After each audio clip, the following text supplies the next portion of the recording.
Largest holding. Great question, Errol. Errol's so smart. I love talking to Errol. Errol, you're one of my favorite people, period. I just want you to know that. Um, that you know what? I'm not 100% sure, but I believe it's Amazon. I gotta double check, but I think Amazon is where I have my biggest holding. I gotta look. I can't remember. I buy so much stuff. I don't always remember everything that represents my biggest holdings. But then again, it's a style, it's a preference, right? Some people invest in a way where they know exactly what they hold in every area all the time. What I do is I look for evidence that tells me that there's a possible catalyst that could push a stock price up, and I add good stocks to my portfolio. And in fact, in a little bit, I'll give you guys a couple of stocks that I identified that I like. That I bought. I just bought shares of these companies, and that can kind of help you guys. Also, if you are interested in weed, in what's going on with the weed industry, not smoking weed. I'm not going to smoke with you, but I will invest with you. I want you smoking. I want you to be smoking the kind of weed where you make your weed out of the dollar bills. You crush your dollar bills up and you smoke them. I'm joking. I'm being stupid. But anyway, that's what I'll smoke with you. And so I have a list of cannabis stocks that I pulled together that if you did not get that list yet, let me know if you all got the list. I sent it out via text. And what I'll do is I'm going to grab the link again today and put that back in the chat so you guys can have that list of cannabis stocks. And y'all got to forgive me. I'm looking all over my computer screen. I got stuff everywhere. But yeah, I call them canna stocks. That's because I just make names up and stuff. But yeah, so the list of canna stocks, it's in here somewhere. I'm going to find it. And when I find it, I'm going to share it. Don't let me forget to share it because in the mornings when I have all my stuff out everywhere, sometimes I get a little bit lost with stuff. All right, so with that being said, and the reason that I'm really interested in cannabis is because I just really believe it's going to be legalized. I don't think that the world we live in now can persist. I think that when you talk about cannabis and crypto, those are just two areas where there's too much legal ambiguity, and so I think that there will be more clarity, regulatory clarity when it comes to crypto, which will benefit a lot of cryptos. In fact, right now, there's an Ethereum ETF that is pretty much approved or close to it. And I think that that's a good reason to be invested with Ethereum. Also with Bitcoin, we've been talking about Bitcoin for a while, and I mentioned to you all that I'm a big fan of Bitcoin. And so there's a lot of opportunities out here. And so let me share this list of the cannabis stocks. I'm gonna put it in the chat, and you guys can grab that if that's of interest to you. Give me 1 second here. Hold on. All right, let's see. Here we go. Okay. Sheesh, I tell you, it's like there's so much information to keep up with. It's kind of hard to. Okay. Oh, there we go. Okay. Well, thank you, Sonia. Sonia already shared it, so looks like Sonia's on her game. What would I do without Sonia? All right. So anyway, so there's the list right there inside the chat as well. So Sonia also provides her link as well. So let's see here. What else am I noticing? All right. So in terms of opportunities, I do believe that, and I heard an analysis by Kathy Wood, who is interesting. She's super smart, but sometimes she's just wrong. And I don't know if she's wrong about this or not, but I know that it did make sense. She was saying that based on certain historical data, that there's evidence to say that companies that small cap stocks tend to do well in this kind of environment. They don't do well right now, like they're undervalued. And that what's happening right now in the market is that everybody's flocking toward these big companies, these big tech companies. And what tends to happen is that whatever everybody else is flocking toward, that's not really the place you want to be long term. Like everything that's overperforming right now is going to underperform at some point in the near future, and everything that's underperforming now is going to do well later on. So there are some small cap companies that I took a look at that I actually invested in. And again, this is not investing advice, but I'll mention them to you. One is a company called Magnite, Magnite, and the ticker symbol is MGNI. And I invested in this company solely for the fact that when I did my research on it, the analysts like it, and also it's a small cap company that should have some possibilities later on down the line as the market evolves. So again, if you want to go take a look at that company, it's MGMI, and the name of the company is Magnite. And so feel free to take a look at that. Again, this is not investing advice, though. Now, what else is happening in the markets? I'll just kind of give you a quick summary. A couple of things going on right now. Basically, the economy is holding pretty steady. There are some risks and catalysts in the economy, particularly in the areas like commercial real estate. A lot of people are concerned about commercial real estate. In addition to that, if you want to look at sectors that seem to be a little bit overvalued, tech is a little overvalued. So all the big tech stocks that everybody loves, a lot of people believe that they're priced so high that even though these are great companies, they may not be great investments. Because remember, a great company does not make for a great investment, and a bad company does not mean it's a bad investment.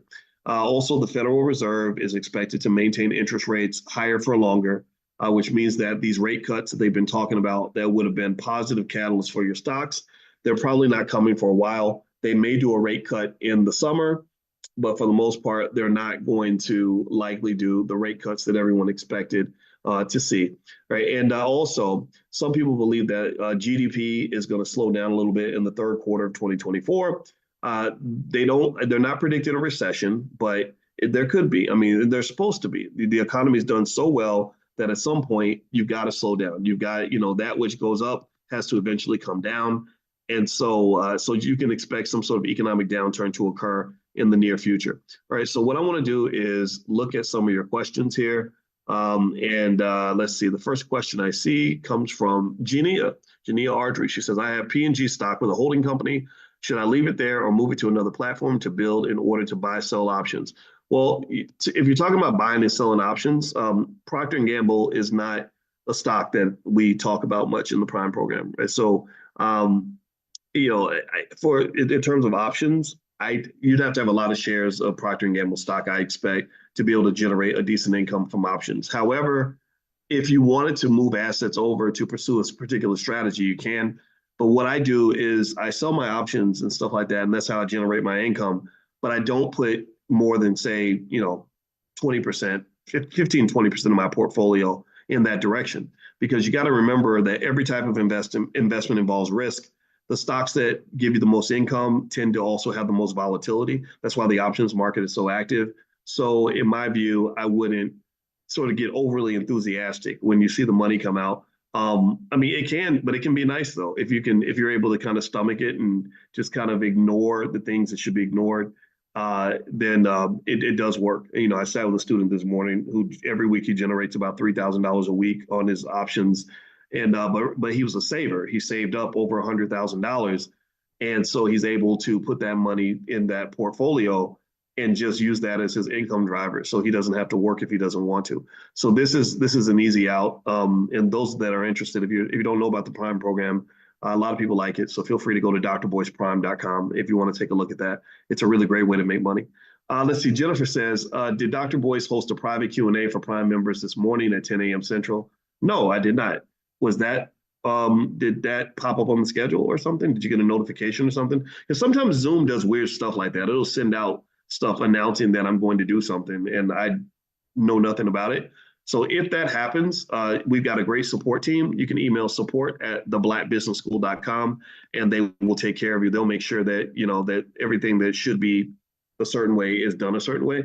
So email support@theblackbusinessschool.com if you see anything like that, because sometimes I don't catch everything, and so I would love your help in terms of figuring out how we can do things better in the Black Business School. I keep trying to help everybody understand that we are a university, right? A lot of people don't believe a Black man can actually run a university, but my PhD is just as real as the white guys. So we are getting it done, and we educate.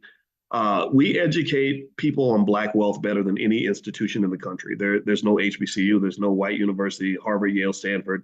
None of these schools do what we do the way we do it because we are kind of the Black wealth surgeon. So that's our specialty. That's what we selected, and that's where we're going to stay, right? So if you want to see how we can help you, just email the support team, support@theblackbusinessschool.com. Thank you, Rianne, by the way. I see you in the chat.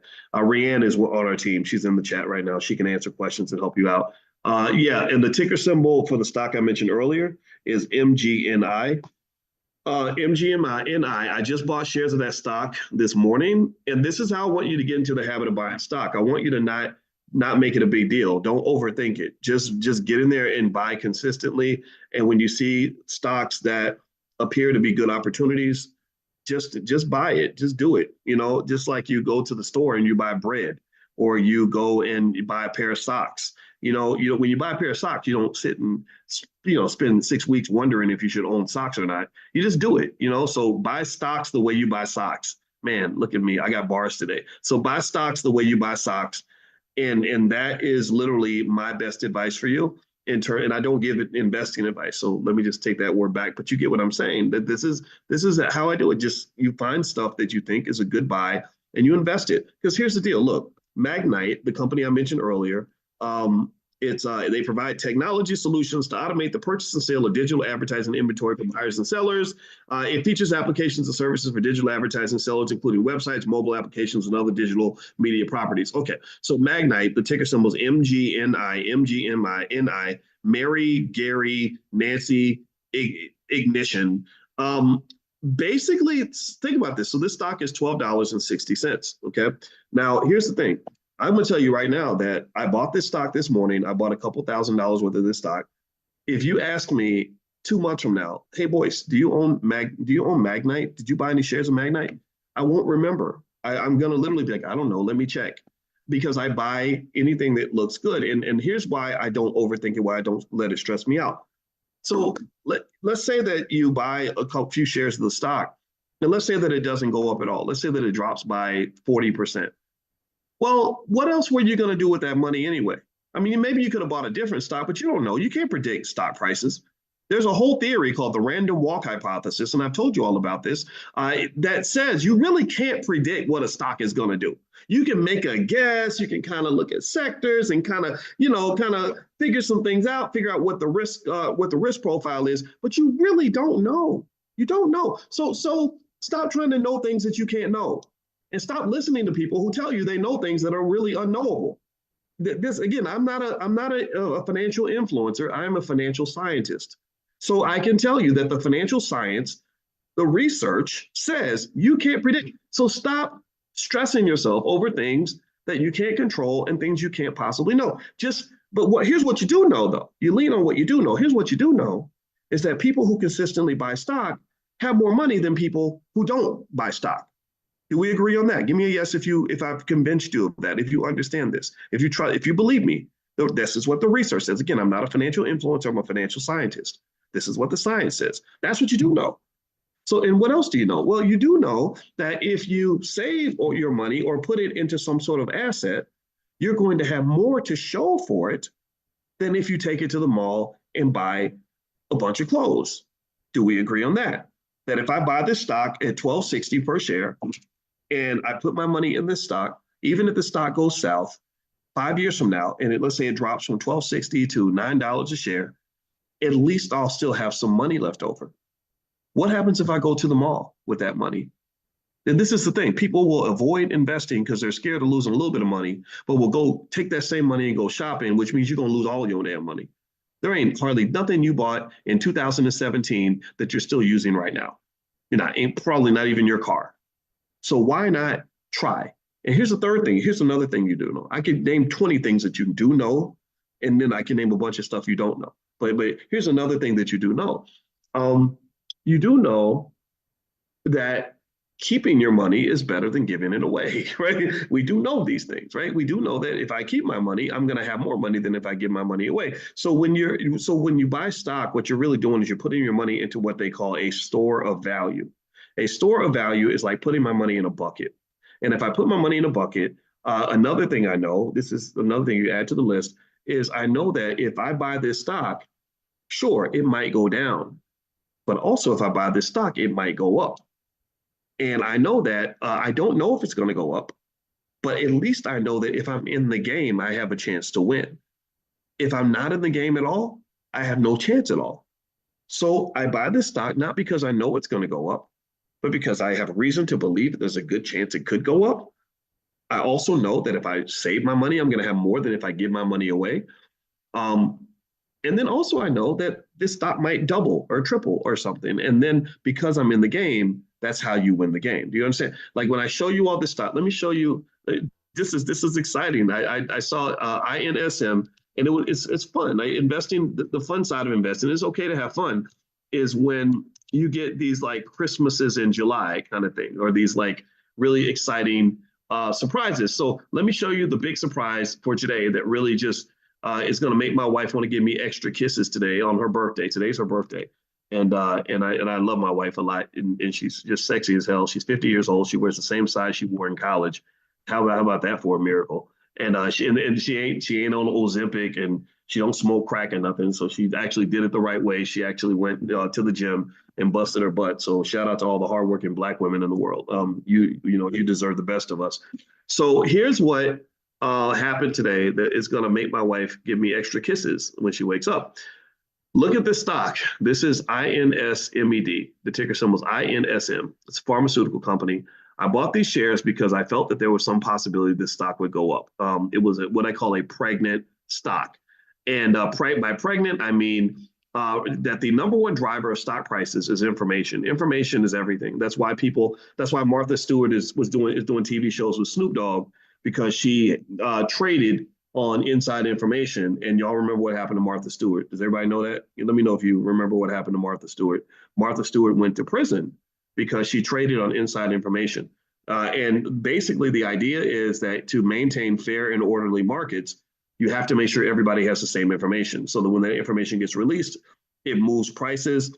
And it's not fair if somebody knows what's going to happen before it actually happens. So here, with this stock, based on the volatility characteristics of this stock, I said, okay, I don't know if this stock is going to give birth to a boy or a girl. I don't know if it's going to give birth to a pretty baby or an ugly baby, but you can look at the options activity of a stock and figure out if that stock is pregnant.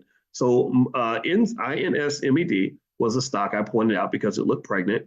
I sold some call options on the stock, made a few $1,000s on that, but I gave up a lot of my upside. And the stock just did a kapoof, right? It went from $22 or something to $46.82, and it doubled in price overnight, pretty much. And this happened. Now, did I know this was going to occur? No, I did not. It's not. I'm not going to sit here and pretend to be some sort of financial magician that can predict these things. You can't predict these things. But because if it was predictable, the stock wouldn't have been trading at 22. It would have been trading at 46 all along. But I knew there was a chance, and I knew that in order to get a chance to win, you have to be in the game. So I quietly, sort of slowly, consistently bought shares of this stock. And I did mention it to you guys. I mentioned the stock to you. And actually, I think in the moneymakers list, or actually, I sent something out to you guys on Prime about this.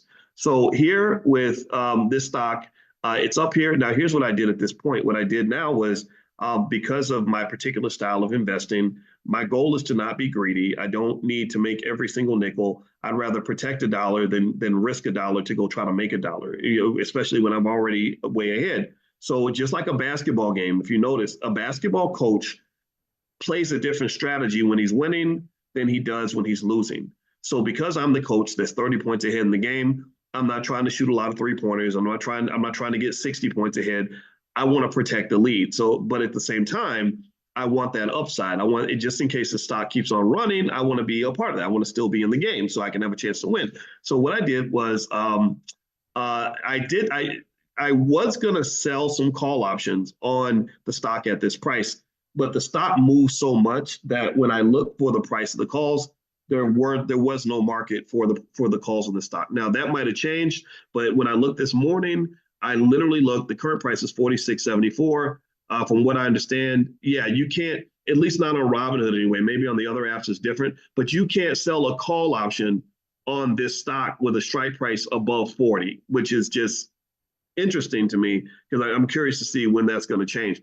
The other thing that I did was I didn't buy puts, but what I did a trailing stop loss order. I sold a little bit of my position just to get out, and then I did a trailing stop loss, and that basically means that I gave instructions that say that if this stock keeps going up, then keep holding it.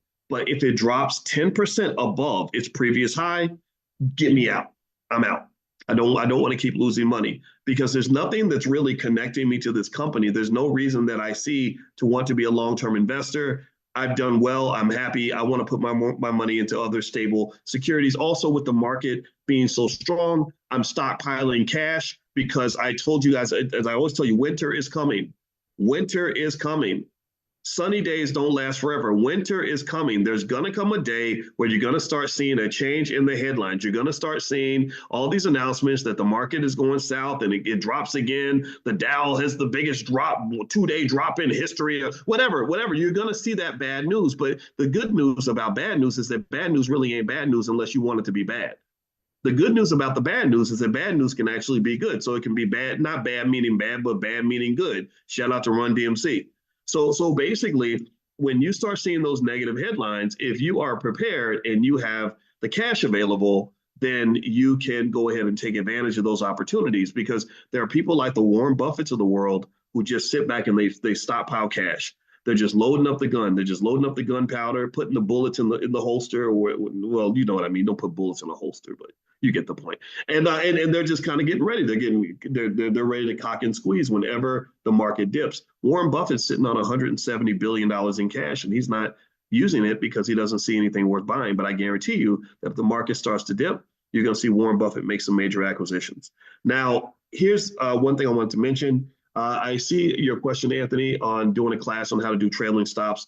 There is one training I did. I did that class. I did a special training on that, and I called it Stormproof Investing. And so if you go to stormproofinvesting.com, stormproofinvesting.com is a training. It doesn't cost that much, and it's yours for life. And I literally went through 6 or 7 different strategies that you can follow to prepare yourself for an economic storm. And so the trailing stop was part of it, but then there's other strategies that we lay out. So feel free to go to stormproofinvesting.com. And not only do we allow you to share anything that you do in the Black Business School with your family, you can share your membership with other people in your family. Just try to be respectful if you can of what we're doing. And not only do we allow you, but we encourage you to do that. So each one teach one. So feel free to do that. Do you do contract trading? You mean for stock options? If that's the case, then yeah, that's drboyceprime.com. So feel free to go to drboyceprime.com. Or if you want an introduction, you can text the word money to 87948. And I have a training called How to Make Money Without Working. It really does work. It's very effective. And so if you want to take a look at that, you can just text the word money to the number 87948. Now, one of the company I want to show you that was really interesting too. Just this one gives me, this is like, sometimes you think about an old girlfriend and you kind of smile to yourself, but I don't do that too often because I'm married now, so I'm a good boy. But still, this stock is like a beautiful old girlfriend or something from 20 years ago, and it's Madrigal Pharmaceuticals. And let me show you this. This happened in class. This is pretty cool.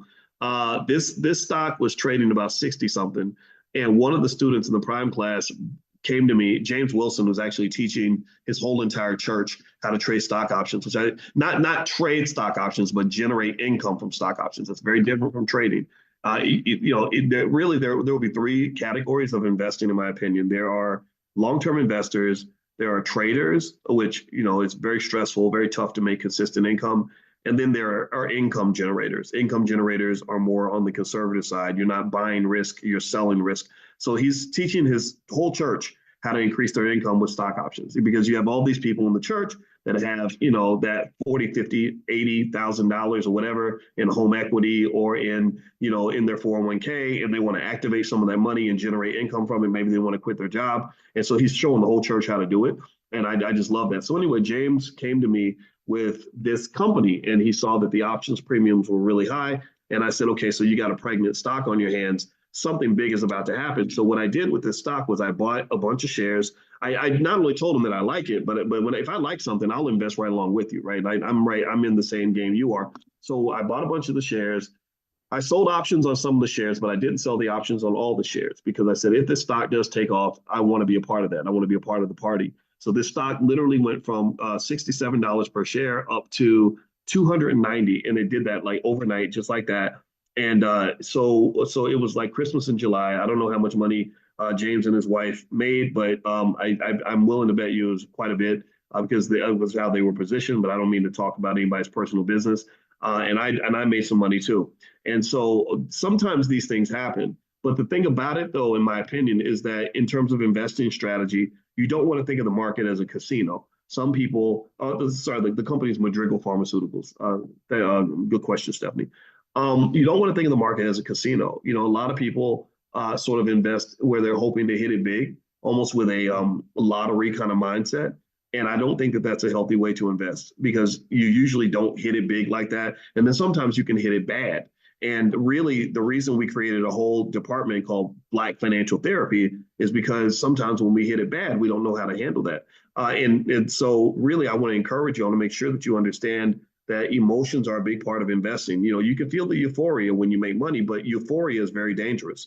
Euphoria can get you in trouble. So even when I made this money today, my first thought was, wow, all right, this is awesome. Then my next thought was, okay, calm down, Boyce. Let's protect what we have. Because once you get wealth, remember, I've mentioned to you all the 4 steps of wealth, right? Let's go through that really quickly. Number 1 is you have to know where the wealth is located. That's financial consciousness. We do financial consciousness training every morning at 10 a.m. Eastern because a lot of people, they'll never be the money because they can't see the money. They don't know where the money is. Money can literally walk right past them and they will literally wave at it and go in the other direction. So how are you ever going to have the money if you don't understand the money, if you don't know where the money is, you don't know why some people get wealthy and some people don't?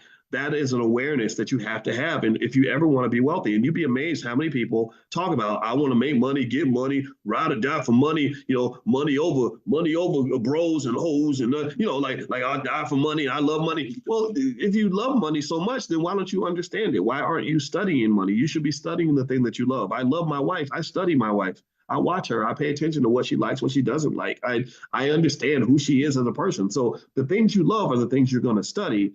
So if you ain't studying money, then you really don't like money the way you say you do. You don't really want financial security. You just want to talk about it. It just sounds good, right? Just like I would talk about wanting to lose weight, but I didn't really want to lose weight because I didn't go to the gym. So that's the first thing is consciousness, awareness, knowing where the money's at. Then once you know where the money is, then you have to have a plan. You know, you got to make a little strategy, lay out the plan. What's the plan to go get the money? How are we going to connect ourselves to the money? The third thing you got to do is you got to execute. You have to follow through on the plan. So you know where the money's at. You made a plan to get the money. Now you got to get up and do the work. You know, so again, we talked this morning in financial consciousness about level 1 versus level 2. A lot of people, most people are at level 1. Level 1 means everything is one day. One day I'm going to do this. One day I'm going to do that. One day I'm going to have money. One day I'm going to be successful. One day I'm going to work hard. One day I'm going to lose weight. But to me, my question is not what are you going to do one day? My question is what are you going to do today? Level 2. You know, so today I'm going to invest. Today I'm going to learn. Today I'm going to go to the gym. Today I'm going to execute my plan. Right. So so that execution is really, really important. Critical. Put that on your list. Number 4, fourth step in wealth building is once you have done those first 3 steps, you will probably be wealthy. Once you have economic awareness, you've made a plan, and you've executed the plan and you've allowed time to grow your wealth because when you are executing the plan, you're planting little seeds. And when you plant seeds and you let them grow, they grow into big sycamore trees. So now you're sitting on money, you're sitting on success, you're sitting on all these things. Well, the 4th thing you have to do is you must protect that. You must protect that because remember, especially when you're Black, this is really true when you're Black. You know, I hate to say it, but it's true. When you get money, you're sitting in the middle of a space sometimes where nobody has money except for you, where most people don't have the success you have. They don't have the prosperity you have. They're not doing as well as you, right? You know what I mean? And so what happens is you kind of end up becoming vulnerable to those who want what you got. You know, when I started making money, and I was a single man, I suddenly became very handsome. I didn't know how handsome I was until I had money. My jokes were funnier. I was the most interesting man in the world. I got attention from women that didn't pay me any attention when I was a broke student in grad school. And that was new. I didn't know that. I was like, I'm the same guy. Why am I being treated so different? This is weird. You know, but now as I read books about it, it's natural. It happens, right? So same thing happens with when you have money, you get more friends. Everybody wants to be friends with the rich guy, right? And so what I would say to you is that protection of the wealth, it really sticks out in a lot of different ways. And I'm not going to go through all the different ways because it would take all day. Because remember, I spent a lot of time studying risk management, which is basically an awareness of all the vulnerabilities and threats that exist around you. That's what that is. And I studied risk management under a guy named Renee Stoltz, who is probably one of the top 3 leading experts on the planet in risk management. He would travel all around the world and teach banks how to manage their risk. Right. So I edited a textbook for him when I was in graduate school. So I spent a lot of time thinking about risk and vulnerability and how to protect yourself. And that there's a long list of ways you have to sort of know how to protect what you have, because if you don't protect your wealth, you're going to lose it. 70% of all wealthy families lose all their wealth in one generation.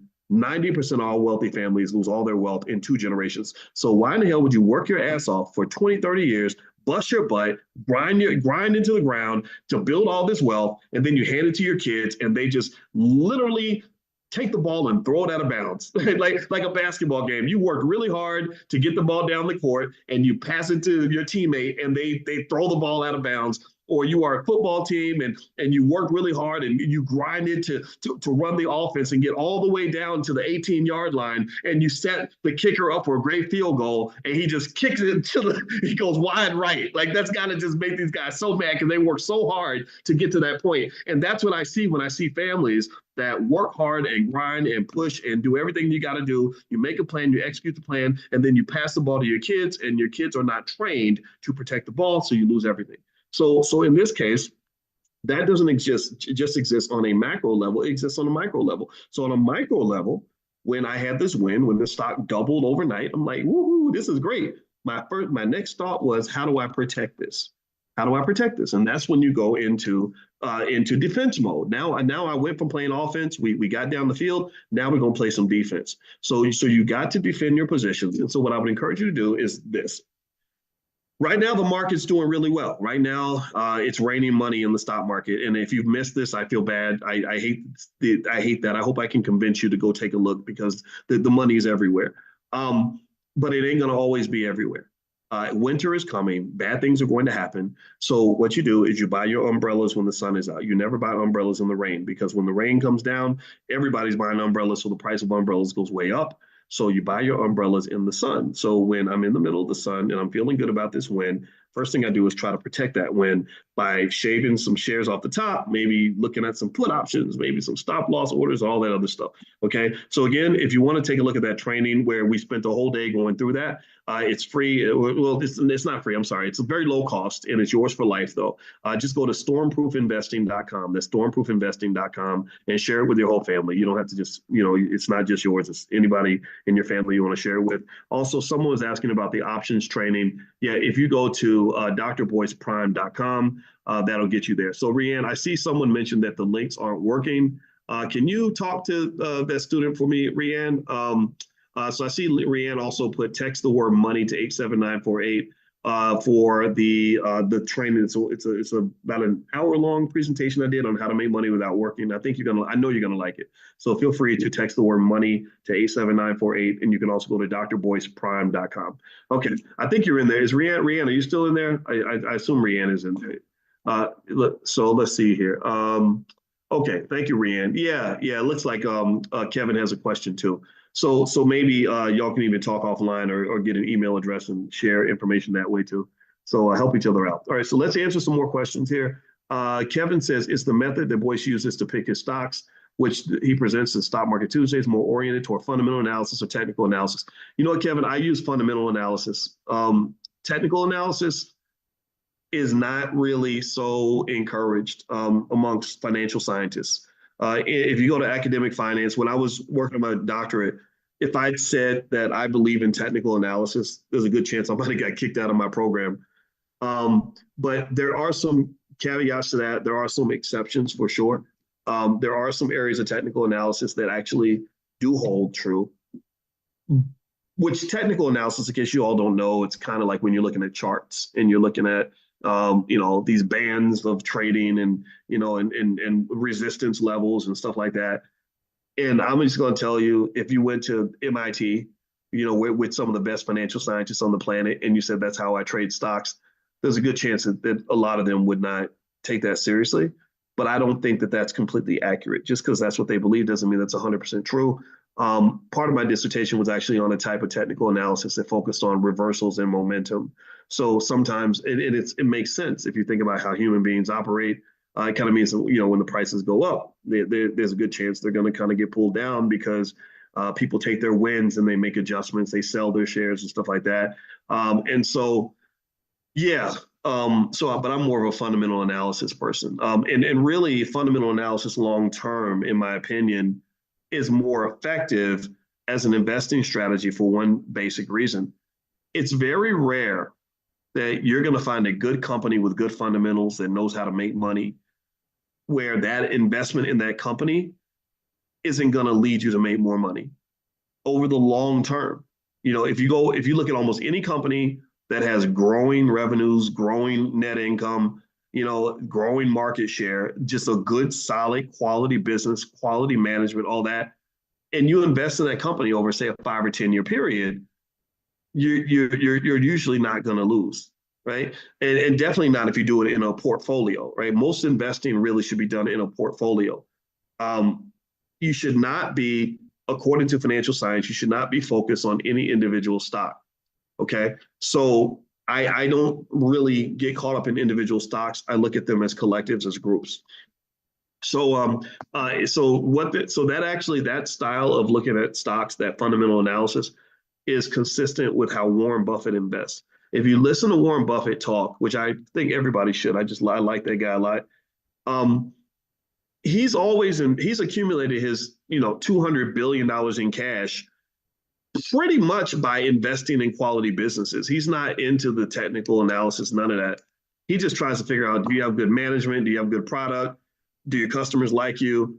Is your revenue growing? Your income growing? That kind of thing. That's what Buffett does, and it works. And why? Well, because Buffett is a buy and hold investor. He's not a trader, right? But that doesn't mean he knows everything, though. There's been many occasions where he's missed out on lots of money because he didn't try to time the market, or he didn't participate in a market frenzy or whatever. So Buffett ain't perfect, but I like Buffett's style because it's solid.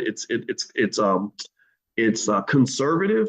He learned how to invest from a book by two people named Graham and Dodd called Value Investing, that was written like literally in 1932 or 33.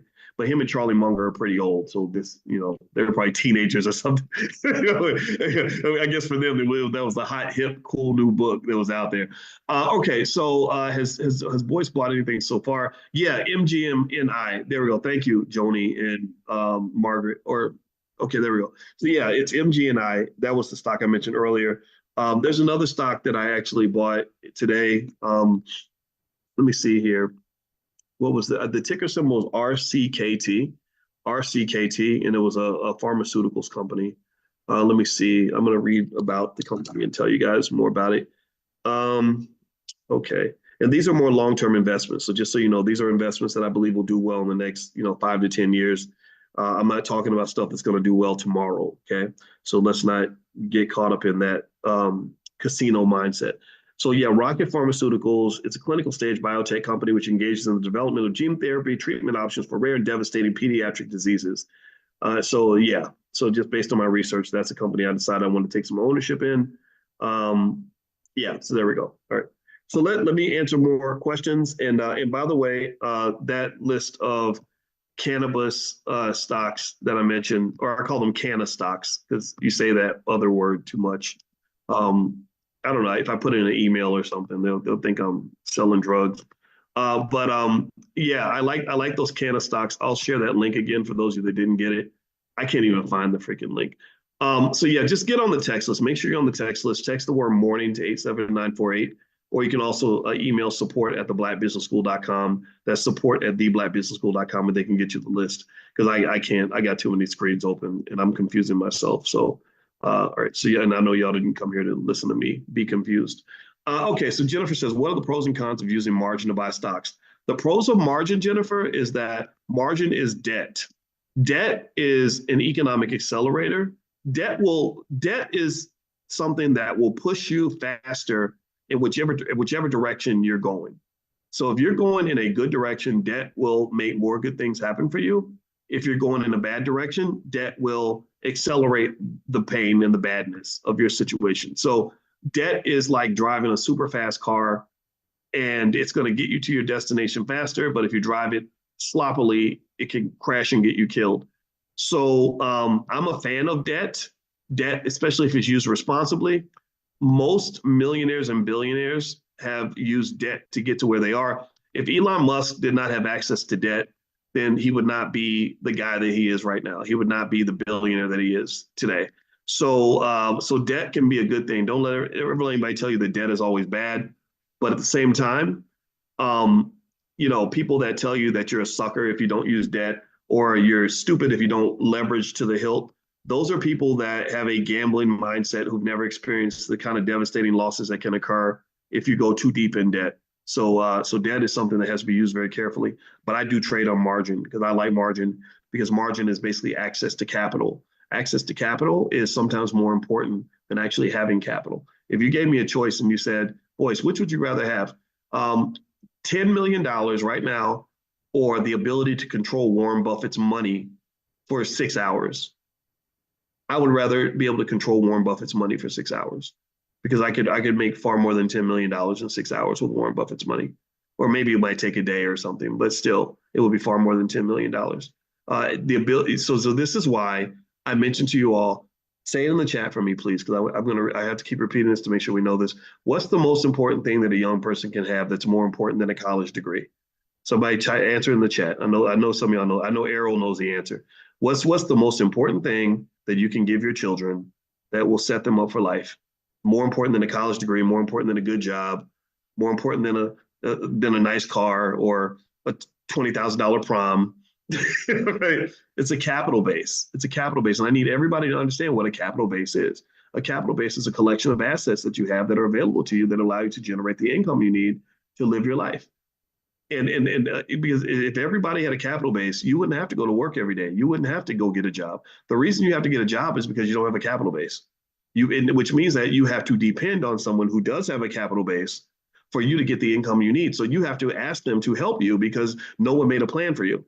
And so what the Black Wealth Master Plan does is it positions everyone who cares enough about their future, their family, and their children to just exactly a direct path to building a capital base. So that when you drop that 22-year-old off in the game of life and they're out here in this economic struggle, they're not going out here butt naked.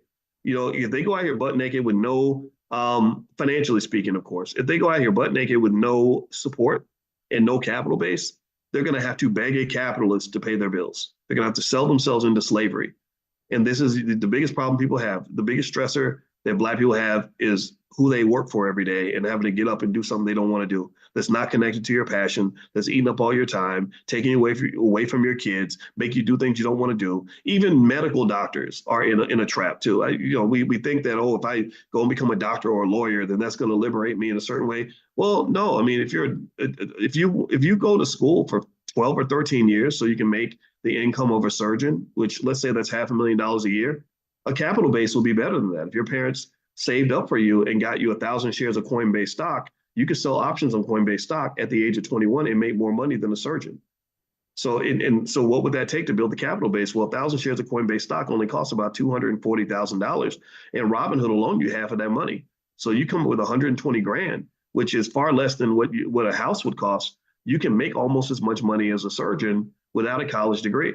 So I'm telling you all, I don't think that I have not seen a single person anywhere say this. Like, when I started doing this stuff back in 2006, 2007, there are things I started saying back then that no one was saying then, and everyone's saying them now, talking about generational wealth and all that. Well, this is the thing I'm saying in 2024 that no one else is saying now, but everyone's going to be saying this by the year 2030 because I'm going to repeat it until I'm dead. The most important thing you can give your kids is a capital base. Not a degree, not a good job. None of those things are as good as having a capital base because when you have your own capital, you have your own life. You have literally bought yourself out of slavery and you can really get to the business of living.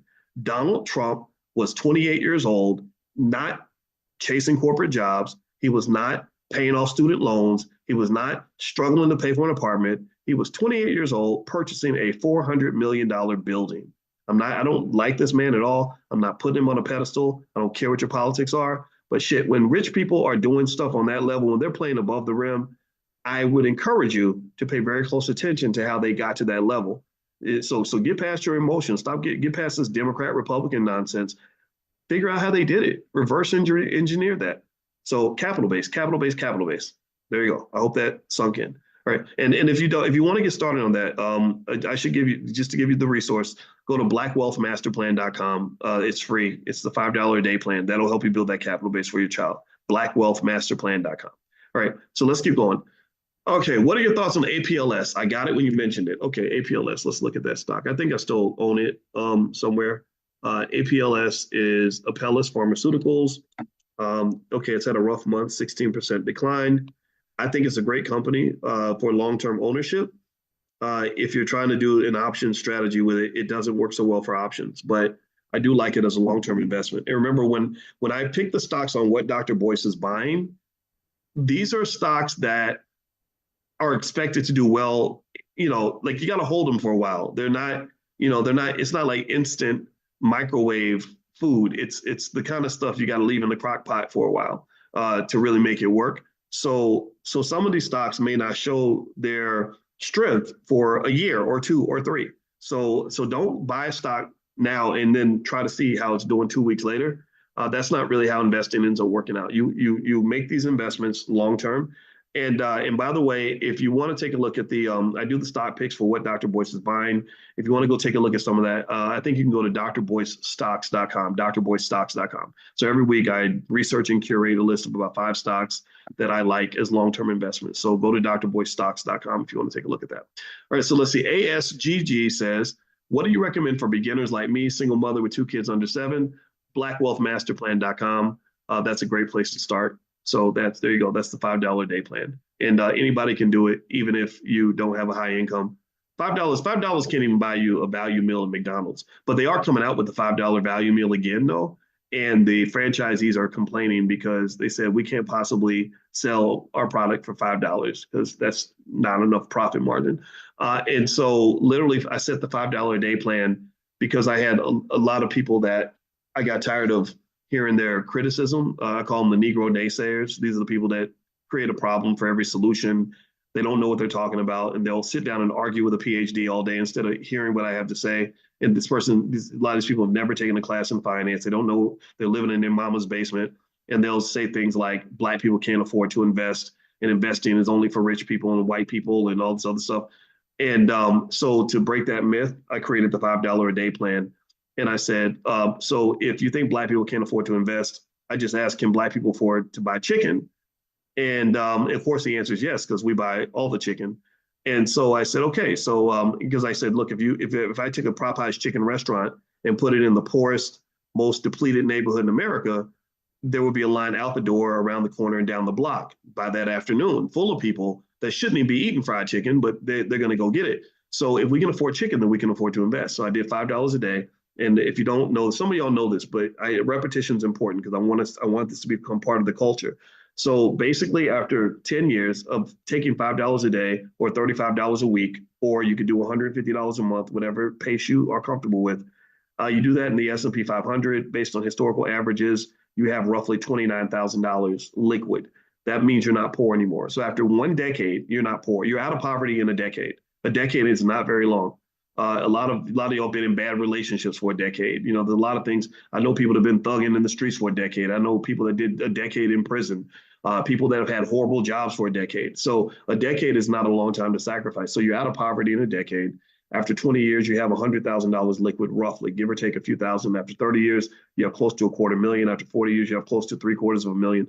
So you do this for your child on the day that they're born. By the time they are 40 years old, you've broken every generational curse. You officially have a wealthy family because most families don't have hundreds of thousands of dollars liquid, right? So so once I created the $5 a day plan, those criticisms pretty much went away. There was nobody who would ever come into my face and tell me that Black people can't afford to invest because they know that I could easily shoot it down with that simple argument. And so what I've also done though is I challenge those of you that can do more than $5 a day or more than $150 a month to really, really push yourself. Like it doesn't make any sense to me if you're only investing $100 a month, but you're spending $500 a month on a car note. I'm not judging you for that. I'm not trying to make you feel bad, but I think you should judge yourself. I think you should say, dang, why would I give more money to the car dealer than I give to the future of my own family, and still feel good about that. The reason that you do that is because you were trained to do that. That's what you were taught that Black people do. We're supposed to give more to other people than we give to ourselves. And I'm not telling you not to get the car. I want you to get if you want to get the Mercedes, get you a Benz. I want you looking nice when you're driving around the city, but I want you to handle your business first. So in my view, one perspective is if I'm a good parent, I'm not going to spend more money on the car dealer's kids than I invest in my own. So if I'm spending $600 a month on my Benz every month, I'm going to put $600 a month in my stock portfolio every month. And that is not just my children's wealth. That's our family wealth. We are connected. We are connected. If I do for you, I'm doing for myself. That's an ecosystem. Stop thinking that it's either me or them. That's nonsense. That's very anti-family. It's very anti-wealth. It's very anti-community to say, well, if I take care of you, I'm not taking care of me. And that feeds into the crabs in the barrel competition that we see that ends up destroying us so much. If we are an ecosystem, then when I pass you the ball, I'm passing the ball back to myself. When I take care of you, I'm taking care of me. So when I'm putting this money in this account, it's not like I'm only doing this so that my children can do well 30 years from now and I'm going to be depleted and live a horrible life. No, that's your money. You're investing your money and your money becomes their money. Do you understand what I'm saying? Do y'all get what I'm saying? I need y'all to really meditate on this point. That wealth is a team sport. So when I'm helping the team, I'm helping myself. Stop thinking that if I help the team, I'm putting myself last and all that. You got all these people doing these stupid internet conversations. Well, I got to put me first, and I had to value me and know my worth because me. If there's a we, and I'm taking care of we, and I'm taking care of us, then I'm also taking care of me. You understand? Like it doesn't have to be one or the other. Stop thinking that way. If I take care of my wife and my kids, I'm taking care of Boyce too. Boyce ain't gonna be depleted. Boyce is gonna live good. So when you're building that wealth in the $5 a day plan, that is your money. I don't even think you should put it in the name of your kids until they are ready. That is your money. That is the family's money. And your job as the steward of the family's money and the family's wealth and the family's protection and the family's freedom, your job as the steward is you must protect the family legacy. That's your job. Like, okay, I have responsibility. It's like if we have a big corporation and let's say I'm the fifth Disney to be able to run the Disney corporation, my job is to take this thing that's kind of mine, but really it's not totally mine. It's really ours. So while I'm in charge, it's like we're all in the same damn car and I'm the one who's driving. In a little while, my brother's going to drive. After a while, my kids are going to drive. But right now, when I'm driving the car, I got to make sure I don't crash the car. That's it. So it is your car, but it's not your car. But it's not your car, but it is. Do you understand? So you get to enjoy the car, even though it's not your car. Do you follow? Does that make sense? And I think that if we think about it that way as a group, then we get around all this selfish bullshit that you see all over the internet. Like if I get married, it's like, well, I can't do this, and I'm not gonna sacrifice that and all that. Everybody has to sacrifice, but everybody wins from everyone's sacrifices. We all sacrifice for each other. That's how you succeed as a team. The Chinese get that, by the way. The Chinese get that. I showed you all that video the other day of the little Chinese kids dribbling basketballs together where they had like 50 of them sharing the ball, and then they would dribble for a second, then they would move and they would go to the next ball and the next one. And literally if one kid messes up, the whole thing falls apart. And what they're doing is they're training them to understand that we are a collective. We are one. Everybody has a job. Everybody does their job, and then the whole team wins. China wins. Not just you, but China. But then you win because China's winning, because you are one of us. Let me stop. I hope that helped. I didn't mean to go off on the tangent, but it's very important to understand these things. So invest for yourself. But just know that if you invest for yourself, you're taking care of your kids. When you take care of you, you're taking care of them because they are you. I hope that makes sense. Okay. Margaret says a link is not working. So I don't know what link Martha is referring to, or Margaret is. I said Martha. I'm sorry, Margaret. Can you talk to Margaret, Rianne? Because I'm not sure what link Margaret is referencing. So if there's a link that's not working, let me know. Or if you want to email support@theblackbusinessschool.com, they can help you with that because I'm not sure which link you're referencing. My apologies. Okay, so let's see. Eugene says, do you have Ethereum? Yes, I do. By small cap, do you mean small capital? These are smaller companies in the S&P 500 or even in the NASDAQ. These are just companies that have smaller valuations. And because there are so many big companies in America, it's crazy. Like small cap is like $1 billion in market value. You have like a $2 or $3 billion company, and they'll be like, oh yeah, that's a little small, tiny business. So this really reflects the racial disparity in access to capital. So when we have a company that grows to say 20 million or 50 million, it's a very big deal for us.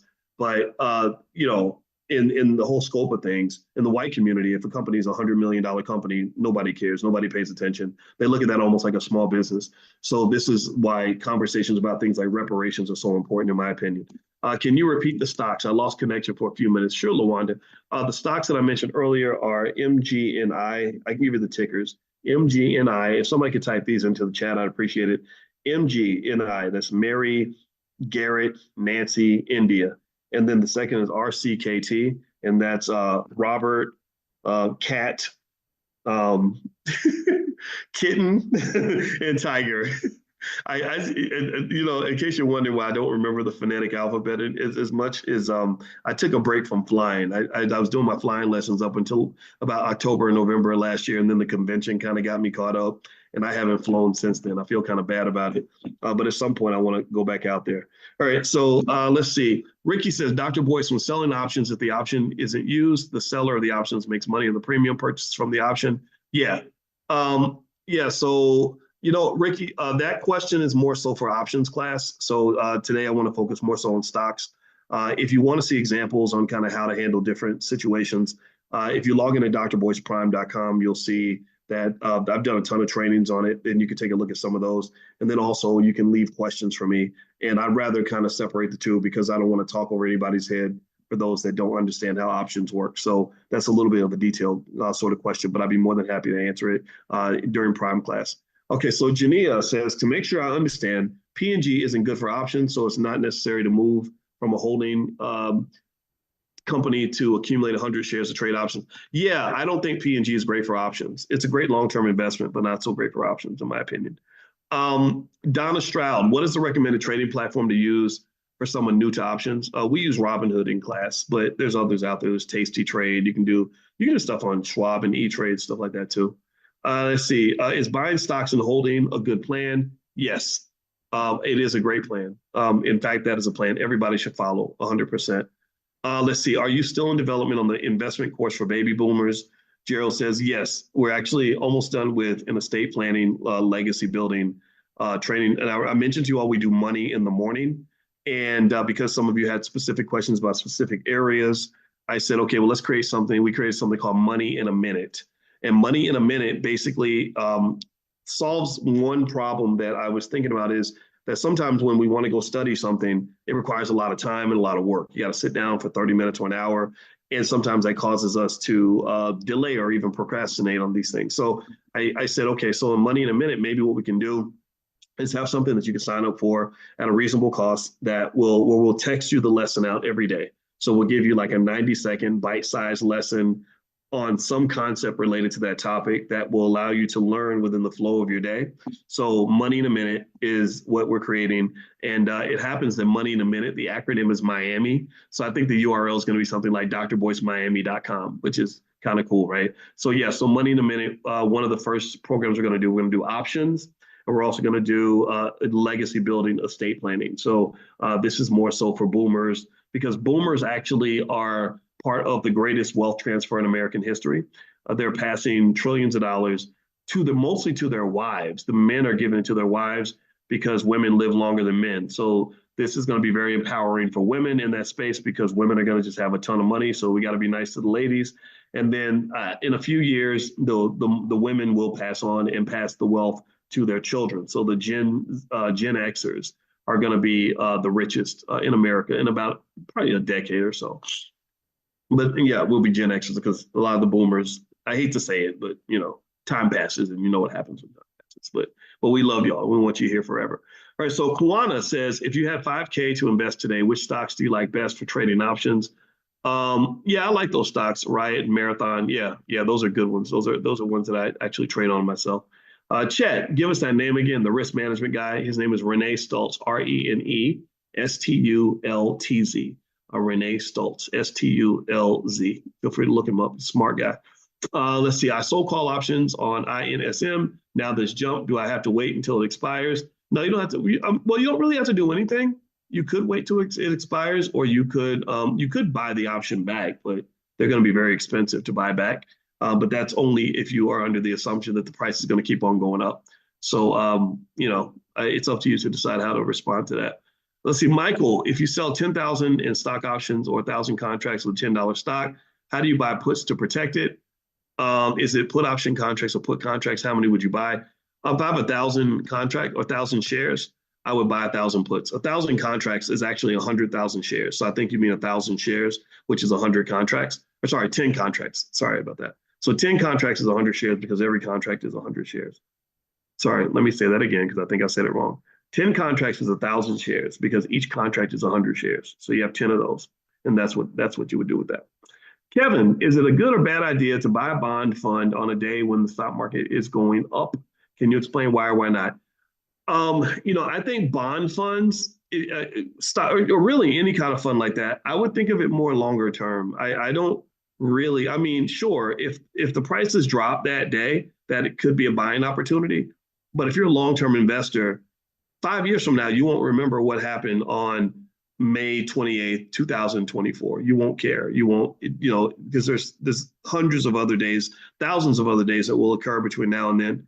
So rather than reacting to what happened that day, I would just look at the fundamentals of whether or not you feel long term that this is a good investment for you. That should be, in my view, the driving method behind how you choose your stocks. If you want to take a look at something that may help you with this, we did a Black Stock Market weekend where we spent the whole weekend going through 11 steps to deciding if a stock should be in your portfolio. We actually branded it. It's called the Dr. Boyce Method. So if you go to the drboycemethod.com, you can get access to that training. It's yours for life. I think it's like $60 or $70 or something like that, but it's really, really good. So you can go to the drboycemethod.com. So feel free to take a look at that. Are there any REITs you would recommend? I think REITs from companies like Vanguard and BlackRock are pretty good. They tend to know what to do with money. So you can just search for REITs, and there's plenty in there that are really good. What do you think about SDGR? Okay, SDGR. Let me see here. SDGR. Schrodinger. Okay, I've never heard of this company. They engage in the provision of chemical simulation software solutions. Okay, for pharmaceutical companies. Let me see. I don't like it. It doesn't. It looks like the company's having some problems. And if you were a holder in this stock the last 5 years, you would have lost 15% of your money. There's nothing about it that really jumps out at me. So that's my opinion. But it's not a fact. Nobody knows what's going to happen in the future. Kevin, a couple of weeks ago, you shared a list of energy stocks. Is that info still available? It should be. If you go to what Dr. Boyce is buying, or if you go to drboycestocks.com, you can get access to any list that I've ever released. If I sent it out as a special release for that week or something, that's hard to go get. But if you're on the text list, you'll get stuff from me. So make sure you're on the text list. You can text the word. Another word you can text is the word stock to 87948, and I'll send you a bunch of stuff that way. So feel free to text stock to 87948. The thing I would warn you about, though, is if you get on multiple lists, you'll get a lot of messages from me because we send out a lot of information from the Black Business School. So if you don't mind me being in your inbox every day, then feel free to do that. But if you don't like it, then if you just stop responding or stop clicking the links, it'll take you off the list, okay, eventually. So I don't want to bother anybody, but I have a lot of stuff that is happening and a lot of things that we'd like to do to help you. So in case you want to know how we run the Black Business School, is we believe everything is an ecosystem. So within this ecosystem, our belief is that if we show you value and we give you lots of support, lots of free stuff, that when we come along and we have something that does have a fee attached, you'll consider supporting us the way we support other businesses, the way we support white-owned companies and we buy things from them. We have to make money. We have a team, we have to pay. We are an independent entity. We're not like an HBCU that gets money from the government because we don't want money from the government. We don't get a bunch of corporate sponsors. We're not looking for that. We don't want that. We want We have to maintain our independence, and freedom is not free. So I hope that you'll understand that when we mention something that we're doing in the school and we say that there is a fee attached. And I hope you'll compare it to what you would have to pay if you were at a university and signing up for a class, or the amount of money that we spent going to college and getting absolutely nothing of any value. Everything that we offer you gives you value. And if you don't feel like it gives you value, then we don't want your money. And in fact, we'll give you your money back. If you do something and you're like, gosh, this isn't helping me, then no, that's not the deal. But if we're giving you value and you feel that participating in what we're doing is making your life better, then we hope that you'll also, say, okay, they supported me, they helped me level up. We're going to help them level up. And this is how you build strong institutions. If you look at, say, the Anti-Defamation League in the Jewish community, they go to the community. They say, give us money because we need money in order to build this institution that's here for everybody, right? So that's why we have to ask for money. And it's a little weird, it's awkward because there's one guy on Twitter who said, why are you always trying to sell something? And I was like, I'm not trying to sell stuff. I'm offering things. And some things I offer are free. Some things I offer have a fee. You don't have to pick any of that. But if you see the value, then why not invest in things that are actually going to help you? And also, one thing that we do really well is we're really good at educating your children. And in our Black Business School for Children, it's called Black Millionaires of Tomorrow. Our kids, when they go through our program, they have a financial literacy level that is higher than the average college educated adult. This is how good we are at what we do. And so if you want to take a look at that for your kids, you can get started at blackmillionairesoftomorrow.com. That's blackmillionairesoftomorrow.com. So what we just ask people is we say, look, we don't need you. We don't want anything that we don't earn and we don't deserve. Or we're willing to prove our worth before we ask for anything. But at the same time, we just want you to support us as much as you supported that big white university that took $100,000 out of your family's pocket. Support us 1/10 as much as you support them. Because I know that those people at the University of Iowa didn't care anything about your family. They don't care anything about your community. A lot of them didn't even want you on the campus, but yet you gave them $100,000. Well, why not support a Black-owned institution that really does care about what happens in this community? And we have the track record to prove it. So there we go. There's my little spin on what the Black Business School believes and why we exist. So I hope that helps and it makes sense for you. All right, so let's see here. Next question is, how do you determine the percentage on the trailing stop order? There's no rule with that. It's just a matter of feel. So I picked 10% just because it felt right. But if it hadn't felt right, I would have picked 5% or 15%. So I would say, feelings are a big part of investing. We talk a lot about investing with emotions and stuff like that. And it's okay to have your emotions work in your favor. As long as your emotions help you, then it's okay. Right. So, when we talk about risk management, I always tell the students in the Prime program, ask yourself, what am I afraid of? Am I afraid that the stock is going to take off on me? Then you can hedge against that. Am I afraid the stock is going to collapse on me? Well, you can hedge against that too. So the question is, ask yourself, what are you afraid of? And that's how you can figure out what the right move is. Jennifer, do you think it would be wise for a beginner to buy stocks and write options using margin? It could be wise to learn, but I would be really careful. I'd be extremely conservative about the approach. And I do a few one-on-ones if you ever wanted to schedule something like that. If you email the support team, support@theblackbusinessschool.com, we could do that. Or also we have small group sessions. And in addition to that, I did create my first mastermind. I think we're almost filled up though, but it's more so for those that are more advanced. They have a little more of a capital base. And so if you want to take a look at any of those things, just email support@theblackbusinessschool.com. Okay, a couple more questions, and then we're going to bounce out for today. When selling options, is it better your shares are called or the contract expires without execution? You know what, Lawanda, it's not so much about one thing being better than the other. Typically, if you're selling out of the money call options, if the price goes up, that's better for you. That's better for everybody. You just may not get all the money, but it's better than if the stock collapses on you.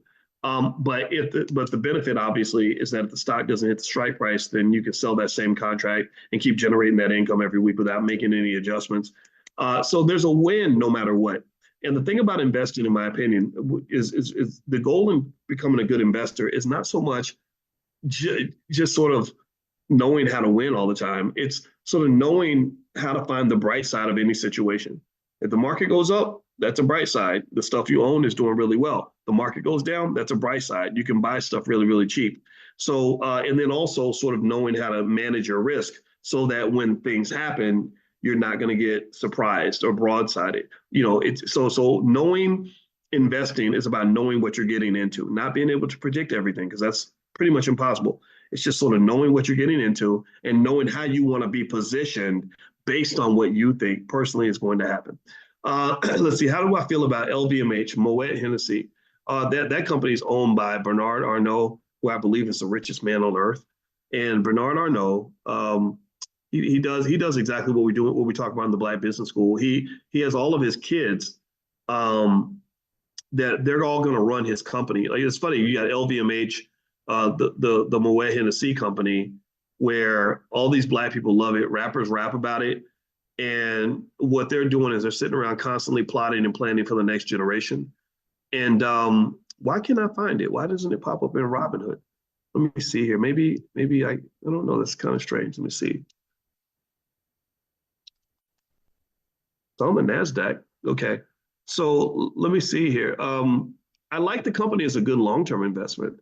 And if you had it over the last 5 years, you would have made a return of 114%. So your money basically would have doubled. So in that regard, I like the company as a long-term investment. Now, if you talk about, let's talk about LVMH and Bernard Arnault. And let me do some quick research on this because I think it's really interesting how he runs his family. And I really encourage those of you that are generational wealth builders to really kind of understand this. Hold on.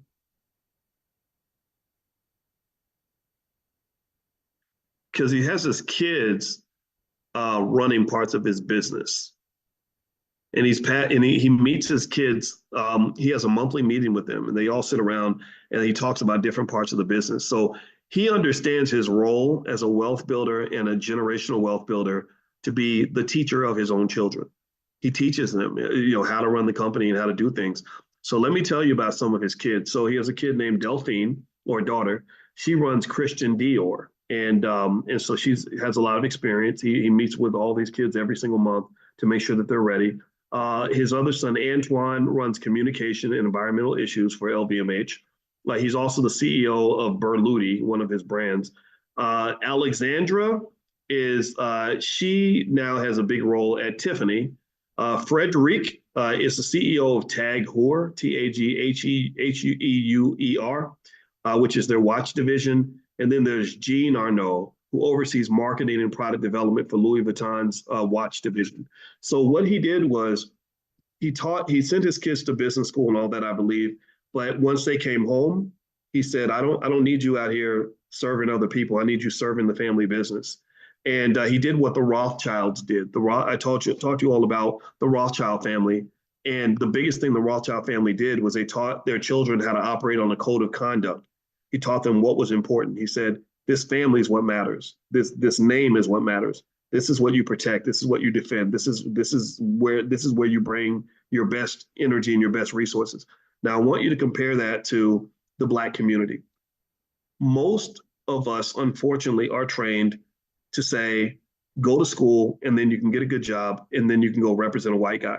That's it. That's what we do. We all go find separate white people to go work for. And it sounds I don't know if it sounds racist to people when I say it or radical, but that's what happens. There's not even a conversation about okay, how can we pour into this family as much as we're pouring into everybody else? So when you're pouring into everybody else and you're not pouring into yourself, why would you be surprised when your wealth is depleted?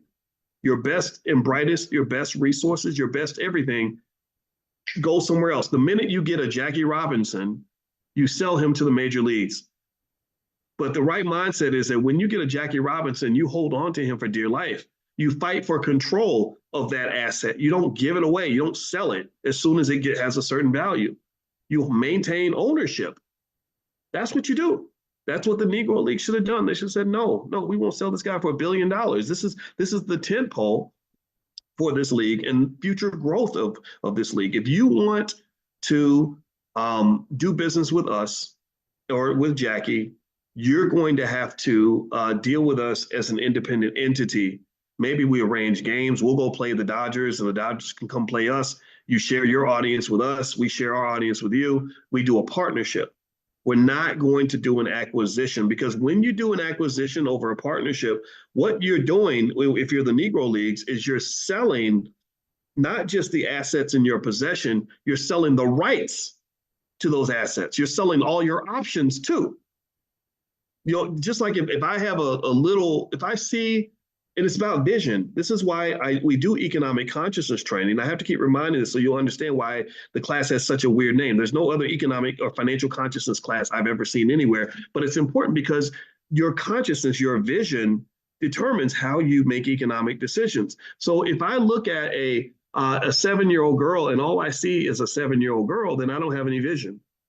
If I have vision, then I see what that 7-year-old girl is going to be when she's 17, 27, 37 to 40. I see this child and what they're going to be when they become a parent, when they become a grandparent, and they have, 70 great grandkids or something, or 30 or whatever, right? That's what you should be able to see. You should see everything that something's going to become, not just what it is. Because if people saw the Negro Leagues and could see in a crystal ball of what the Negro Leagues would be in the year 2024, if they continue to maintain ownership and invest in it, there's no way they would have sold their Jackie Robinson. There's no way they would have let that go.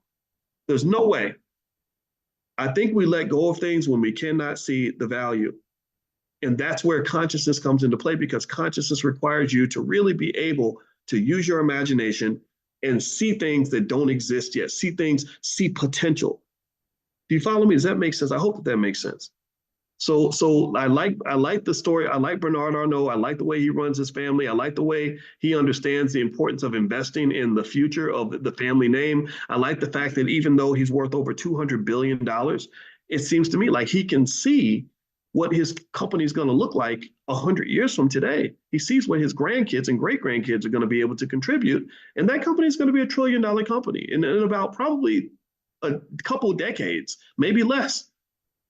No, not $1 trillion company. I'm sorry. His family wealth will be over $1 trillion. I bet his company is probably close to $1 trillion already. So just have some vision, man. If you have no vision, then all you see is what's in front of you. And if I look at the Black community, and if all I can see in the Black community is what I see right now, just all the chaos and brokenness and everything else, then I'm going to get depressed and I'm going to give up. The thing that gets me up every morning is because I'm not seeing what everybody else sees. I am a legit crazy person because I see things that are not there. The reason I get up every morning is because I see what B1 people are going to be when our grandkids are running things and they're living off of and they're building off the foundation that we're setting for them today. That's what I see. I don't see this shit. I don't even look at it. It's an abomination sometimes. It's an embarrassment. It's not worthy of who we are meant to be, in my opinion. So let me keep going. All right, Sybil. Dr. B, is it okay to just buy stocks and hold them instead of selling options? Absolutely, 100%. Yes. So don't feel like options are a requirement. Options are just an extra. It's like adding spice to your food. Like, just because you get chicken or whatever, you don't have to put seasoning on it. You could just eat the food without the salt or without the pepper or whatever, right? So options are a type of seasoning that just adds a little spice, but it's perfectly okay to eat the hot dog without the ketchup or whatever analogy you want to use. Should we hold or sell Uber amidst the lawsuits? Asked Stephanie. I don't have an opinion one way or the other. I think Uber is just such a fascinating company because they've been able to lose money at an insane rate for a very long time and stay in business. This is, again, another type of white privilege people don't talk about. And it comes down to access to capital, because if it wasn't for the bank, Uber would be dead. Uber would not even be a thing if they didn't have the ability to access money like they can. Let's see, a couple more questions. Then I just got a note from one of my team members that I do have a meeting in 3 minutes. What should a 15 and 16-year-old do with their $1,000 check? Mutual funds, I think, will be fun, or maybe buy shares of some great American companies, maybe make it fun, make it educational. So ask them to pick some of their favorite brands and own shares of those brands and explain what that means. I taught my 16-year-old daughter's best friend how to invest in 5 minutes. And I said, okay, let me show you on my phone. And I said, what's a company that you like? She said, Chipotle. I said, okay, well, let me show you this. here's the share price. Here's how you buy. I punch buy, and I said, let's buy shares of Chipotle. And I bought it, and I said, okay, the order just went through. So now our family owns a percentage of Chipotle.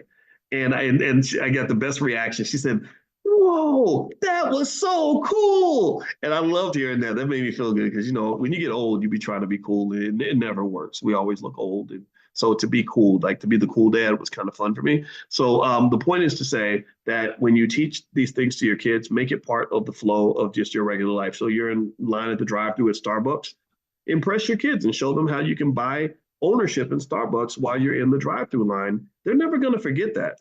I didn't see this type of stuff when I was 16, and when you show them that and then tell them a few of the things that I've shared with you, this is not light stuff. Like the stuff I'm breaking down for you and we're talking about every day. This is really cutting edge stuff. You're not going to learn this in college. So give it to your kids and they won't forget it. Everybody wants money. Everybody needs money. And if they don't need it now, they're going to need it at some point. And so they're going to remember the things that you tell them. So remember, I don't teach any students. I refuse to teach any students. I will only teach you if you agree to be a teacher. I will teach teachers. That's it. Because we have to multiply the knowledge base because we got so much working against us, so many people that want to keep us in the dark. We got to give everything we've got to fight against that. All right, so let's see here. Let's see. Renee says, thank you for all that you do. When's the next prime class? We did a prime class on Sunday, or was it Saturday? Or I think it was Sunday. Yeah, Sunday we just did one. I don't know the dates. If you go to drboyceprime.com and log in, the dates are in there. I don't have the dates in front of me. My apologies for that. I want to say maybe around the 6th or something like that. And we're also going to do another Prime 101. We do a Prime 101 about once every 6 weeks for those that are beginners, or maybe you're trying to figure out how to make that first move. And so if you're a Prime member, Prime 101 is free. If you're not a Prime member, there is a small fee, but it's worth it. You'll 10x the amount that you invested to learn the process. So if you want to get an introduction to what we do in Prime, pull out your phone, text the word money to the number 87948. And I guarantee you that presentation will blow your mind. You're going to love it. And it's going to rock your whole world. And you're going to, it's just, I just know these things, some things I do know. I don't know everything, but some things I know. All right. So let's see. Jania, or is that Jinja? I think it's Jania. Okay. What Dr. Boyce is buying, shares stocks to hold for long-term, not buy, sell options. Yeah. What Dr. Boyce is buying, those are long-term investments, at least 3 years or more. The Dr. Boyce Money Makers, that's in the Prime program, that's specifically for options. So if you think about it, it's almost like how, remember when you would date when you were younger and you had the times where you would date somebody that you thought might be your husband or your wife, or maybe you had somebody else that wasn't going to be your husband or your wife. I'm not here to judge, but maybe you saw somebody you're like, you will be a great one-night stand, or you will be a great person for me to date until I meet my spouse, right? I'm not saying you should do that. It's bad, right? Kind of bad, right? But as long as you kind of communicate that, right? Don't make any promises you don't want to keep, but you'll know what it is, right? There's some people that you're going to be attracted to for a while, but you're still like, no, he's not daddy husband material, but he's, he looks good, or she's pretty, or whatever, right? So same thing is true with stocks. My option stocks, those are my exciting money makers. Those are the ones where I can sell the options and get that cash flow and use the cash to do all kinds of stuff. It's very cool, but those are not always my long-term investments. My long-term stocks are a little more boring, but they have sustainability. They're not going to give me the same volatility. And so really, when I form a relationship with a stock, that's what I do. I categorize it. I put it in different categories based on what that stock can do, because every investment can be valuable for somebody based on what they're seeking to accomplish. You see what I mean? So this is where your preferences come into play, your risk tolerance, things like that. All right, so I'm gonna have to go. I know there's a couple more questions. I'm sorry I can't answer them all, but I promised someone that I'd do something at this time, so I'm gonna have to get on out of here. If you're not on the text list, make sure you get on the text list. Text the word morning to 87948, and you'll get an invitation for financial consciousness training tomorrow. So the number is 87948. You can text the word morning. Also, if you want to take a look at what Dr. Boyce is buying, you can go to drboycestocks.com and you can take a look at that and see if that's something that works for you. Last but not least, if the options thing is of interest to you, you can go to drboyceprime.com and see what we do in the Prime program. I think you're going to like it a lot. So anyway, have a good day, everybody. God bless you, and I will see you all tomorrow morning. Hey, what's going on, guys? What's going on? I hope you guys are having a wonderful day. Welcome to drboycetv.com, the home for intelligent Black people. My name is Dr. Boyce Watkins. Hold on. Hey, what's going on, everybody? I hope you guys are doing well. Welcome to drboycetv.com, the home for intelligent Black people. My name is Dr. Boyce Watkins, and I want to say hello to everybody as you come in. Today, I want to talk a little bit about something that I put up on Twitter earlier that involved stallions and glorrillas, and basically kind of talking about the image of the Black female in hip hop and whether or not we are getting to the point where we are sort of allowing or even contributing to certain racial stereotypes that are ultimately unhealthy for the community, unhealthy for the Black family, and really add to the racism that we complain about. And so, so do me a favor, hit that thumbs up button, thumbs up, share. Make sure you subscribe. We're going to get started on drboycetv.com right now.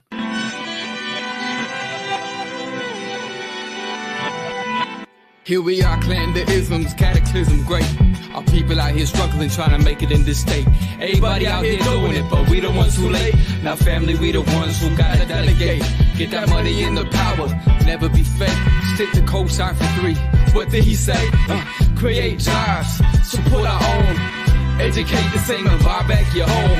Got 3 degrees, triple 10. 3 PhDs, now we on the CNN. DBTV, let's talk about negligence. Ignorance is bliss, but we can turn it to intelligence. Believe none of what you hear, half of what you see. Let's break it down here on Dr. Boyce TV. Here we are. Hey, what's going on, guys? Welcome to drboycetv.com, the home for intelligent Black people. My name is Dr. Boyce Watkins, and I hope everybody's doing well. I hope that you're having a great night.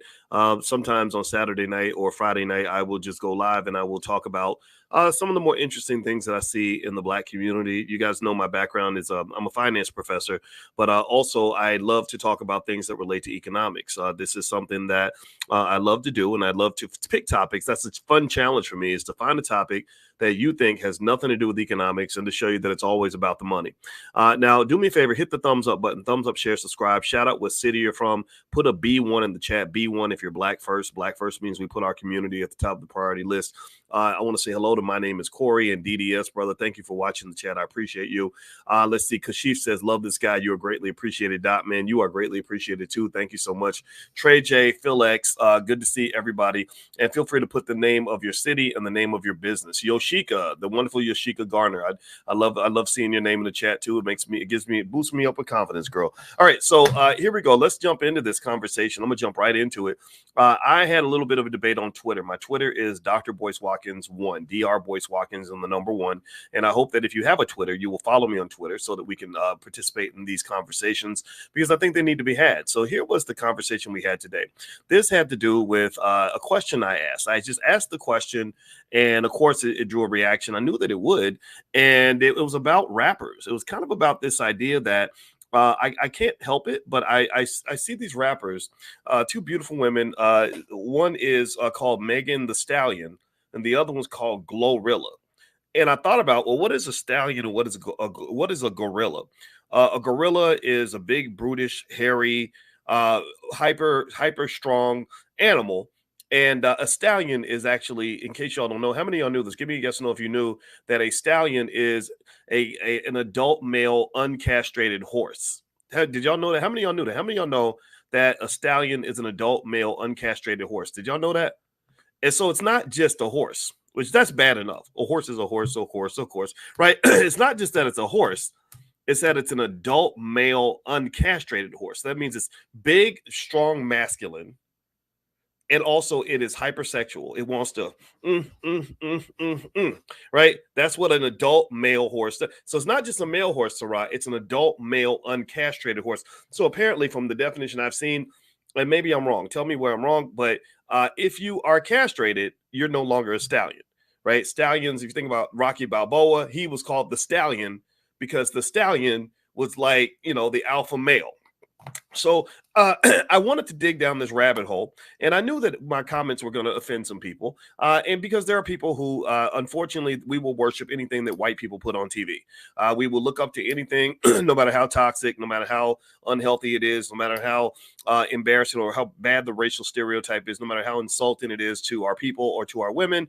We just love it anyway because of money. It's all about money and fame. Right. So when people have money and we say, okay, white folks paid them money to do this, it must be good.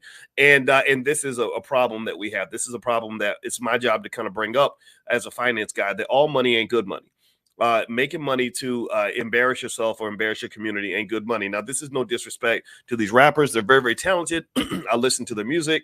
I think it's fine. There's no problem in terms of the talent level. But I think that you really want to process this because you're working against yourself in so many ways. Now, let me start with a simple question. I'm going to ask y'all a simple question. Give me a yes or no. How many of you dislike racism? Give me a yes in the chat if you dislike racism. Give me a yes in the chat if you dislike racial stereotypes. How many of you dislike racial stereotypes? Give me a yes in the chat if racial stereotypes bother you, if you don't think that they're fair, if you don't like it when white folks do that to you. You go in as a black woman and they think that you automatically know how to twerk. How many of you think that that's a terrible thing? Or you go in as a black woman, everybody assumes that you're strong. You a strong black woman. I'm a strong. Come over here, no. I'm a strong black woman. I'm a bend you over, boy. I'm a whoop your ass, oh no. Right? How many of y'all are a little offended by that? Anybody offended by this whole idea that black women are just, kind of these hypersexualized brutes? That are going to bend you over and take your booty like Diddy allegedly did, right? Does anybody kind of, have a problem with that? I do. Maybe you are okay with that. Maybe that's comfortable for you. Maybe you enjoy this, in which case we should probably talk. I don't enjoy these things because the black women I know don't necessarily need to carry around all that weight. In fact, with my wife, if I see her carrying something heavy up the steps, I say, look, I know you're strong, but I'm stronger. I know you are capable, but in this regard, I, as the man, feel that it is important for me to allow you to feel your softer side. I want you to get a chance to sit back and just know, babe, I got this. I got the suitcase. And she lets me do it. But it's hard though. It's hard because the world has kind of abandoned the black woman. That not all black women are able to have someone they can depend on. And that's why I challenge all black men who care about black women to really assert yourself in terms of making sure that you're there. Make sure you're present, you're emotionally strong, you're able to be that consistent, solid rock for the black women that you care about. Give me a yes in the chat if you are a man, if you understand that this is important. I need y'all to really internalize this, okay? So here's what I knew was going to occur. I knew that by sort of saying something that questions the status quo, I knew that I would have people that would come in and not necessarily be able to debate me on the issue. I get it. Maybe I'm intimidating for some people, but they don't debate you. What they do is they'll say something mean to you. They like one guy came in and said that was a granddad comment. And I said, yeah, I am 52 and I am a granddad, but maybe your granddaddy knew something.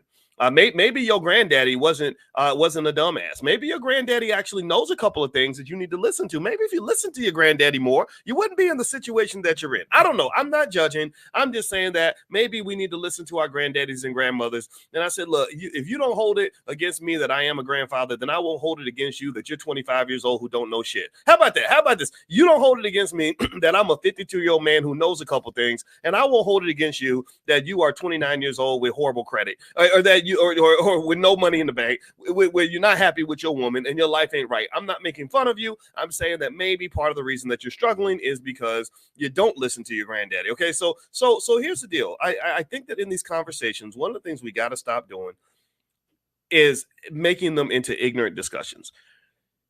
And what do I mean by that? An ignorant discussion is where we don't actually debate. We don't sort of express free ideas. We don't go back and forth and kind of lay out our point of view. We just come back with these simple-minded, teenager-like responses. Because you got a lot of 40-year-old teenagers on the internet. You be hating, dog. You be hating. Is that all you got? Come on, man. You just give me more than that. My brain needs something to chew on. And you be hating. That's a three-word response. that indicates to me that you don't have you don't have a legitimate reply, that you can't defend your position. That makes me not respect you. Now I want to respect you, which means that if you come to me and you say, hey doc, I think that another way to look at it is like this, that's fine. So the reason that this rapper calls herself a stallion is because she means this and this and this. And here's the thing. Here's what you got to deal with. Here's what you got to understand. The racism that we complain about so much, a lot of it is really a two-way street. It really is. Racism is it's a two-person tango. You know, a lot of y'all think racism is simply in the hands of white people, that if white people simply change their behavior, then everything will get better. Or if white folks just stop being mean to us, then everything will get better. Well, what I'm saying to you is that sometimes maybe you're mean to yourself. Sometimes because of money, there's that word money. You guys know I'm a financial scientist. So when I see money impeding on your ability to be a free thinking, liberated Black person, I jump in. That's when I go get. I have to come in and say, wait a minute, what are you talking about, man? You know, so what I'm saying to you is that when you fight against those, like the Frances Cress Welsings and the others who have been consistent. Tell me, let's give a shout out to Frances Cress Welsing. Let's bring her into the room. Give me a yes if you know who Frances Cress Welsing is. Do you know who Frances Cress Welsing is? She's a woman who's far greater than me. She's an amazing woman. She's not the kind of woman you're ever going to see celebrated by the music industry. Frances Cress Welsing is not the kind of woman that you're ever going to see celebrated by corporate America. Frances Cress Welsing is not the kind of woman you're ever going to see celebrated at major, even HBCUs. Howard University fired this woman. Why? Well, why would you fire a woman who wanted Black people to have dignity and to be dignified? Well, a lot of it's because they weren't ready for what she had to say. And she's the kind of person who spoke consistently on these issues. I ain't the first one. And so I appreciate y'all giving me credit for speaking on this issue. But just know I am not the alpha of this conversation. I'm not the omega. I'm none of this. I'm not the first. I'm not the last. I'm somewhere in the middle. I'm just one of a lineage of people who have said, wait a minute, just because white folks is putting money behind it, don't make it right. Just because they got some Negro on stage don't mean that's a successful Black person. Just because that person was on your favorite TV show, that does not mean that what they're doing is okay. And so really, if you dig into this, here's what I'm going to show you. I'm going to lay out some pieces to this conversation that I hope you will consider so that you'll just kind of understand that everything that glitters ain't gold. And just because it's twerking, that don't mean it's working. Just because it's twerking don't mean it's working. So let's start here. But before I do that, do me a favor. Please hit the thumbs up button. Thumbs up, share, subscribe. You're watching drboycetv.com, the home for intelligent Black people. My name is Dr. Boyce Watkins. This podcast is on Spotify, and I have a few podcasts on Spotify. I actually do a daily update on the stock market. So if you look up Dr. Boyce Daily Stock Market, you'll find that. Also, I have another one called the Dr. Boyce Breakdown. So feel free to go to Spotify, and you can find my name. And also, my website is BoyceWatkins.com. So if you want to look at some of the stuff that I have in my book, The 10 Commandments of Black Economic Power, you can go to BoyceWatkins.com. Okay, so we were talking about Megan Thee Stallion and Glorilla in particular, but not because I want to pick on these two rappers, right?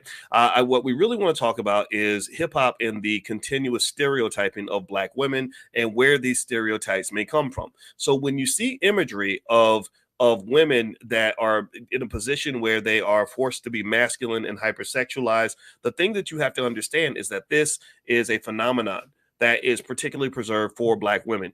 Now, let's go through some of this. I'd like to bring my wife in on the conversation at some point as well, because she has done some extensive work on the stereotypes of Black females that make it hard for all Black women. So here's a short list of some of the stereotypes they have of Black women. First, there's the angry Black woman. This is a stereotype that portrays Black women as naturally aggressive, angry, and confrontational, disregarding their legitimate emotions and concerns. There's the image of the strong Black woman, the stallion. I'm a strong Black woman. I'm a strong Black. Come over here, boy. I'm a strong Black woman. There's that stereotype that Black women are super strong, that Black women don't feel pain, that Black women are just that they can lift tall buildings in a single bound. There is also the stereotype of Black women as being hypersexual. They call it the horse stereotype. And so this is the stereotype that Black women are definitely, that they're down to sleep with whoever. If you got $10 in a bag of Cheetos, she's going to give you access to the good stuff. And this is another stereotype that we have to confront and deal with as Black people. This is one that we claim that we're against. Now I'm going to ask y'all a quick question as we go forward. Give me a yes if you agree that these stereotypes are bad. Give me a yes if you agree that it's wrong to have a stereotype that Black women are angry. Put a yes in the chat. Give me a yes if you agree that it's wrong to have a stereotype that Black women are hyper masculine, that they're super resilient and endure limitless hardship without support, often leading to the emotional and physical needs being overlooked. Yeah, how many of y'all think that that's a good stereotype, or that that's a bad stereotype? Give me a yes if you think it's bad. Yes means bad. All right, and then give me a yes if you think that the hypersexuality stereotype that Black women are twerking and licking and chewing on any body part that you want, and no matter what you offer them, and ready to just drop it like it's hot, all this other stuff. How many of y'all think that that is not that is a problem? Or am I the only one? And does that make me old-fashioned that I'm looking at this with some sort of concern? Does that mean that I should be ignored because they're paying you money to degrade your community and embarrass yourself this way? Does that make me old-fashioned? If that does make me old-fashioned, then screw you. Because I'll tell you what, maybe I am old-fashioned. Maybe I do remember a time where there was work to try to protect our women. Maybe I think it's maybe that makes me old-fashioned to kind of think, gosh, man, why y'all just acting like our women are just these big muscular hoes? Like that's what we kind of get, right? You're like hypersexual, but you're also like this big brute that can whoop anybody's ass. What else? There's another stereotype. Another stereotype is the welfare queen. This was something that was heavily leaned on during the Reagan administration. They put an image of a black woman getting welfare, and everybody thought Black women were taking all the welfare money. There's the image of the gold digger. And then there's another one, the image of the mammy. And the mammy image is more of an Aunt Jemima-ish kind of image. It's like, okay, I be birthing these babies, and I be out here just, taking care of the youngins, and I be breastfeeding your chillums, that kind of thing, right? And actually what a lot of people would say is that Oprah Winfrey made $1 billion fulfilling the mammy stereotype. And that's just a reality, that Oprah was kind of seen as everybody's mama. And then you have movies like The Help. If you remember The Help, did anybody give me a yes if you remember that movie, The Help? Did you see The Help in terms of like what that looked like? And that was two Black women who played maids, and they were serving white females, and that was kind of the whole premise of the movie, right? And you have Driving Miss Daisy and movies like that, right? So there's an image of the Black woman as kind of the ultimate mammy, the mommy substitute, and these are images that can be rode to the tune of billions of dollars. One of the things that's interesting about money, and you guys know I'm all about money. I talk about money every single day. In fact, we do financial awareness training every single morning at 10 a.m. That's a free class for anybody that thinks that you have to pay money to be in the Black Business School. You do not have to pay money. This is a 100% free class. And in financial awareness training, one of the things that I try to do is to help you understand how money moves your society, how money shapes your life, and to be conscious of money, to understand the difference between good money and bad money, to understand where the money's at so you can get it. To help you see the money. If you can't see the money, you'll never be the money. And so really, when you look at these stereotypes, one of the most dangerous things about these stereotypes that I think as Black people we have to understand is that these stereotypes are really harmful for all of us. These stereotypes are harmful for the rest of us, but profitable for those who are willing to fulfill those stereotypes. If you get in front of that audience of non-Black people, and you behave in the way that they expect you to behave, then they are going to pay you well for that. And if you make the mistake of believing that because you're being paid well, that means that what you're doing is working, that what you're doing is good, then you're going to be contributing to the demise and the embarrassment of your own community. Do you understand that? Give me a yes if you follow that argument, that money is a deceiver. Money is not evil, but money can be evil. Money is very powerful. Money can incentivize you to do things that you would not normally do. Money can put you in a situation where you embarrass your whole family, but and you go full throttle with it because you think you're winning. Megan Thee Stallion thinks that she's a successful Black woman, and I'm happy for her. I'm happy she was quote unquote successful, but she also got shot in the foot by her boyfriend. Like that. That's not, to me, that's not success. That's not a good life. She's probably traumatized and terrorized and scared half to death, and I don't blame her. It's very, very sad to me to see these things. Glorilla, sure, you're on stage, but look at what you have to do to get up there. You can't do what the white females do. You can't go up like Adele and just sing and show your talent. You can't go up and do what that white lady, what's the girl's name who made Taylor Swift. You can't do a Taylor Swift. They would never let you go and do what Taylor Swift does. You got to go twerk. You got to stick your tongue out. You got to tell everybody about your sex life. You have to go be above and beyond in this, what I would define as a type of minstrel show that we are pushed to pursue, that Lizzo participates in full throttle. Lizzo's interesting. Lizzo's special. Let me tell you why Lizzo is special. I'm going to give you at least 3 reasons why Lizzo is a very special woman. Let me break this down. I'm not even being sarcastic here, but maybe I am. Okay, let me just stop lying about that. Lizzo is special because Lizzo fulfills multiple stereotypes at the same time. That's just, I mean, that's amazing. I really am impressed that Lizzo is able to fulfill multiple stereotypes at once. Lizzo fulfills the mammy stereotype because she's the big black woman who all the white girls love. They always love that big, loving black mammy type. She fulfills the hypersexual stereotype.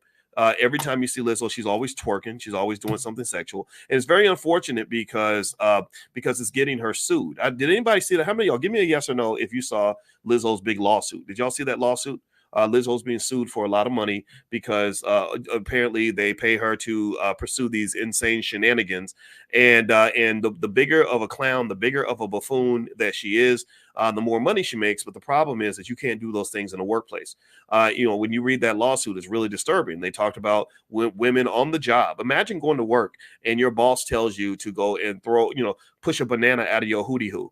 Like literally, she literally, allegedly, this is what they were kind of saying that she was doing, was they said that she was telling her employees to spit a banana out of their private part and all kinds of other stuff, right? So this is not something that you would expect on the job. This is something that you probably could take to HR. How many of you got a job? How many of you, if you went to work at Walmart or Google or Target or wherever you might work, or UPS, how many of you would go to HR if your boss said, I'm going to give you a raise if you stick this peanut into your coochie cooch, right? A lot of you would probably do that, right? So this is what Lizzo's dealing with, and this is quite predictable. It's unfortunate because it reminds me a little bit of what's happening with Diddy. The reason it reminds me of Diddy is because what happens in this industry, by the way, this industry is not owned by black people. Y'all do understand hip hop is not owned and run by people that look like us. Do y'all know that? How many of y'all know that? How many of y'all know that hip hop is this industry where we are the props? Hip hop is an industry where we are the commodities. Hip hop is an industry where we are not the owners of anything. The owners are people that look like that. They're people that, and in fact, there's an article here I'm looking at in the LA Times, and they said that top music industry executives are still overwhelmingly white and male, according to a report at USC. So according to this report at USC, the hip hop music industry is run by a lot of white males. And it says here, after a year of public displays of introspection concerning diversity and inclusivity in the entertainment industry, a new study from USC tracking the race and gender of top executives in the music business shows how much work is yet to be done. The study from USC's Annenberg Inclusion Initiative, released Tuesday morning, spells out just how stratified the music industry remains in its executive and professional ranks. This is in stark contrast to the popular music's leading streaming and airplay charts, which are regularly topped by black and female artists. The study surveyed a broad range of 4,060 executives at 119 music groups, record labels, music publishers, live promoters, radio companies, streaming services, and other major and independent music firms. It found that the top executives at 70 leading music companies, 86% were men, 86% were white. Did y'all hear that? Let me absorb it. Give me a yes. Sometimes I get excited. When stuff gets me going, I talk really fast. How many of you are concerned by this? I mean, process this. These are the people that are running the industry. Give me a yes if you agree with this statement, that while they're telling our women to call themselves gorillas and horses, right? Remember, a gorilla is a big, hairy, brutish, super strong animal. And a stallion is an uncastrated adult male horse. So while they got black women running around here, looking like animals or calling themselves animals, do you think that they're doing this to their children? What do y'all think? Do you think that they are putting their girls, their daughters out here, having them look crazy like that? You say, baby, you ain't nothing but a big old glorilla. You an angry woman. You a mammy. We want you to be the ultimate hoe. We want you to be the gold digger and the welfare queen. We want you to fulfill every negative stereotype there is, and we want you to embarrass our community. Do you think that they're doing that with their kids? I'm going to answer. I'm going to say the answer is no, and the reason the answer is no is because I want y'all to give me a yes or no. Give me a yes or no. Can you name the white female version of Lizzo? Can you name one single white female? There's more white. Now, pay attention now. There's more white females in America than there are black people. Do we agree on that? So if there are more white females than black females, then you would expect that there would be 10 or 20 Lizzos. If the ratio is about 8-1, white to black, you would expect there to be 8 Lizzos for every eight white Lizzos for every one black Lizzo. So I'm not asking you to give me 8. I'm asking you, give me one. Just give me one white female who is just as famous as Lizzo, who is obese, shows up to Laker games with a booty out, wearing a thong, and twerks in public at every chance she gets.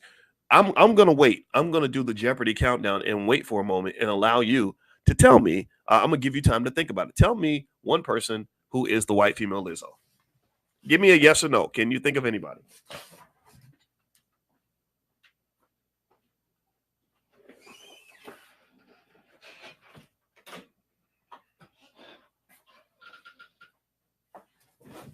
Okay, so you can't think of anybody. All right, so let's do another test then, because I clearly must be out of my mind. I mean, on my Twitter, somebody told me I was out of touch and I was a grandpa, and I don't know what I'm talking about, because what they do is they get mad. They'll be like, "You're a so-called doctor, and you think you're better than everybody else.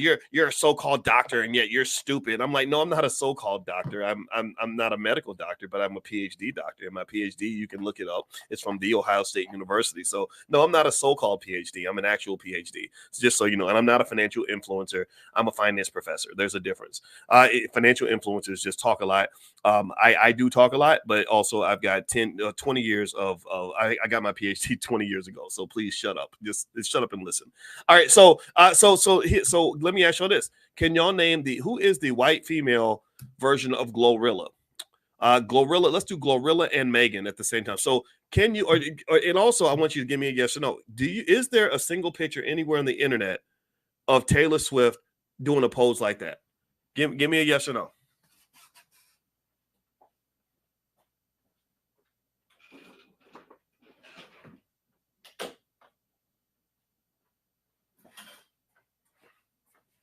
I mean, seriously, there's got to be one, right? Because apparently this is the racism ain't got nothing to do with it. I'm making things up. I'm being delusional. So can you think of one image of Taylor Swift? This is Megan Thee Stallion. She made a guest appearance on a Marvel show. Now, and she was teaching the She-Hulk how to twerk. Is there? I mean, can you name like who's the white female version of Megan Thee Stallion? Who's the white female that has a name that is similar to an adult uncastrated male horse? That twerks at every available opportunity, constantly takes pictures with her tongue out. Who is the white female Cardi B? There's her album cover. What's it called? Gangsta Bitch Music Volume 1. Is that the name of the? Yeah, and she's sitting there. She got her legs spread wide open, and she's sucking on a liquor bottle. Would you say that's just a glowing image of the black female? Like, would you say that this? And again, remember, the people that are running the industry, you ain't seeing no pictures of their daughters out here like this. They're like, no, we don't do that sort of thing. That's for the Negroes. they like this sort of thing. They like to be seen this way. And I want you to just kind of think about this. I want you to just really kind of process this. This is what they're doing to the image of the black woman. And then I got to go on Twitter, and first people that argue with me are not even the white folks. Even the white folks look at it and they're like, what the hell are y'all doing? There's lots of non-black people who look at this and say, why would you let people misrepresent your community this way? And I'm gonna tell you why it happens. It happens because many of us are financially desperate. That's what it's just financial desperation. That's what that is. When you're economically desperate, you will do anything in order to get money. And so one of the things that I think allows people like myself to make a contribution is that I like to train you on how to make sure that your children understand wealth and money, so they don't have to embarrass themselves to get money. I don't want my girls out there doing stuff like that just so they can get a nickel. I don't want them telling struggle stories, and this is really where it's all of our responsibility, right? It's not me beating up on the black women who do these things. It's more so all of us talking about just what's required for us to fix this. It's me challenging even black men to say, come on, man, we got to stand up and defend ourselves and defend our women. We can't have them out here desperate like this. And in fact, I'm gonna read some stats to you that will help you to connect the dots in terms of the imagery of the black female in hip hop and what's going on with the black female in society. But before I do that, do me a favor. If you could, please hit the thumbs up button, thumbs up, share, subscribe. My name is Dr. Boyce Watkins. You're watching drboycetv.com, the home for intelligent black people. As you guys may or may not know, every single morning I have a free class. It is called Economic Awareness Training, EAT. And so what I do is I teach you how to eat because I want you to eat. I want you to eat, and I want you to eat healthy food. That means I want you to make your money in a way that is good. I don't want you to have to do desperate things for money. I'm a finance PhD. That's my profession. And so if you'd like to join us, the class is 100% free. You can text the word morning to 87948. Text morning to 87948. You can also go to drboyceelevate.com if you live out of the country. If you live out of the country, go to drboyceelevate.com. If you're in the country, just text the word morning to 87948. I'll send you an invitation to our economic awareness training because this is what's going on, right? What's going on, the reason that we are embarrassing ourselves in this way and the reason that we're cheering this on is because we don't always know exactly what's really happening. I'm going to tell you like this. When we talk about economic awareness and financial consciousness, I'm going to tell you who's very much economically aware. The people who promote these images are extremely economically conscious. Cardi B is economically conscious in her own way in one particular sense. For a Cardi B, if you notice, most of her lyrics, most of her music is about money. Like, in fact, I think she has a whole song about money. So as a finance professor, of course, that perks my ears up. When you're rapping about money, it's like, okay, you love money, you want money, you want to get money. So my question then becomes, how are you getting your money? Because all money ain't good money. So what Cardi B does, unfortunately, and this is not her fault, because I think she's actually a smart lady. I respect talented lyricists, and I consider her to be a talented lyricist. They have a level of intelligence, and you actually see, believe it or not, just to give her credit, Cardi B's really evolving. If you notice, she allowed them to use her in the last presidential election, where I guess Biden did an interview with her and she endorsed him. Well, this time around, she said she's not voting for anybody.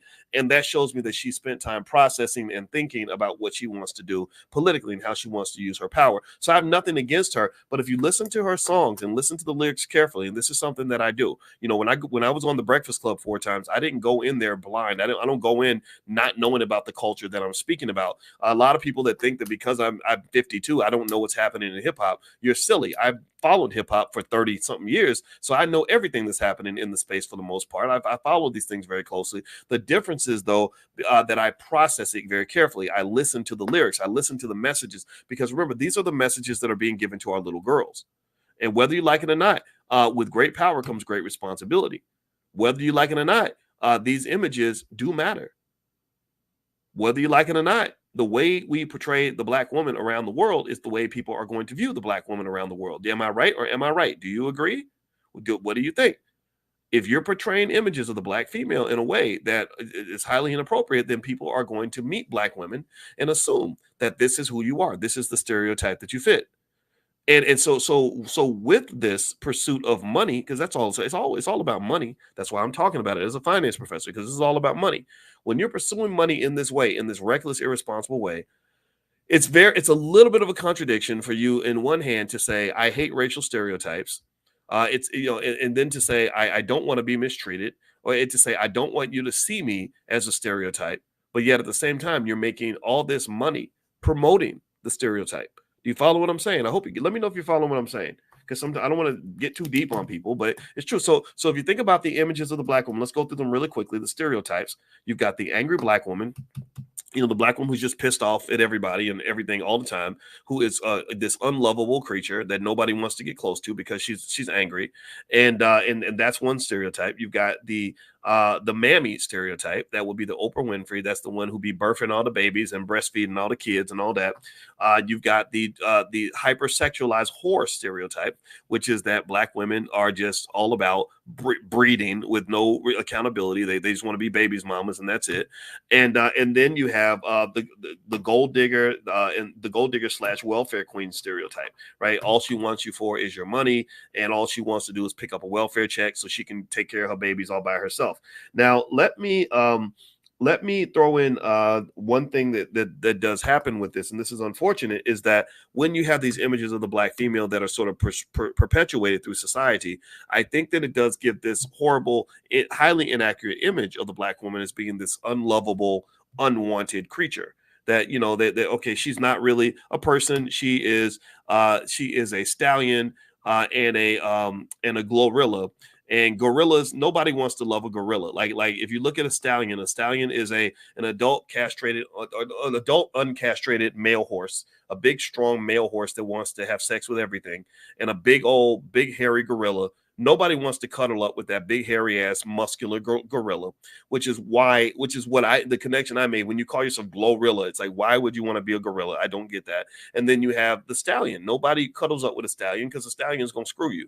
That's what stallions do, right? So ultimately, these stereotypes all connect, and these stereotypes are promoted by people who run the music industry who do not look like us. And so to me, the enemy is not the Lizzos. Lizzo got really mad at me, and Lizzo made comments and started getting into fights with me. But the thing is, I'm conscious of these things because I'm a little bit older than her. I understand the game. The game is that people like this pit people like me against the Lizzos of the world. So when I come along and say, come on, sweetheart, you're beautiful, you're talented, you can play the flute, why you got to twerk while you're doing it? Why you got to simulate sucking a man's penis in order to get attention?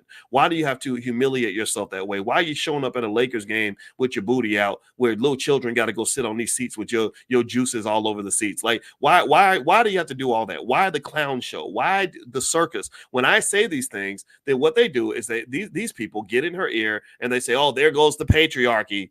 There goes. They use one stereotype against the other. They pit the Black man and the Black woman against each other. Give me a yes if you agree. They do that. They'll come in and because they control the media. They don't just control the music industry. Pay attention now. This is all financial. This is a financial lesson you will never forget.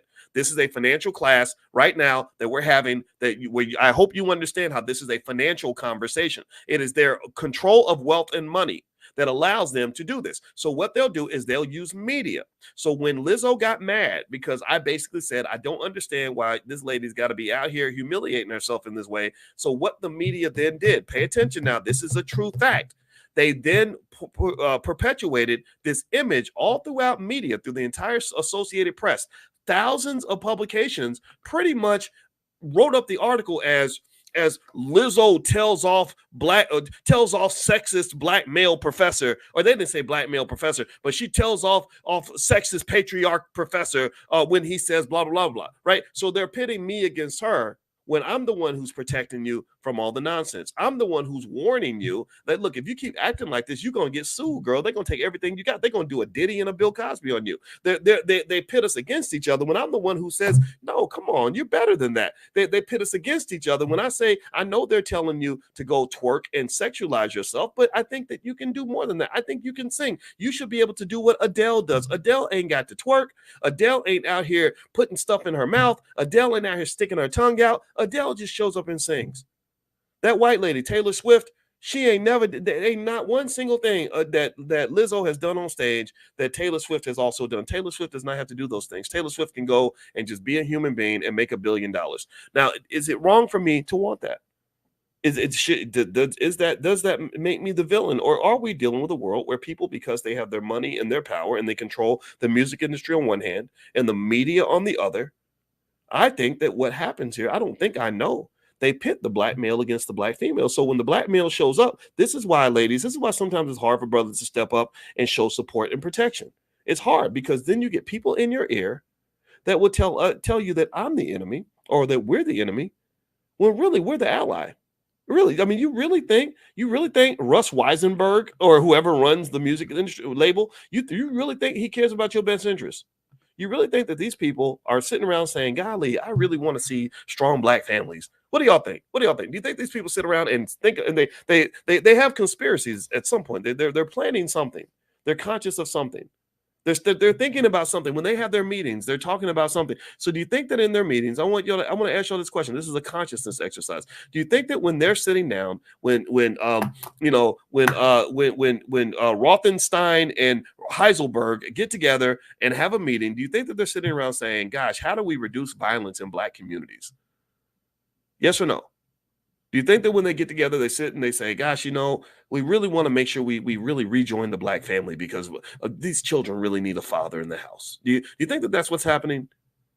Do you think that they sit and they say, gosh, Bob, I was looking at these statistics on black wealth, Bob, and I noticed that African-American wealth has been on the decline, and that's a problem. We've got to fix that. Do you think they're thinking about that? You think they're thinking about ways to create financial security for black people, stronger families, better neighborhoods? What do you think? Or do you think that they're sitting around saying, okay, how do we get so-and-so to twerk a little more so we can make it a little extra money? Oh, people loved it when you got on top of the table and was shaking your booty and we really we want to put you on TV so that you can be as outrageous as possible. So you can go out here and really outsell your last album, because we want to make money and we don't really give a damn what the societal implications are of your behavior. We just want that we want your stereotypes to show up to work every day so that we can profit from those stereotypes, and the negative externalities and the negative outcomes or the negative side effects of your behavior, that belongs to you. That belongs to you people. You people have to figure it out, because we're not doing that with our kids. We're not going to let our girls go out here and act like this, but we'll let your girls do it all day. I don't know if people, I know this offends people and I know people don't want to hear this, but whatever. Hate me if you want to. I don't give a damn if you hate me. I don't care if you hate me. If you hate me, that ain't going to affect me. What the only way you can affect me is if you prove me wrong. Can you prove me wrong? Can you prove me wrong that I just made a bunch of points and I laid it out very carefully and very clearly? You can't prove me wrong. That's why you get mad. You're not used to accountability. You're not used to somebody saying all money ain't good money. You're used to a world where it's money over everything, money over hoes, money. I'll die for money. I'll kill for money. Money, power, respect. I get money. I get money. Get money. That's literally the mindset. And my thing is, like, it's okay to get money. I mean, shoot, I'm a financial scientist. All I've done was study money for 30 years. But at the same time, money can turn you into something that you're not supposed to be. Money can destroy you as quickly as it can build you up. And I don't know if we think about that enough. And that's one of the reasons we have so many challenges. That's why these stereotypes persist. That's why your son might get shot by the cops, because a lot of times the cops have a negative perception of black males and they're scared of him before they meet him. Maybe that's why if you look at the stats, let's go through some quick stats, because I want to make these points really quick. If you look at unmarried rates, as of the recent data, 48% of black women in America, adult age, are unmarried. In the 1960s, before integration, only 28% of black women aged 25 and older had never been married. By 1980, this percentage rose to 40%. By the 2000s, it was 42%. And in the 2010s, it was 45%. And the number has continued to go up. So now it's up to 48%. So every decade in the last 50 years, the percentage of black women that are unmarried has consistently grown. There are studies that show that this also links to things like the Biden mass incarceration epidemic. When they put so many of your men in prison, it broke down your families in twofold. One, because your men were in prison, so they can't marry you if they're locked up. But then number two, these men that are supposed to be raising your sons are not there to raise your sons, so your sons are not growing up to become men. Let me know if you're following that. I need yes confirmations to let me know that you're getting what I'm saying, because I don't want to talk too fast. I don't want you to gloss over that point. When you don't have the fathers around, when the fathers are not raising your boys, that's when you get these she-males out here. That's when you get these bearded babies out here. That's when you get these 45-year-old teenagers from. That's where they come from. They come from the fact that they never had a father that was kicking them in the ass and forcing them to be men. That's the reality. That's something, for whatever reason, people don't want to talk about it. Maybe it's politically incorrect. Maybe it's not a warm, fuzzy conversation that you're looking for, but the world ain't warm and fuzzy. And so, generally speaking, the breakdown of the family is directly connected to the breakdown of the African-American male.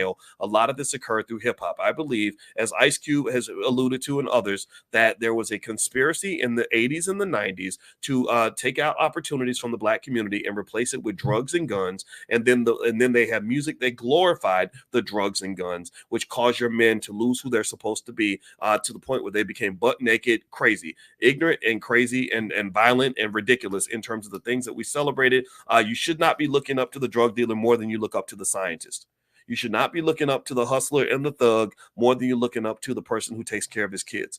There's nothing about Russell Wilson who's taking care of baby Future. If you know, Russell Wilson married the singer Sierra. There's nothing about Russell Wilson that on any planet would make him into some sort of a simp, except for a culture that has been bastardized to the point where you celebrate extreme amounts of black male irresponsibility. Give me a yes if you're following what I'm saying. Give me a yes if you've seen this. Give me a yes if you've noticed any of this. So effectively, what has happened is that both the black male and the black female, in terms of our self-image, our image of each other, and the image that is seen by the world, has been just chopped up and poisoned in so many ways. Poisoned through poisonous, toxic culture that is not controlled by you. It is run by people that run companies like Paramount Global, people that run Universal Music Group, people that run these other record labels. It's the people that run the media, and they will. And the reason you can't see it, pay attention now. The reason you can't see what is being done to you and what's being done to your family, done to your culture, done to your community,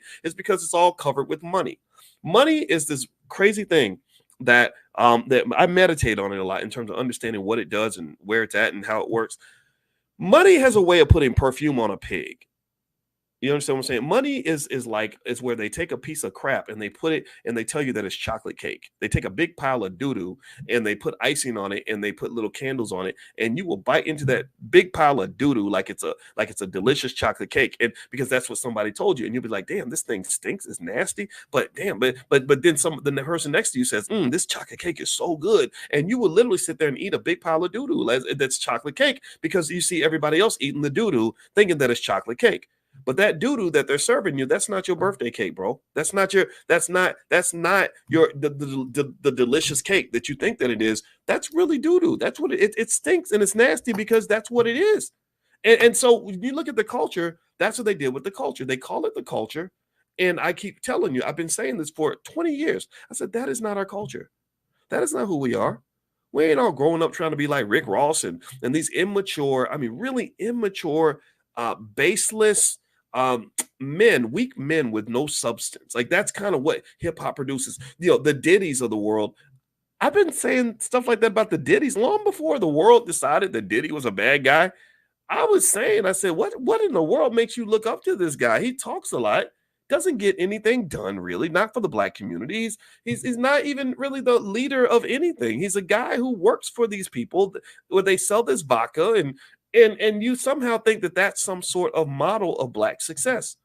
And now that model of black success is the same guy that you're vilifying now and saying, oh, he's a terrible person, isn't it? I'm like, well, why? You couldn't see that before? Oh, I get it. Oh, that's right. You were hypnotized by the money because you think all money is good money. So anyway, I'm going to make my final point on this. If you could do me a favor, please hit the thumbs up button. Thumbs up, share, subscribe. My name is Dr. Boyce Watkins. You're watching drboycetv.com, the home for intelligent black people. And yes, Mashawn, I am live right now. Sometimes I don't go live. Sometimes it is a recording, but right now I am live. But then again, you may be looking at the recording and then think that I'm in the recording saying that it's live, because sometimes I'll play it again. But also, if you want to get started on your economic journey in the Black Business School, we have 176,000 students worldwide. A lot of our classes are low cost or free. We are the Black wealth experts of America and the world. We're better at Black wealth than any other group in the country. We partner with scientists and thinkers from all walks of life in our community to solve our problems. And I believe this is more effective than any politician. It's more effective than any public policy. It's more effective than any entertainer.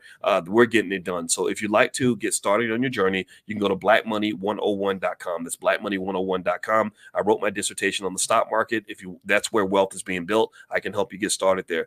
We have people that can do real estate. We have people that can do entrepreneurship. Whatever you want to do, we got you. We also are the only institution out here that's really aggressively educating Black children on wealth.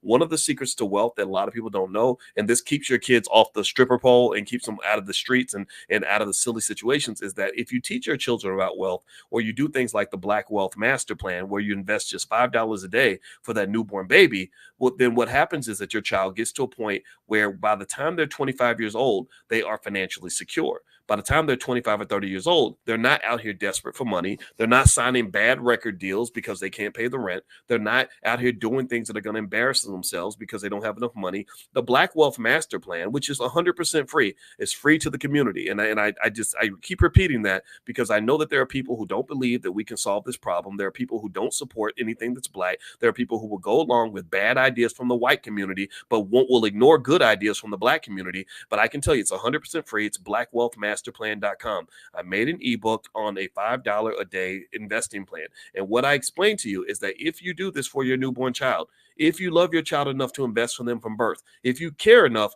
to prepare a plan for them, then by the time your child's 25 years old, they've got a couple $100,000 in the bank. So I want you to think about this. So let's go back. Let's talk about this topic. And the URL is blackwealthmasterplan.com. So feel free to go take a look. If you go back and you look at some of this ridiculous imagery of the black female that's being pushed throughout hip hop, I want you to ask this basic question. Do you think, give me a yes or no, do you think that Megan Thee Stallion would be, exploiting herself in this way and doing just anything to make a dollar if she was financially secure, if her parents had made a plan for her? I read Megan Thee Stallion's whole bio. I read her whole life story. I don't think her daddy was around. I think her mama was a rapper. I think that there was financial struggle. She signed a bad contract. She ended up suing the record label because she said she got exploited. But the reality is that they didn't make her sign that contract. So what made her sign it? Somebody made her sign it. What made her sign it? It was financial desperation. That's what made her sign it. That's what made her do it. The devil made you do it. The devil made you do it. The devil is in the struggle. The devil is in the poverty. The devil is in the scarcity. That's where the devil's at. Y'all got to understand. And so you got rappers that are out here listening to the devil. They're being driven by the devil. And I'm not talking about this from a religious standpoint. I'm talking about when you got beautiful young women like Glorilla taking pictures like this. I mean, literally booty cheeks spread out just so I can get attention. There's very rarely a black child that's raised with financial security who is not struggling to pay the rent, who will go to such desperate means to get attention and to get a couple dollars in their pocket. There's rarely a child with economic intelligence and financial security who will sign a record deal that basically becomes a deal with the devil, where they're stuck and they're locked into a terrible contract like Megan was, and they find themselves humiliating themselves in order to get paid. So I need y'all to kind of help me with this. Give me a quick yes, if you can, to let me know that you understand the connection here. Let me know if you understand why economics is one of the solutions to this problem. That if our children are raised in a way where they can make money the right way, they can make money in a safe way, they can make money in a way that's going to benefit them, they don't have to go sign horrible, imbalanced, exploitative, racist contracts from people who look like this. They don't have to go to these people. Because I'm going to tell you like this. Here's what I want you to understand. Pay attention now. I need y'all to listen.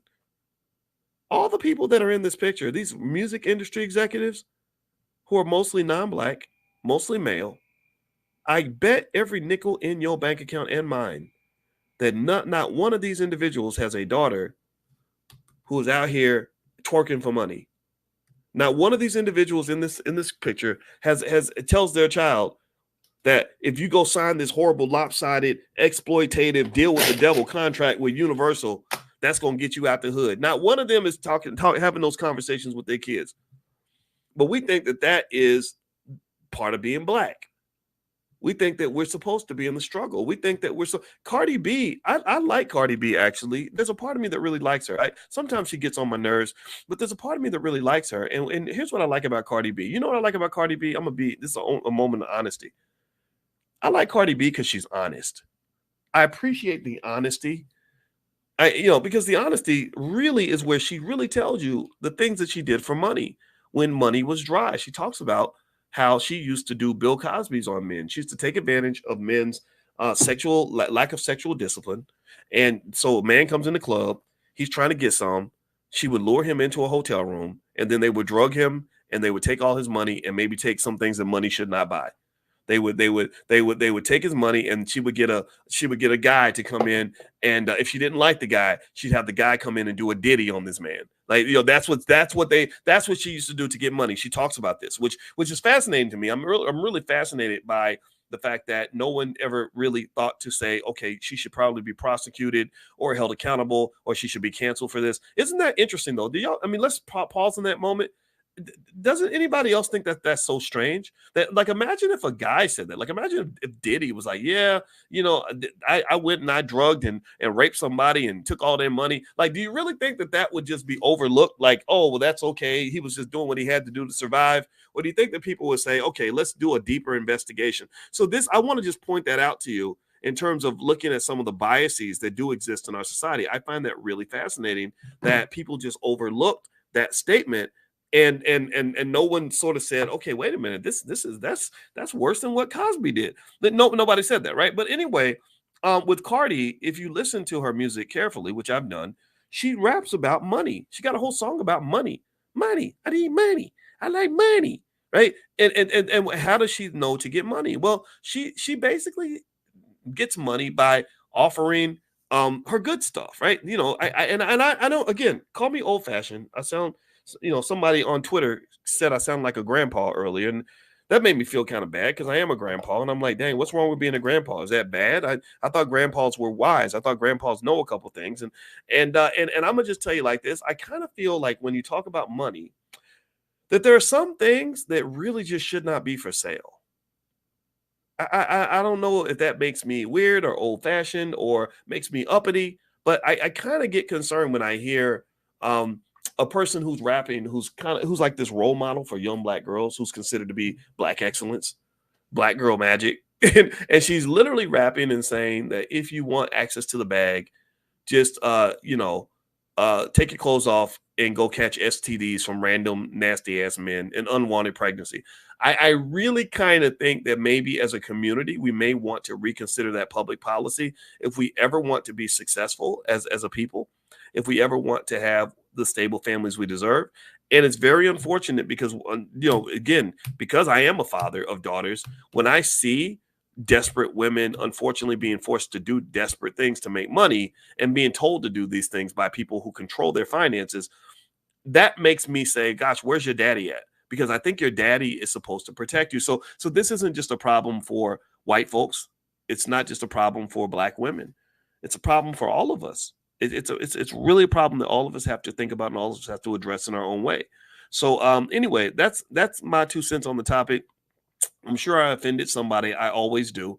If I offended you, that's good. That means that I got you to think. And I hope that we can agree that that even if we disagree, we can still be friends. So give me a yes if that's okay. If you didn't like everything I said, that's okay. Chalk it up to the fact that I'm not perfect and not everybody's going to agree. I just think that we need to have conversations about this because this ain't the way. This is not going to get us where we want to get to. Everything we talk about eliminating racism and creating freedom in the community, there's nothing free about selling our little girls' bodies, so they can make a couple dollars.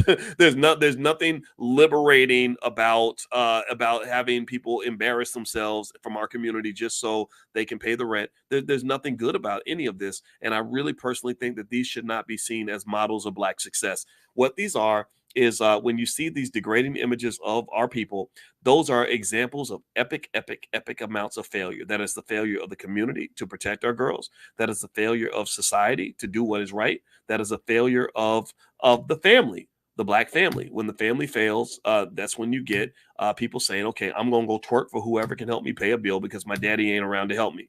And that's what I generally see when I see these kinds of things. Remember, Megan Thee Stallion, again, think about this, process this for a minute now. I need y'all to really be conscious on this with me. She's supposed to be living the dream. Like, this is the example of extreme success. This is what all the rappers aspire to. And I know a lot of rappers. I had a conversation with a rapper. He was very good friends with a rapper in LA named PNB Rock. And PNB Rock, do y'all remember PNB Rock? Give me a yes if you remember him. PNB Rock got shot, I think, in the middle of a Denny's or something. It was a Denny's or Roscoe's or something like that. And he was in this restaurant and somebody just somehow, I think his girlfriend tweeted his location or something from what I read. And next thing I know, this brother got shot in front of everybody. He got shot in this restaurant. And I was talking to a young rapper about this. And I said, it was Jay Ortiz. I don't think he minds me saying his name. Jay Ortiz right now is on tour with a rapper named Kevin Gates. And I talked to Jay and I said, are you sure you want to go in this industry? I said, because, most people I know who are successful as rappers in certain genres are not happy people. They're not safe. Megan Thee Stallion achieved all the success a rapper could achieve, but she got shot in the foot by her man. Like, that is traumatic as shit. I know I'd be traumatized. If my wife shot me in the foot and I got to keep on going like nothing happened, oh my God. Now, again, it's controversial, right? There are people debating whether or not he did it and all that. Well, I know he went to prison for it. And then you go into there's another rapper. She actually got discovered on my page. I'm not making this up. There's a rapper named, y'all know Young M.A.? Young M.A. is out of New York. Young M.A. literally got discovered on my Facebook page. And she's and I'm not making this up. She actually said this in interviews. And I'm very happy for her because she's super talented. But I feel so bad for her because if you listen to her music and you see the headlines on this poor young lady, she's going through extreme problems when it comes to her mental and physical health. She, and the thing is, and the reason that I believe this is happening is because you've got a lot of undiagnosed, untreated trauma in the Black community. You also have a lack of guidance for these young people. When these record labels get a hold of them and they start paying them any amount of money to do any ridiculous thing that will embarrass their family and their community, there's nobody from our community who's in their ear saying, come on, man, you don't really need to do this to make money. Or no, you don't want to completely sell your soul. So in Hollywood, people go off to Hollywood and LA and they have these big dreams about making money. There's that word money again. I keep bringing it up because in case you're wondering why a finance professor talks about these things, and because they dangle a couple of dollars in front of you, they get you to do things that lead to lifelong regret. And this is offensive to me because I think that the impression that others have of Black people is these people will do anything for $1. And I'm gonna tell you like this: every community ain't like that. Their community, these people in this picture, I bet you anything that there are some things they will not do for money. They will not abandon Israel for money, for example. There are certain things they will not do for $1. So the question I want to ask you is, what do you have in your community that is not for sale? I think that's the question I leave you with today as we finish up this conversation. What do you have in your community that nobody can buy? Or is everything for sale? Are your daughters for sale? Is her body for sale? Is your dignity for sale? Like, what do you have in your community that is not for sale? And if you can't think of that, if you can't answer that question, then you're always going to be a slave to money, because money can either liberate you or it can turn you into a slave. And this is what you're dealing with. All right. So anyway, guys, I'm going to get out of here. Hit the thumbs up button, thumbs up, share, subscribe. This podcast is on Spotify. So if you want to listen on Spotify, just go to Spotify, look up Boyce Watkins. I do have several podcasts on Spotify. One's called the Dr. Boyce Breakdown. The other is called How to Make Money Without Working. And I'm also creating something called Dr. Boyce Daily Stock Market, where I'm going to give daily assessments of what's happening in the stock market and stuff like that for those of you that are interested in pure investing topics. And as you know, I like to talk about culture. In my book, The 10 Commandments of Black Economic Power, that I talk extensively about what a good economic culture looks like, specific steps on how you can establish that in your family, and ways that you can break generational curses financially. So if you'd like to take a look at that book, I can even autograph it and send it to you. One of my girls is going to actually mail it to you. So we do have a family business with my wife. You can just go to drboycebooks.com. That's drboycebooks.com. Also, I want to remind everybody that October 25th through the 27th, we have the All Black National Convention that's going to be held in Lombard, Illinois, which is right outside of Chicago. The All Black National Convention is the largest gathering on earth of intelligent Black people designed specifically for us to solve our problems as a community. So we welcome all families. We welcome all intelligent people from all walks of life. We welcome all the therapists and the teachers and the activists and the attorneys and the doctors and the professors and all the people that care about our community, that want to solve this problem, that are sick of this shit, that want to make us better. So if you want to join us in Chicago, or it's outside of Chicago, it's right outside Chicago. So Lombard's a really nice place. Feel free to go to and Chicago is too. I'm not saying Chicago's not, but Chicago is a little bit mixed. I ain't gonna lie. Feel free to go to allblacknationalconvention.com. That's allblacknationalconvention.com. Okay, guys. So I'm going to get out of here, and God bless you. Thank you guys for listening. Also, tomorrow morning, we are going to get up at 10 a.m. Eastern. We do this every single morning, 7 days a week, because we're serious about this. We are not playing, and this is 100% free, and it's called Economic Awareness Training. If you'd like to be invited, just text the word morning, MORNING, to the number 87948, and I will invite you to our financial awareness training. Text morning to 87948, or if you live out of the country, you can go to drboyceelevate.com. So thank you so much for listening. I appreciate y'all 100%, and I just love intelligent Black people, because y'all let us have the conversations that need to be had, and I appreciate y'all putting up with my outrageousness, because I know sometimes I might say things that may sound radical, but just know that my heart's in the right place, and I want to say it in a way that's going to make our lives better. So take care. I'll talk to you soon. Love you. Peace.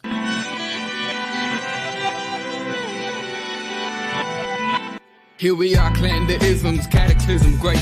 Our people out here struggling, trying to make it in this state. Everybody out here doing it, but we the ones who late. Now family, we the ones who gotta delegate. Get that money in the power, never be fake. Stick to co-sign for 3. What did he say? Create jobs, support our own.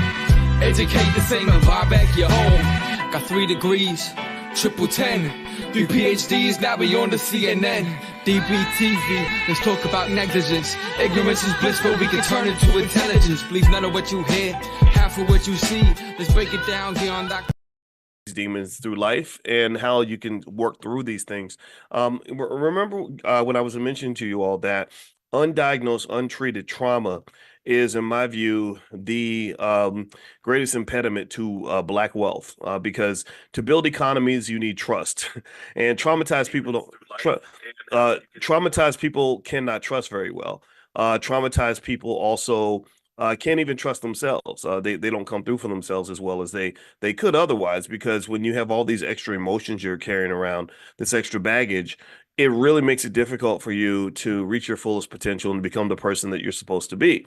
So this is one of the reasons why I think even with our kids, we want to work very, very hard to help them shape their identities and at an early age, so that they don't have these impediments that keep them from becoming their very best selves, right? So I personally think even things like racism, I know that racism in Kentucky, growing up as a Black kid in Kentucky, really sort of gave me a weird inferiority complex that I was constantly fighting, where I would be shadow boxing. I'd be fighting battles that didn't even exist, because I was so traumatized by this idea that I was going to be treated differently just because I was Black, and I know that even as I got older, there would be situations I would walk into where I didn't feel comfortable, or I was dealing with all these excess emotions that kind of blocked me from being able to really just do my thing and to react to things in the right way, in a measured way. It's like when I was teaching at Syracuse University, I remember dealing with white kids, and it sometimes conflicts would emerge because maybe I'd get offended by something somebody said or whatever, instead of me just dealing with the issue. Now, I think that we might have, speaking of dealing with the issue, are we back? Do we have audio? Yes, I have audio. I figured it out.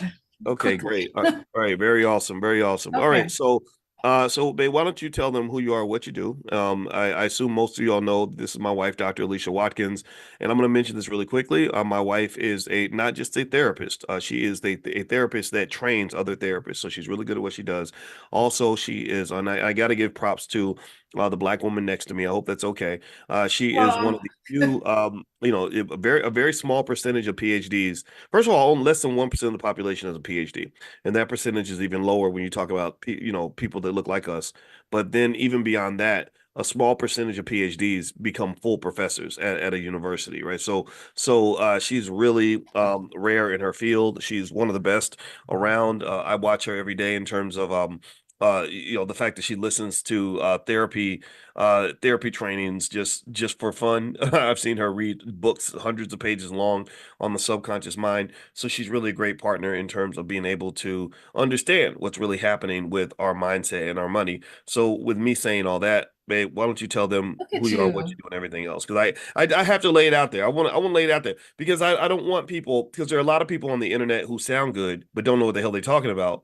And I know you put in 20 years of work, 30 years of work into this stuff, right? So to me, I think there's a difference between somebody who has been studying something for 20 or 30 years versus somebody who just got up one morning and decided to start a podcast, and so because it really can cause you, it makes the difference between getting good information and bad information, or scientifically proven information, versus just something that came off somebody's hip. So anyway, I'll let you go ahead and take over from here. Why don't you tell them about what you do and everything else? Yeah, my name is Dr. Alicia, and I am a social worker. I like to present myself as a social worker first because that's my background in my training, and I work as a professor in the Department of Social Work at a nice institution. So that's what I do. I do train other adults who want to change their career and become a social worker, many of them, and I also do a lot of supervision for individuals who want to get their license. So I'm a licensed therapist, and so I help sign off on other individuals who have completed their degree and they also want to become a therapist, a licensed therapist as well. So that's some of the things that I do. And I also have my own private practice, and I do a lot of work, particularly with a lot of your students, Boyce, but also some other people as well. So I work with families, I work with couples, I work with individuals who have these demons attached to them. I love this whole, what is it? You said financial demons Yeah, that you're going financial to talk demons. about today. Yeah, Yeah. that's So, yeah. Go ahead, mhm. please. Sorry. Yeah, I mean, I think I love that whole concept. And I'm not going to say demon in my practice, but I mean, that's essentially what we're doing. We're how do you get rid of demons? Like what is it, The Exorcist? I Mhm. should be like the priest and the exorcist to get rid of the demons inside of you. So I love Yeah, that. I love that whole yeah. Well, concept. yeah. Well, let me lay this out. I don't think I've never seen that term financial demons used in any other setting in any textbook or anything. But but that's the goal of the Black Business School and our financial therapy department is we're not here to just simply replicate what's already been studied. We want to go deeper. We want, we're the black wealth, the black wealth surgeons, of America in the sense that, to solve a serious problem like the racial wealth gap, you really need to do that surgery. You need to do that specialist focal, a very, very deep focused specialization that's going to allow you to figure out from a nuanced fashion, like what's really happening here, right? So the term financial demons is basically something, or you can call them money demons, either one, whatever you want to call them. It basically comes from any fears or anxieties or negative beliefs about money that can really undermine and sabotage your financial thinking. Now, I want you guys to give me a yes or no. Would you say that there are money demons in the Black community? Do you think that there are fears when it comes to money that plague us, anxieties, just stress that comes when it comes to money? Are there negative beliefs that hold us back? And also, the thing about these psychological barriers is that they might come from past experiences. I want you to think about the past experiences that you've had or that you've seen other people have that may affect their decisions when it comes to money. Social pressures like keeping up with the Joneses, following whatever you saw them do on BET, ingrained beliefs. Do you think that there are any money demons that relate to ingrained beliefs, maybe cultural baggage or social norms or generational curses that relate to money that keep us broke, that keep us struggling? And the thing is that here's the thing about a money demon. A money demon, it can show itself in the form of stress, poor financial decisions, or maybe even avoidance of financial responsibility, right? For example, maybe the guy who would love to get married and have children, but he doesn't because he's afraid that he cannot provide for anybody other than himself. And give me a guess if you've seen that before, right? So I want to kind of dig in what's in just a point of confession. I know my wife she always goes too deep into stuff like this. So I don't want you talking about me, but I'm gonna confess a financial demon I had about marriage. When I was 28, I met a nice lady who was older than me, who was financially secure, and I did not pursue the relationship because I said I'm broke. I only I only make $1,000 a month, and she was making probably $10,000 a month, and it made me feel very awkward. She had her own house and a nice car and all that, and it made me just feel like, gosh, this is not cool. And I don't think that was her at all. That was really me. Now, mind you, I'm glad I didn't marry her or date her or anything because I got to marry you. But still, like, I think little financial demons like that are things that we kind of overlook in terms of sort of seeing how our relationship with money shapes how we make decisions. So let me ask you this, babe. Based on what I said about financial demons, in your practice as a therapist, do you see a lot of money demons pop up in terms of maybe fears or anxieties or negative beliefs about money that may sabotage the thinking of the clients that you see and things like that? Or what in your experience as a therapist? I know you can talk about individual cases, and I don't want you to do that, but how often does that come up?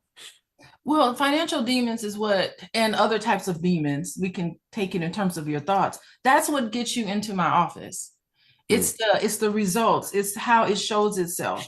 And that's when people tend to be like, okay, I need to seek some help because I can't function every day. The stress is so overwhelming that I can't continue on with what's happening in my life. And so when it starts to become overwhelming, it's the consequences of attaching yourself to these financial demons. It's an attachment that you have to them. And it's a thought process. And the more, and it's interesting because with financial demons, the more you feed it, the bigger it gets. And you feed it in two ways. The first way you feed your financial demons is by avoiding it, is by just saying, you know, you need to open up your credit card bill and you need to look at what you spent last month, which is what we're going to do after the month of May. It's crazy, right? You know that you have all of these issues that you need to deal with and you're avoiding them and you're not addressing them. And so what happens is that short term, you feel a relief, but long term, it ends up getting worse. So that's how the financial demons grow. Number one, by avoiding. And the second way financial demons grow is by fixating yourself on what you don't have and comparing yourself to others and say, I don't have this, I can't do this. It's this rumination that you have in your head about what you can and cannot get, what you think that you think. It's what you think that you cannot have. And that's the second way you feed these demons. These demons actually are energy that lives off of you. It attaches itself to you and it grows based on your fears. Okay. It's like the movie It. You ever see the movie? I love the movie It because really it is a perfect dramatization of what happens inside of us. You have to remember, ain't no devil in terms of how I see it in my work and how I see life in general. There is nothing outside of you. There is no devil. There is no demon. The real demon is your thoughts.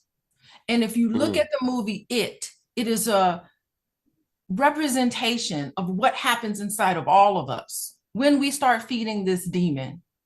And that clown, it got bigger and better. It fed into their insecurities and it grew until one point in this movie. And it's when they stop and they turn around and they face that clown and they start beating that clown up and they start attacking it. And that's when the clown shrinks down into nothing and just goes away. It's the same horror film. All the horror films that we have is nothing about how, it's nothing but how something gets attached to you. But Hollywood makes it seem like these scary people are doing something to you. There's nothing outside of you that's against you, really, other than your mind. And I really do mean it in terms of racism, white supremacy, believing that the white man is all that and they got everything and they're the desirable people. That's mind control.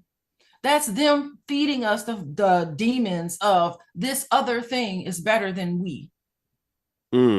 Wow. Okay. So, so one of the things I'm gonna lay out a theory here is one of the theories I have is that based on what you're saying and based on, movies like It and stuff like that, or maybe the movie Smile. You and I saw the movie Smile, which, Smile's a really creepy movie where basically, people, you would witness somebody like doing something crazy, like cutting their own throat with a big smile on their face, and they'd be doing this. And it was a real creepy thing. And what we realized when we saw this movie was we said, oh, this movie is really about trauma. It's about how trauma is contagious and how that causes us to, that traumatized people can traumatize other people, and it becomes almost like a virus, right? So it almost seems like with money demons, one aspect of the money demon concept is that you're really also talking about, in my opinion, these preconceived beliefs that people have that really come from these generational curses that are passed down, right? Or perhaps a money demon might be a trauma that you experience because somebody financially traumatized you. Let me give you an example. I talk about this a lot in my book, The 10 Commandments of Black Economic Power. When you loan money to somebody that you trust and it's your cousin and you give them your last few dollars that you had stacked up to pay the rent or the mortgage, and your cousin just, ghosts you or disappears and doesn't want to pay you back.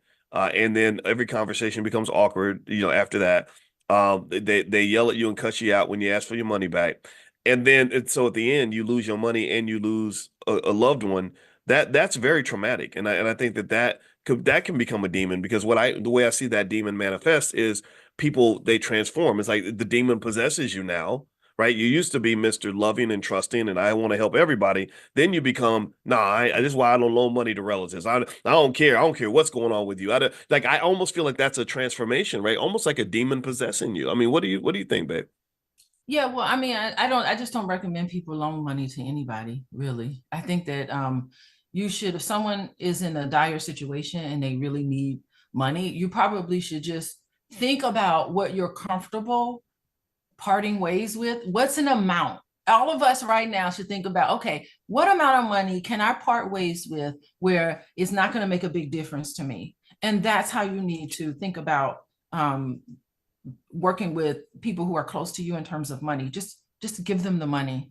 Just say, enjoy yourself. I hope everything is okay, because listen, when you start you loan somebody money and you see them walk around with a new pair of shoes on, it's always going to create a dynamic. It's going to be like, okay, so this person can't give me back my money, but they can buy a new pair of shoes. Just, it's always, I recommend just try to avoid loaning somebody money anyway. But think about that. Think about how you feel when you have worked hard and you have been successful, and there's other people in your family who's not been successful. I mean, that's also a money demon as well, because there's this guilt that comes that you feel like survivor guilt, and you have made decisions and you have decided to structure your life in a way where you have success, but you don't understand that you worked really hard for it. It's not luck that got you where you are. It's, for many of us, it's hard work. And you start looking around at everybody else and you're successful and other people aren't successful.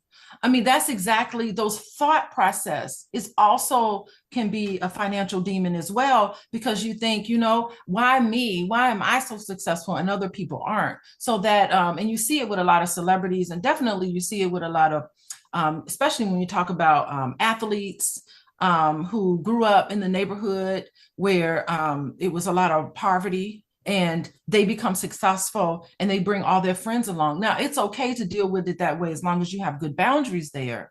But it's other people who need to work just as hard as you. And they also need to, you know, also show and prove that they have this, you know, this ability to be able to come up with you. So I think it's beautiful to come up, you know, bring everybody who's available and who's willing to do the work, but you still have to do the work, and there's no substitute for that. Well, you know, it's funny, and I think this is a good opportunity for you and I to see things from different perspectives. First off, when you said use that word recommend, like I recommend people do this.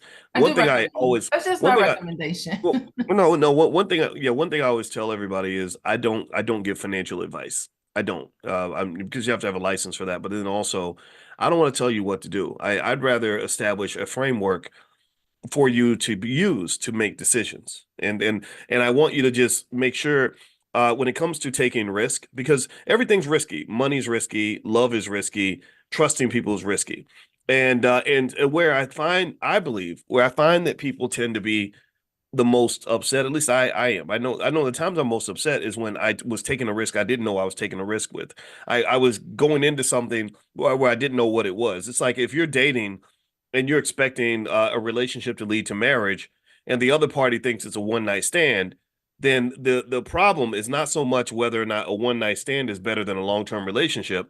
The problem is that there was a misunderstanding. People didn't know what they were getting into.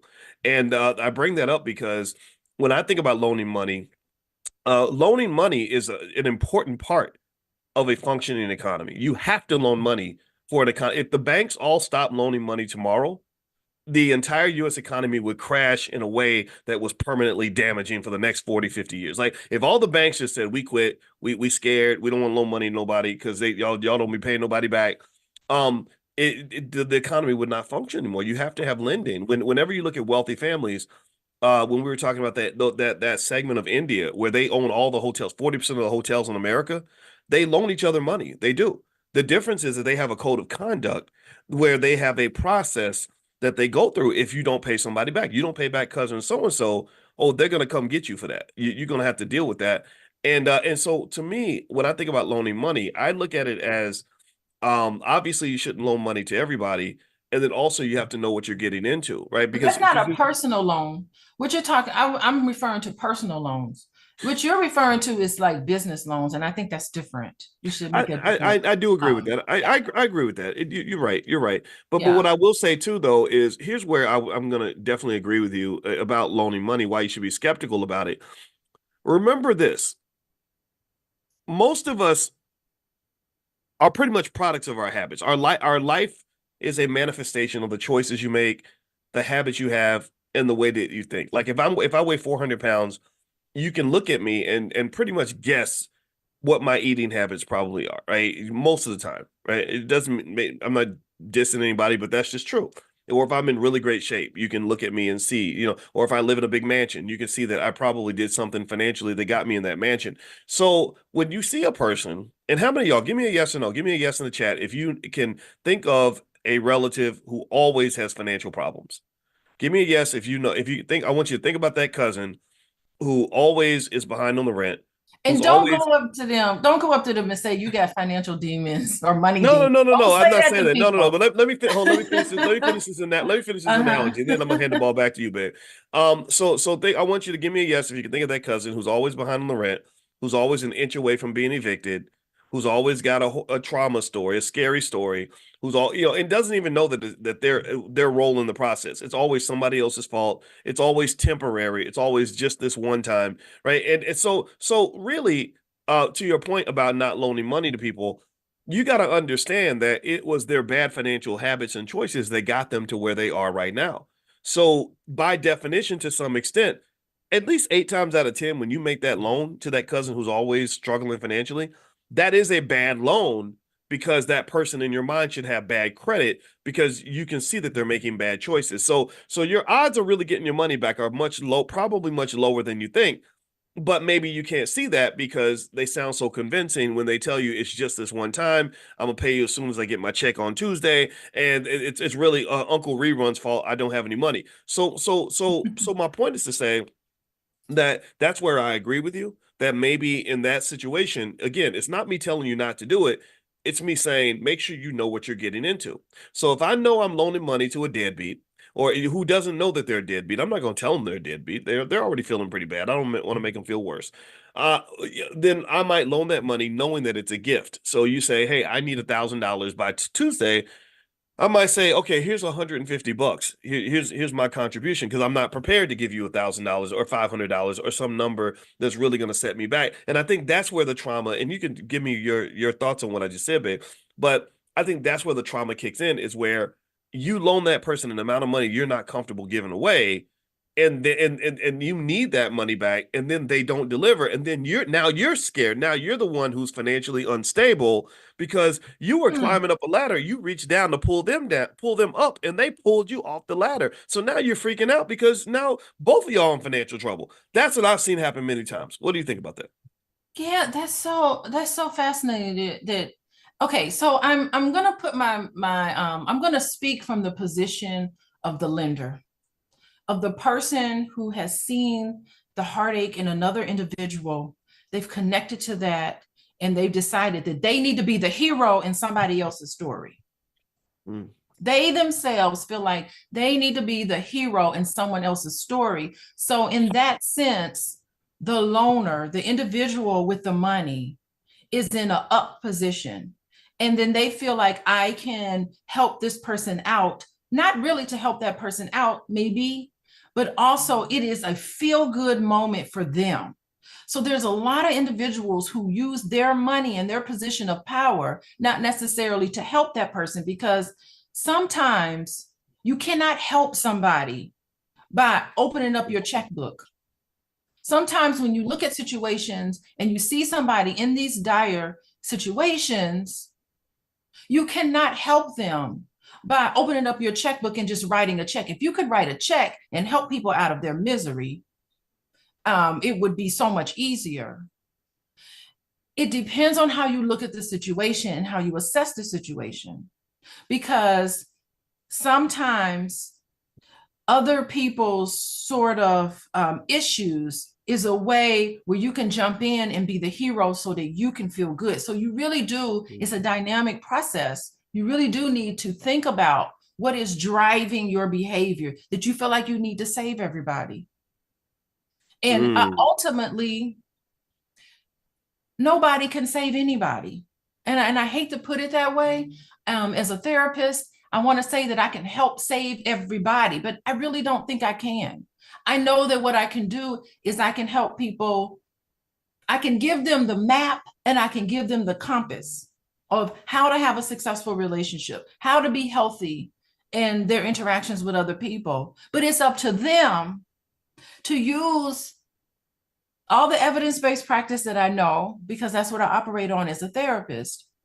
They can use those things. They have to, outside of the sessions, do the work. They have to decide, okay, I'm going to make a change and I'm going to face this demon, because all demons are negative thoughts. I'm going to face my negative thoughts about this situation. I'm going to look at it directly and I'm going to shrink it down, face it directly. Someone wrote in the chat, the shadow side. They're spot on, whoever that person was. I can't remember their name, but that's the shadow side of you. And when you avoid and when you fixate on things, that is when that shadow grows. But when you start thinking about not what you don't have, but what you do have, and address that, that is what grows. I don't know, should we call it a financial angel? Maybe money angels. Money angels all around you. Abundance is around you, but you have to see it in your everyday life. And you have to empathize with other people who haven't quite gotten there. So I was saying that, interrupting you, I'm sorry, to say, you don't talk to somebody and say, you got a financial demon. That's not what you do to other people. Because the point of this on Sunday morning is not to save anybody else. The point of this is to use these tools that Boyce talks about every morning, is to use these concepts and incorporate it into your own life. That's the point. You can send people the link and ask them to join, but it's up to them if they're going to click on the link, if they're going to listen to this, if they're going to incorporate all of this into their life. Well, okay. So, by the way, I want to mention to everybody that we're talking about money demons today, and money demons are pretty much any sorts of fears, anxieties, negative beliefs about money that sabotage your financial well-being.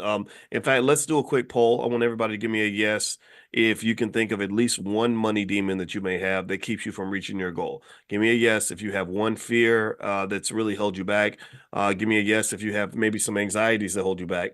Give me a yes if you have some negative beliefs about money that were passed down to you that have held you back. Maybe, like, for example, you should go to college and give $200,000 away of your money so you can get a job that you hate.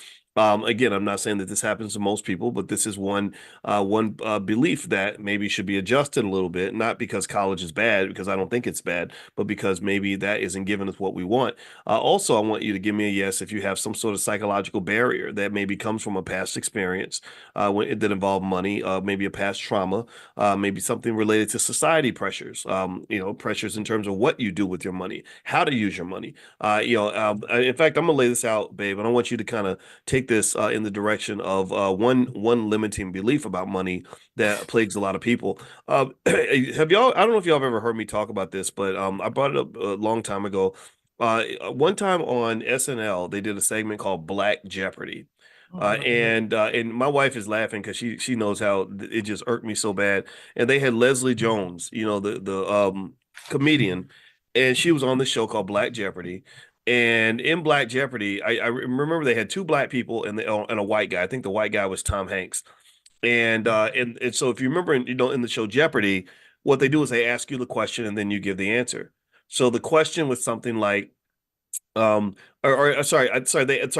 give you the answer and then you state the question. That's what I meant to say. So the answer was, your boss wants to take $50 out of your check every week for your 401k. And I think Tom Hanks was, the white guy's like, you say absolutely or whatever, right? Like you put, you want to invest. And Leslie Jones goes, and she says, you better give me my money so I can buy me some scratch offs. And that was really, it didn't make me laugh, right? I'm sure people thought it was funny because they're like, yeah, that's what black people be doing. We be spending our money on scratch offs. Yeah, well, that's why you ain't got no money in your 401k, right? Because somebody told us that makes sense. But they're kind of positioning us for a lot of long-term financial anxiety I've seen people who become millionaires off their 401k, but by maxing it out at an early age. You max that thing out at 22, 23 years old. When you hit retirement, you're very wealthy. And remember that you don't just get the benefit when you retire. You're financially secure for a good 20 or 30 years even before retirement, because you've got hundreds of thousands of dollars sitting over to the side in case you lose your job, in case you really need the money, in case you want to buy a home, in case you want to quit your job, or in case something bad happens. So let me ask you about this, babe. So what is your assessment in terms of what I just said about that Black Jeopardy thing? I feel like that's kind of a money demon, that some parts of our culture, what we call the culture, it can be a little bit anti-wealth, because you don't see a lot of wealth coming from the culture. What do you say to that? Yeah, I mean, there was a really sad display. And I know so many people that would do that, so that's why I would chuckle a little bit when I saw it. I was like, I chuckled initially, and then I was like, oh, that's pretty sad. They just really, that hurt. I mean, to me, it just really hurt because she is representing Black women when she's on SNL. Any Black woman on media represents subconsciously all Black women. So for her to say that she's representing in the minds of other people and in our minds as well, on a subconscious level, she's representing how we feel about ourselves, and a part of us that just want instant money. And a scratch off, that's exciting. I love going to the casino. That's exciting, quick money, but that's not long term. And it's sad when you think about it the second time. So your initial reaction is to giggle, but then you think about it more and you're like, dang, that hurts. It really hurts that's where we put our nest egg in, spending our money at the track. I had an uncle who would be at the track all the time, spending his money. I mean, if he had invested, he would have, before he passed away, he could have left his kids some money, some actual money. And it's sad because that is a money demon in our culture. And it's so fascinating how money demons are really just negative thoughts and beliefs about money, and thinking that we don't have enough, and thinking that we can't do enough. And money demons is also in how we spend. You see it in how we spend. We want to have social approval and respect of others. And unfortunately, we live in a culture where you are respected if you have, and not only that if you have money, but if you spend it in this elaborate sort of way, you get this social approval and respect. And that's the thing where that's the sad part about it. Because I mean, I know millionaires that walk around and they just have on regular t-shirt and jeans. You wouldn't even know they were millionaires, but they walking around and they're just happy with themselves. They don't feel like they need to have to flaunt it or go to the club or go to VIP section and spend a ridiculous amount of money on the weekend. It's just insane what people do. And that's us running a program. We're running a program that's been given to us and reinforced by SNL. Thank you, SNL, for reinforcing that in us. It's terrible. Well, it does create kind of this weird awkwardness where when you start doing things that are healthy, you start doing things that are smart and savvy and embrace delayed gratification over instant gratification. And it's really unfortunate when you run into somebody who is so possessed by their own money demons that they literally accuse you of not acting Black, like you acting white, and and that happens a lot. You have people that make healthy choices, and then somebody says, "Oh, you think you white, or you think you better than everybody else," And I know I've gone through that. I don't know if anybody else has ever gone through that, but I've gone through that. If you It's crazy. yeah. Just even when and I mean, just when I just think about, like, even when I created this platform to sort of do what we do, I remember I would say this is the home for intelligent Black people. And you remember when Kwame Brown, the NBA player, was like you uppity, you think you better than everybody else. And I'm like, well, what's wrong with being intelligent? Like, would you feel better if I said this is the platform for stupid Black people? You a sellout. What are you talking about? Like, that you don't like the word Yeah. intelligent? Like, that was so strange to me. And I really would say that is a self-esteem issue. If you think that being Black means you're supposed to be ignorant, then just go sign yourself up for slavery. I mean, you would do well in 1702. Massa would love you. You would do quite well on the plantation you are under all these constant threats. There are so many people that want to control you, that want to extract things from you, they want to harm you, they want to incarcerate you. They don't even they want your son dead. They want to own your entire family. So why would you go into a battlefield like that where threats are everywhere and then want to be ignorant, blind, deaf, dumb, and stupid? That don't even make no sense. That's completely illogical. And so circling back to just money demons, babe, when I see a money demon, I think of it like the movie The Exorcist, where the demon possesses you. Yeah. And in my view, when you have not healed, when you have experienced horrific amounts of trauma as a child, like lots of us do, and you're carrying all this with you, and you explain to me, by the way, my wife is a certified trauma specialist, right? By the way, she did get a certification. I remember you got the certification because she talks to me a lot, and I try my best to listen, and you were telling me things as you were learning them. I remember you telling me about how trauma like literally kills you, how traumatized people have all these physical health issues, mental health issues. And a lot of us, once you understand trauma, you can identify traumatized people when you see them. It's that person who's going to cut you out over a bowl of Cheerios. Maybe it's that person who sprints away every time they run into a healthy relationship, right? Just whatever. Or who takes a molehill and turns it into a mountain, whatever. And it's kind of like one of these things where these demons do possess us. And if you imagine me being possessed by a demon, I'm not really who God meant for me to be. I'm who Satan meant for me to be. I'm who the devil wants me to be. I'm showing up and I'm like, yeah, that demon may come from, some anxiety or some fear, or perhaps it comes from drugs and alcohol, some bad habits that I have. Maybe it comes from my failures of the past or things that haunt me. Maybe it comes from societal pressure. I was listening to my favorite rapper who told me that I'm supposed to disrespect women, stay high and drunk all the time, beat people up if they make me mad, and make poor decisions, right? But to me, that's what I see. I see the demons possessing us. And to me, to be healthy, you got to do an exorcism.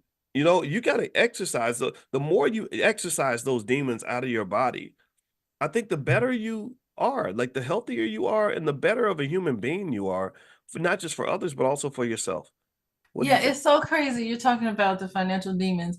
I remember going to college and I had this white boy in one of my classes, and he had on like dirty gym. He had on old gym shoes. And where I come from, like, why would you be wearing old shoes? And in my mind, I'm making fun of him because he got on these raggedy shoes.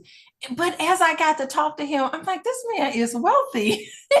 And in my mind, it's just like, why would you have all that money and still wear these? Like, you should get a brand new pair of shoes. I was like, you need to go now and get the shoes, because I cannot understand. Like, in my mind, it was just like the first thing I would do if I had money, or if I came from a family with a whole lot of money, is I'd have on some nice shoes. I would not walk around like that. And I think, like, in white boy land, maybe that makes him feel more wholesome and more genuine. I have no idea, but I couldn't understand it for the life of me.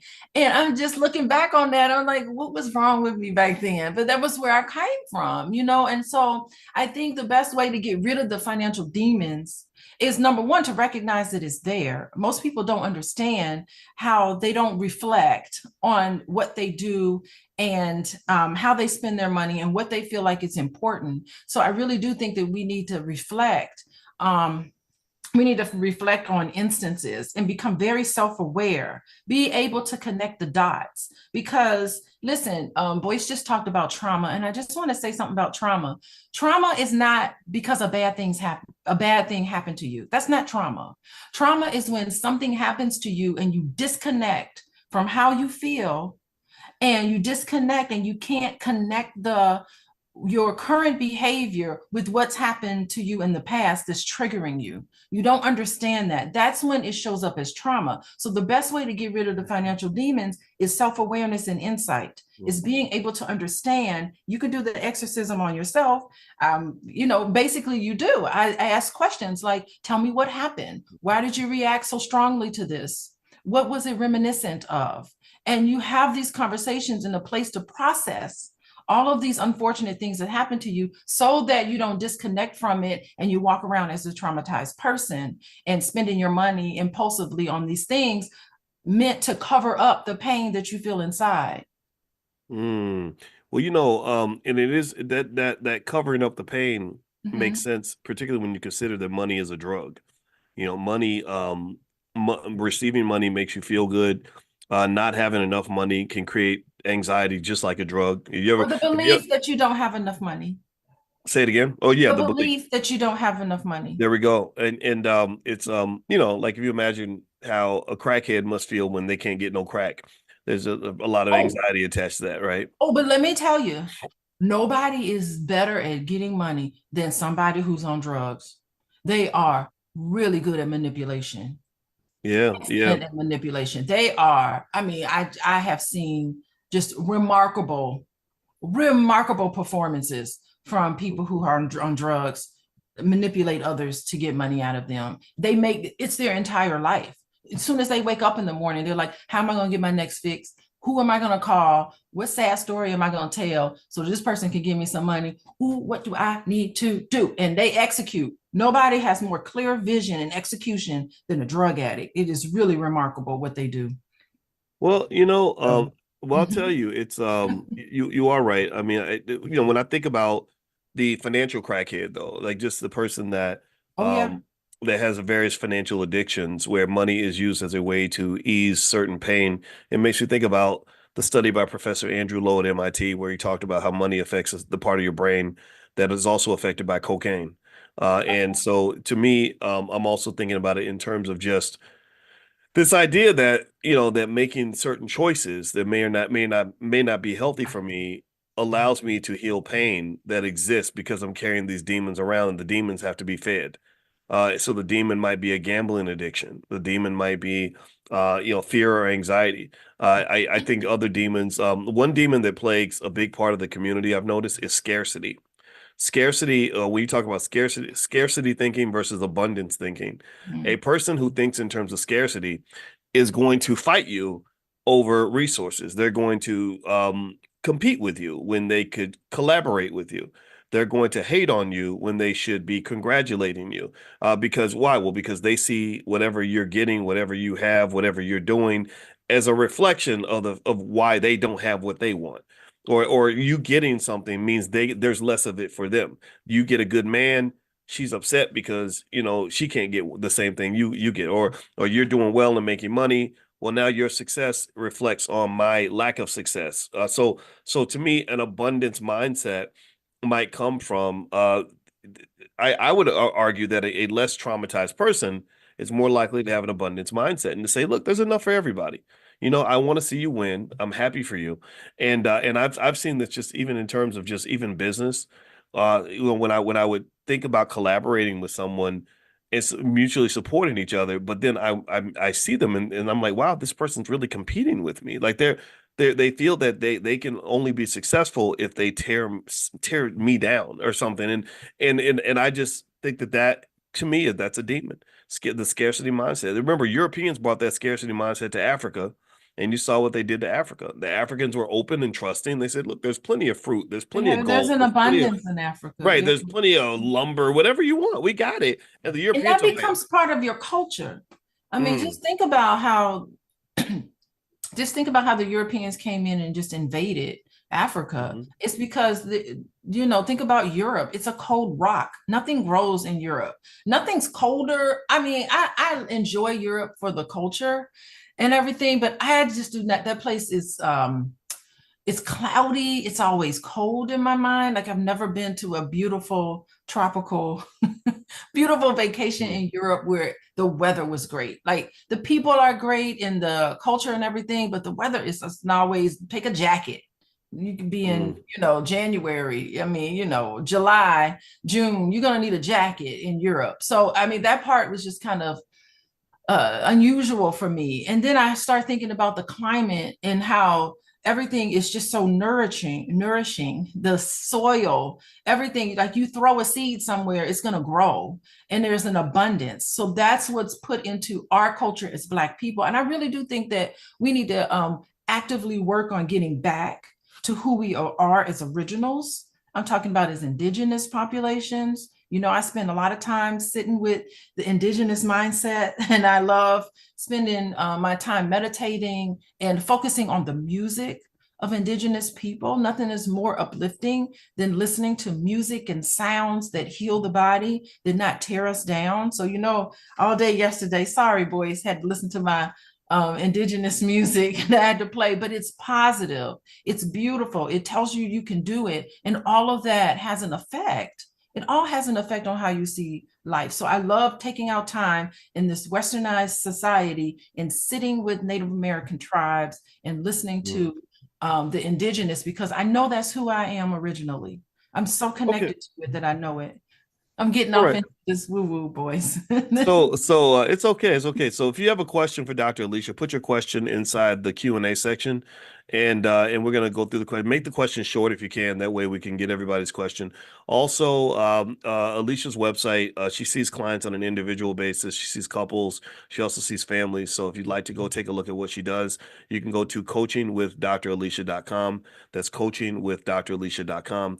And if you go to drboycebooks.com, she has workbooks on things like financial anxiety and some other things that relate to relationships in particular. So if you go to drboycebooks.com, we have a whole section on love and money. We call it the Love and Money Lab. And you can go in there and dig in and find stuff that can help you not just have healthier relationships, but maybe deal with what's going on internally when it comes to your finances and all that stuff. Because you gotta fix it, you gotta heal if you want to grow, if you want to evolve and become a better person. So let me just sort of jump back to the guilt. I've heard you talk a lot about guilt and shame. And Oh, one thing I've noticed in terms of a money demon that can affect a lot of people is maybe guilt or shame about mistakes that were made, right? Give me a yes in the chat if you have financial mistakes that are just embarrassing. Give me a yes in the chat if you have come back from a terrible credit score, or you're trying to come back and you're just so ashamed of it, you don't even want to look at it. Or maybe you're so far behind on certain bills, you're just like, oh my God, I can't even, I'm not even gonna open it. Or maybe you have shame about maybe you're an investor and you have shame. I don't know about y'all, but I'm gonna tell you what, I'll start off by admitting my source of shame and embarrassment. I'm embarrassed by the fact that I didn't just hold on to my Bitcoin back in like 2014, 2015.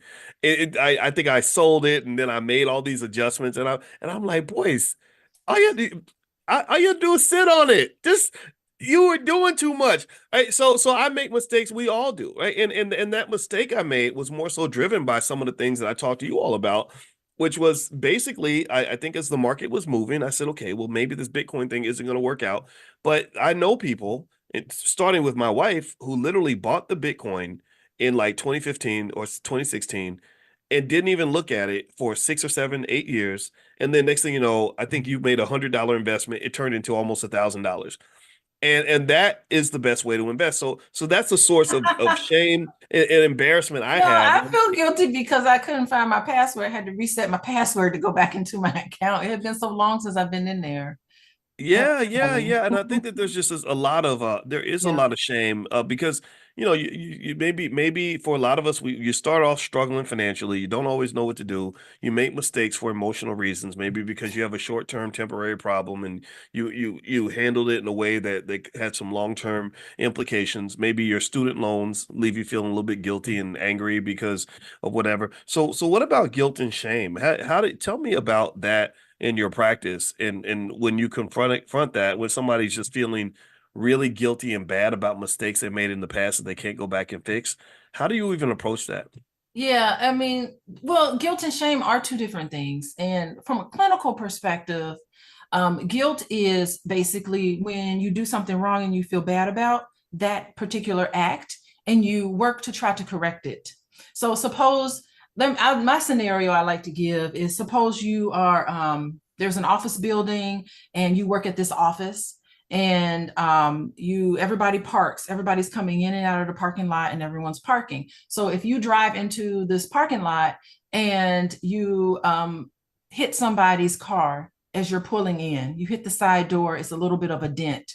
It's, what are you going to do about that? So guilt says, you feel guilty, you say, you know what, I am going to go into the office, I did this, I'm going to go into the office and maybe talk to the receptionist and ask the receptionist, do you know whose car this is? And if they do, maybe they connect you to the person, the owner of the car, and you go up and you say, hey, I just hit your car. Here's my insurance information. I'm really sorry about that. Boom. That's guilt, right? Where shame is something where, shame is where you think, what is wrong with me?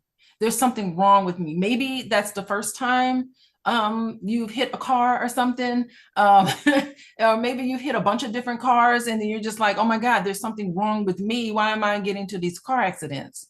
And it kind of can carry itself out in a sense where you don't necessarily feel guilty, but you may tell yourself, what do you tell yourself in the midst of that shame? Where some people can say, you know what? I'm not going to feel shame because I don't get into car accidents. This is a one-off. But shame happens when you say, you know what? Maybe I've been hitting people every time I pull into a parking lot. There's something wrong with me. I need to kind of fix it because I need to start learning how to drive better, or I need to figure out how to pull into this parking spot better. Now, the thing where unhealthy shame comes in, where I talk about it in my office, is where you feel shamed and what you do with it. You say, you know what? I think there's something wrong with this person. Why would they park their car that way? I wouldn't have hit them. You're not taking responsibility for what you've done. Okay. You say, you know what? I never would have hit them if they hadn't been parking their car sideways. So what's wrong with these people in the way they're parking? See, I wouldn't have done it. You take no accountability and no responsibility because you can't deal with the shame.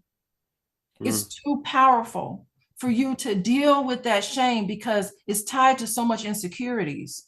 And I see that a lot in my office, particularly with romantic relationships where you've done something to your partner and you know you shouldn't have done, and there's so much shame attached to it. You feel like such a terrible person that you cannot apologize to your loved one by something that you did. Your actions caused someone else to feel this way. You need to feel guilty about it. But some people come from such a place of shame in a clinical sense that they can't take responsibility for what they've done. Okay, wow, that's giving me a lot to think about. Okay, so shame No is accountability.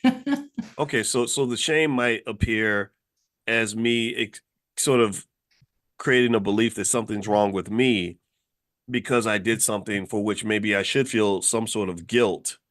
It's So your it's almost like, behavior. It's not being able to disconnect. You disconnect, I did something wrong with I am wrong. It's the okay. behavior attached to that. And what you do if you feel level of shame, and a lot of it is parenting. That's just parenting that instilled in you, there's something wrong with you. Okay, you make all children make mistakes. And as parents, we need to correct their behavior and say, I love you dearly. You're a beautiful person who made this mistake. Let's see if we can fix it, right? That's what you want to give your children. But when you say, what's wrong with you? You must be stupid. People calling you names and putting you down. You have so much shame attached to that when you're an adult, you can't have relationships with anybody because you're making mistakes and you're not accountable to it. And some people call it narcissism and it is a narcissistic trait, but I don't want to put it in those words because that's a clinical word. All of us, we shouldn't be using that on a daily basis, but it's just not being able to say, I behaved in this way and I need to make it right. Okay, so put that in the context of money and money demons. Like, so Yeah. so are you saying that my shame of mistakes I made for which I should feel guilty, that internalizing that shame can create a demon that might affect my choices going forward? That because I'm ashamed that I kept a bad credit score, I see myself as financially irresponsible, and because maybe I don't want to deal with the shame, maybe I avoid certain things, like, because it almost sounds to me like you're saying the shame isn't required. Maybe guilt is okay, but shame is not required because shame is almost like that internalization of guilt to say something's wrong with me as opposed to something's wrong with what I did. And when you carry that shame, that becomes the demon that possesses you, that then causes you to engage in avoidant behavior because you don't want to confront the shame, or you don't want to confront the bad feelings that may come with that Yeah, shame. Is because you that kind of feel what you're so saying? ashamed, you fall apart every time you make a mistake. No one expects you to be perfect, but you put that on yourself, this level of perfection that you have on yourself because you're too ashamed. You're too ashamed, and you make a catastrophe just because you had a bad month or something. It's not a catastrophe. Things ebb and flow all the time. That's a universal law, right? The Hermetic principles. You also study Hermetic principles. It's a law. What goes up is going to go down, and you have to be able to figure out how to ride the waves without internalizing it and thinking there's something wrong with you. Mm-hmm. Now that's I think I get that concept. I know that professionally, kind of dealing with something that feels like shame is what allowed me to really do what I do. I remember when I would go on TV and do stuff, you're always so scared in the beginning that you're going to make a mistake or say something stupid or get something wrong. And I remember just kind of saying, just because I get something wrong doesn't mean I'm not qualified. Just because I make a mistake doesn't mean I don't know what I'm doing. Everybody makes mistakes. And nobody's any better than me. Other people make mistakes and they don't, it's not the end of their careers. They don't walk away in shame and give up. You just keep coming back. Right. So that to me is really, I almost feel like what you're saying about guilt and shame is also connected to self-love. Like in my view, this was literally my processing. And again, I'm not a therapist, but I think that we are our own best therapists. So what gave me a lot of confidence, not fake confidence. I don't have to pretend to be confident. I really am confident in what I do and what I know. What gave me confidence was not this false belief that I'm perfect. What gave me confidence was having enough self-love to forgive myself when my imperfections show up.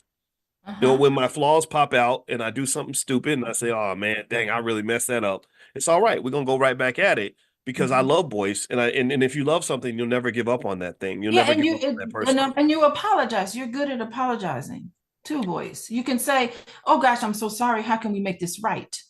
How can we make this right? And let's just move on. That is beautiful. Nothing's worse than when somebody does something and they go into this place of shame and they never apologize. They say, well, I wouldn't have done it if you hadn't have done that. I wouldn't have done it if you hadn't done that. I wouldn't have done it. It wasn't just on me. If you hadn't done this, where you start to just in your mind, because the shame is so painful for you, because it's, of course, reminiscent of how you were treated when you were younger. And you start seeing that person as a parent. And you start saying, no, I wouldn't. And you feel like you need to defend yourself instead of just saying, yes, it was a mistake. I did it wrong. I feel sorry. Let's move on. And I do agree, but I'm gonna tell you one area where I'm going to challenge that a little bit is sometimes I feel like I need to defend myself. There's some, like if someone comes up to, and I get it, I hear what you're saying. I want to hear your perspective on this, but if somebody comes up and says, you stole my purse and I didn't steal your purse, my first reaction is going to be like, no, I'm sorry. I'm sorry. I'm sorry that you think I stole your purse, but I didn't do it. Right. So go ahead. I want to hear your perspective, but that's, I think defending yourself is okay too in some situations. Like, I don't think being defenseless works. Right. What do you think? No, I mean, you asked them the question. You say, okay, wait, you think I stole your purse? The best thing, it's a reaction to be defensive.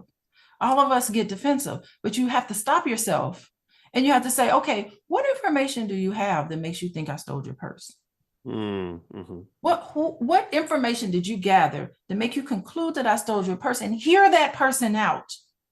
Because that is where a lot of problems can really be dissolved between individuals, is the other person doesn't feel like they've heard the other person out. So you hear the person out and you say, wait, you saw me on video? Show me the video. And then you look at the video, you'd be like, what day? I wasn't here on that day. I wasn't in the parking lot. Maybe it's a video of the park. You hit my car. Okay, well, there was cameras out there. Show me the camera of me hitting your car, because I really want to hear how you came to this conclusion. Do that instead of defensive. Because it's these beautiful conversations that are never had between individuals, and they just start fighting each other and it escalates. It doesn't have to. And in the moment where you really feel defensive, that's a signal to yourself to stop and say, how did you come to that? What information did you gather? Because it could be that that person really did see a video of you stealing their purse, and then you can clearly say, yes, I totally understand why you thought it was me. But guess what? I wasn't even there. That was somebody else that looked like me. Let me show you. I totally get, let's work together and find out. I don't know. You don't have to work together with somebody to find out who stole their purse, but you can definitely give them some empathy. Okay. Yeah. Well, Yeah. and it's funny. It reminds me when Oprah said a long time ago, where she said, everybody just wants to be heard. Yeah. And I think that that was a really wise thing for her to say. And so I think that really that, all these emotions you mentioned, guilt and shame and everything else, sometimes can make us dismissive of other people, and that doesn't work. And then sort of circling that back around to the financial stuff, um, in terms of money demons, I really think that being able to have a healthy way to process those feelings that we may have, the guilt and the shame of bad financial choices and Yeah. just the outcomes, I think that goes a long way in being your best self and being able Fix to, it. yeah, being able to, right. So either you can fix the past or maybe you can't fix the past. But either way, I think self-love love is powerful. Love goes a long way. And I think, and I would encourage you to love yourself enough to say, God is not through with me yet. I ain't perfect. And y'all have heard me say that. Y'all have heard me say, look, hey, just chalk it up to my imperfections. Because I know I'm good at what I do, and I'm proud of that. I'm proud that I worked so hard to become good at this. But at the same time, that self-love is huge in that, because you never become perfect at anything. And so don't give up on yourself, so don't give up on yourself because you got a bad credit score. Don't give up on yourself because the student loans have buried you. Don't or you feel like they buried you. Don't give up on yourself because you don't know everything you need to know. Keep pouring into yourself. You are the best investment you will ever make. And then one of the other best investments you'll ever make is the people that you love and the people you care about. So you pour into them with knowledge and preparation and information and everything else. And then eventually that turns into resources. It turns into action. And that's how you succeed financially. That's how you get rid of those money demons, and you start operating on a higher frequency. And that's what economic awareness is all about. Economic awareness is partly driven by self-awareness, driven by consciousness, being aware and conscious of all the things that might keep you from getting to where you want to get to. So dealing with the money demons, I think, is something that we all have to do. So, babe, I want you to get the last word. I want to mention everybody. Dr. Alicia Watkins, her website is coachingwithdralicia.com. So feel free to go to her site if you want to see what she does as a therapist, and she meets with couples, individuals, and families. So that's coachingwithdralicia.com. Also, I have this book called Financial Lovemaking, and she and I actually created this 5-day love challenge. If you guys want to take a look, if you go to boyceandalicia.com, remember that, babe? We I did that do about remember that. about 3-4 years ago, but it's really good. So feel free to go to boyceandalicia.com. You get a free copy of my book, Financial Lovemaking. And also, if you want to get other resources from Dr. Alicia, you can actually text the word love to 87948. So she does a lot of good stuff on relationships, and in addition to financial therapy. So babe, I'll let you get the last word. Any parting thoughts you want to share? Yeah, I'm really thinking right now, even making a financial mistake doesn't make you a financial mistake, right? Right. And I think that when I say you can correct it, you can just say, "Oh, that was terrible. Let me fix it by adjusting things. Things need to be calibrated in your financial life all the time, and take out time to focus on your finances. It doesn't have to be every day, Boyce. Boyce talks about finances and focuses on it every day, but that's fine for him. Okay. But I really do think that you should schedule whatever's comfortable for you to just fix it and stop ruminating on the past. That rumination, and really get to the point where you can process things and you feel like you processed it out, these terrible things that have happened to you financially, and you can get to a place where you can have compassion for yourself and you can have grace for yourself, but you now know better, and now you can do better going forward. Absolutely. So that's what I would tell people. That's Yeah. right. All right, awesome. All right, let's do better, be better. Let's fight Know off the better. demons. The money demons hit all of us, and so if you want that just sort of that quick summary of the money demons you may want to investigate. And maybe this is something we can go deeper into. Maybe we can develop Yeah. a class around this or something. But I would just to give you some ideas on where you might look for those money demons. One might be scarcity, having a scarcity mindset. They may cause you to have insecurities that they get in the way of progress, like jealousy and or competing with people that you should be collaborating with, guilt over spending or things like that, or maybe debt or mistakes that you made in the past. Guilt and shame are big factors. Also, maybe anxiety over things like debt or income or financial instability. Financial anxiety is very big. If you go to drboycebooks.com, Dr. Alicia has a workbook to help you work through and analyze and become aware of any financial anxiety you may have. She did a whole financial anxiety workbook. So feel free to go to drboycebooks.com. You can scroll down to the love and money section. Maybe a fear of failure. Anybody got a fear of failure? Just I'm good. I'm scared to go start this business because I'm scared this business is not going to work.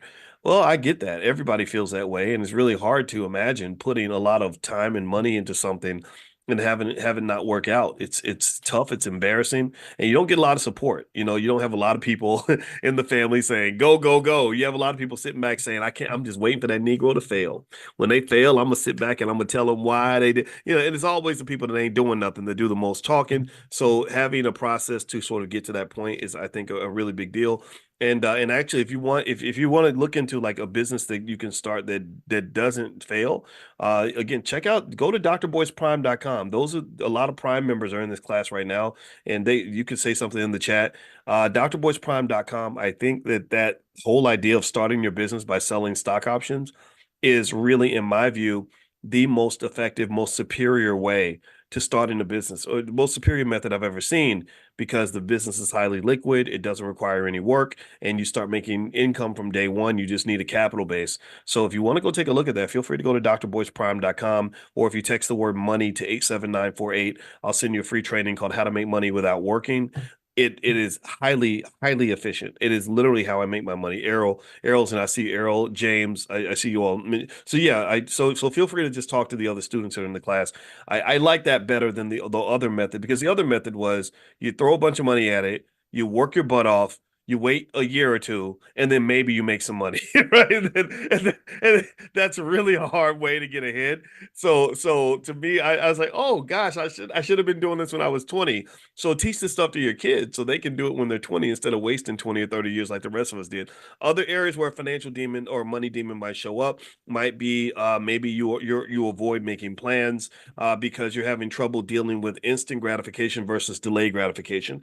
Instant gratification and the dopamine release, the good feelings that you get from sleeping and chilling when you could have been working a little bit, or eating the wrong foods when you could have been eating healthy, or just making unhealthy choices when you really want to sort of think about the long term. I think that's a demon too. That instant gratification is another type of demon that really affects so many of us in our lives. It affects all of us. It's a demon that I fight every single day. Do I eat a salad, or do I put my hand in that bag of chips? And my wife will tell you right now, I got a bag of chips next to the bed. So some of these demons don't ever really go away. It's a daily fight. So literally sometimes that inability to focus on the long term, to have that higher level of consciousness required for you to focus on the long term, to me, that's a demon. That's another type of demon. And I know I'm saying too much, and I don't know if my wife has something to say in response to that, but I probably do. literally all of us we have our higher selves and we have our ghetto self. You know what I'm talking about? Like, you got the higher level of you where you're just doing everything right.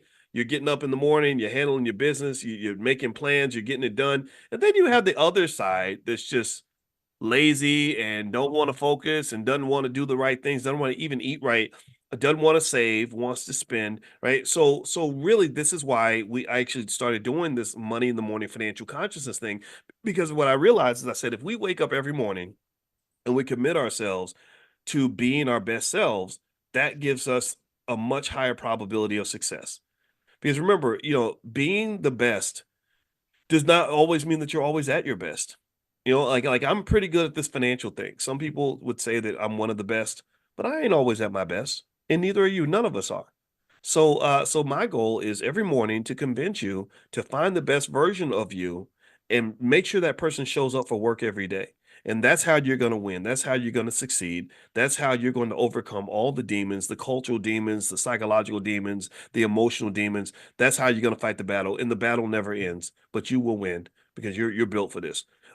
Babe, did you have something else you want to say before? Because I know I said a lot. Did you have something you wanted to Well, end we'll this with? save it for next time.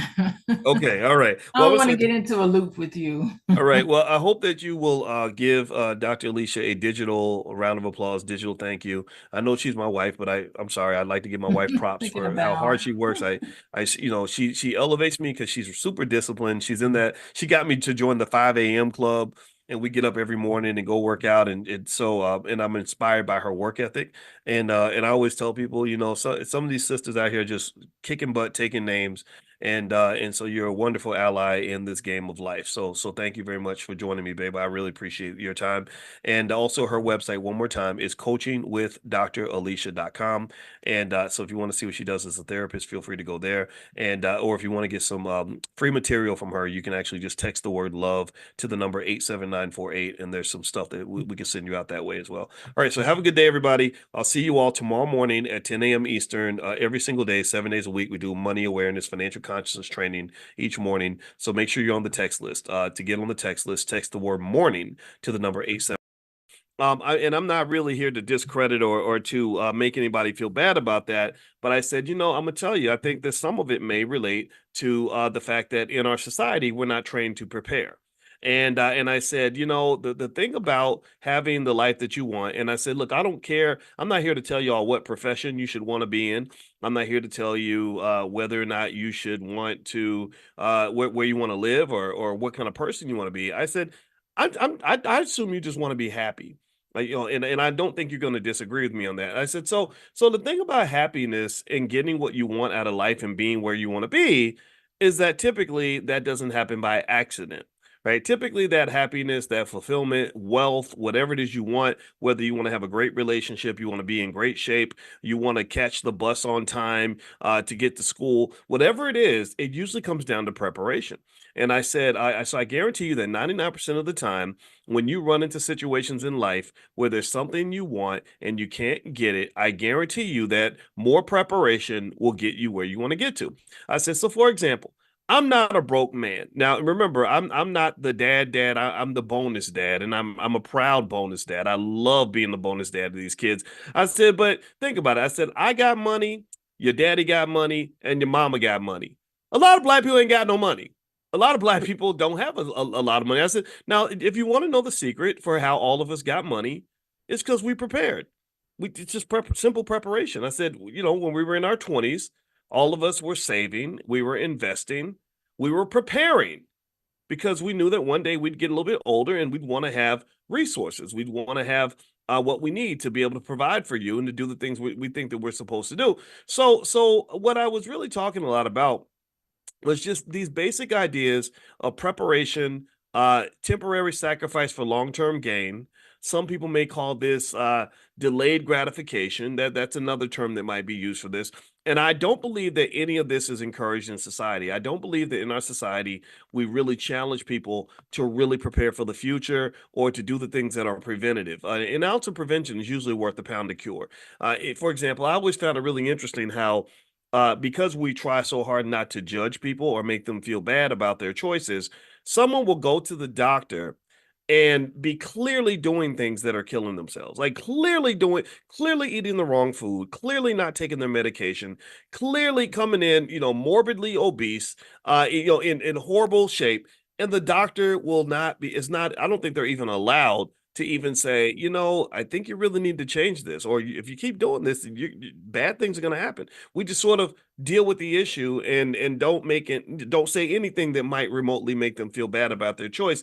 And I kind of feel that's wrong. I feel like challenging people a little bit is a good way to go. And so that's what I was doing with the kids. I was challenging them and hopefully that went through. They probably ignored me. They probably sat in the back laughing about how I was like the preachy dad or something, but I don't care. I said, y'all gonna take this message today because y'all got me out here driving y'all to school because y'all didn't get ready and get up on time. All right. So anyway, all right. So let me just say hello to Tonia Patillo, the wonderful Patillo family. Good to see you. Let's see here. I see Gregory and Charlene and Sharon. Good to see you. April West, Olivia, George Calhoun, Ralph out of the Bronx, Winston Butler, David Francis. Good to see you. Karen Dorsey, Eric Bennett, Antonio Fuller, L. Nicholas, Carolyn Thomas, Gina Mills. I see all of you here. So very good to see all of you. And let's jump in. Now, one thing I want to mention quickly is that if you want to get you always talk about the $5 a day investing plan. There is an ebook attached to that. If you would like to pick up a copy of the ebook, there's a URL. You can feel free to write this down. It's b1investing.com. That's the number one investing.com. And so there's some free resources there if you want to pick up something that can help you to implement the $5 a day plan. That's the thing that we've been talking about a lot. It's part of the Black Wealth Master Plan. So the number one, b1investing.com. So feel free to take a look at that. Secondly, I wanted to talk a little bit about something that was on my mind this morning as it pertained to student loans. I was listening to an interview. The guys at Earn Your Leisure were interviewing Robert Smith, I think that's his name, the billionaire. And I never met Robert Smith, but he said something really interesting about the student loan forgiveness thing that happened when they were at Morehouse. Does anybody remember that? Give me a yes if you remember that. When Robert Smith gave the speech at Morehouse, the commencement address. And in the speech, he surprised everybody by saying that I'm going to pay off all your student loans. Anybody remember that? And I thought it was remarkable and wonderful and beautiful and extraordinary. And I was incredibly happy that he did that. I thought it was a great thing for him to do. Now here's where I'm going to lay out some nuances. And Robert mentioned some of these nuances. So this is not just coming from me. This is also him. He talked about a couple of things that were interesting. First thing he mentioned was more from a practical standpoint. He talked about the tax implications of giving and receiving gifts. So if you receive a gift like that, there could be a tax bill attached to that. And he said that was one thing that they had to deal with when they were paying off people's loans because they didn't want to put them in a different kind of debt with the IRS. And that was made sense. It was interesting. And then he mentioned something that I'd seen in stats, but it really popped out in my consciousness when I heard him talk about it. And he mentioned that 60% of Black wealth goes toward paying student loans.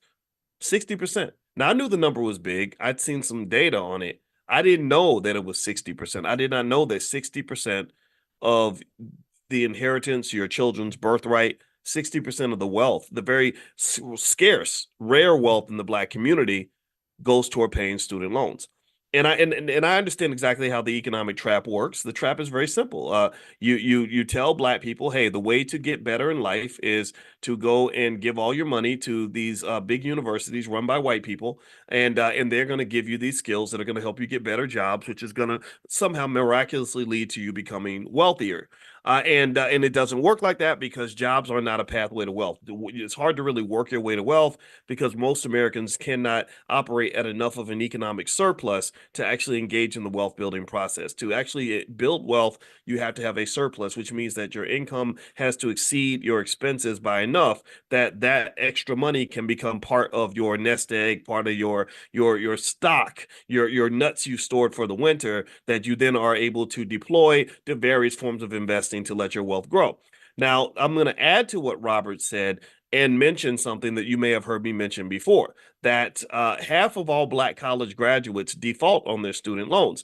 So when you default on the student loans, not only is a big chunk of your wealth drained, but also it means that your ability to build wealth has been inhibited. So it's almost like you're in a race and you're running, and two things happen. Number one, you ran 8 miles, but they take away 4 of those miles. And then number two, they not only take away 4 of the 8 miles that you ran, they also break both of your legs at the same time. So now you're not running 100 miles an hour or whatever speed you were going before. Now you're just on 2 little nubs trying to wiggle your way down the street because you can't run on nubs. You can't win the 100-meter dash when you have no legs. So effectively, by sort of dealing with the default on the student loans, that takes you out of the wealth building game. if you're not in the game, you cannot win the game. If you're not, if you, if it's one thing to be losing the game. It's one thing to be struggling in the game. It's one thing to be trying to figure out the game. But a lot of us are not even in the game. We're not in the game of stock market participation. We're not in the game of real estate. We're not in the game of building businesses. We're in the game where we're not doing the powernomics. We're doing the strugglenomics. We're doing the survivornomics. Do you understand what I'm saying? If you're struggling to survive, it's very hard for you to even process what it means to thrive. It's very difficult. How can you thrive when you're just barely trying to get by? So you see your friends and you say, "Hey man, how you been doing, man?"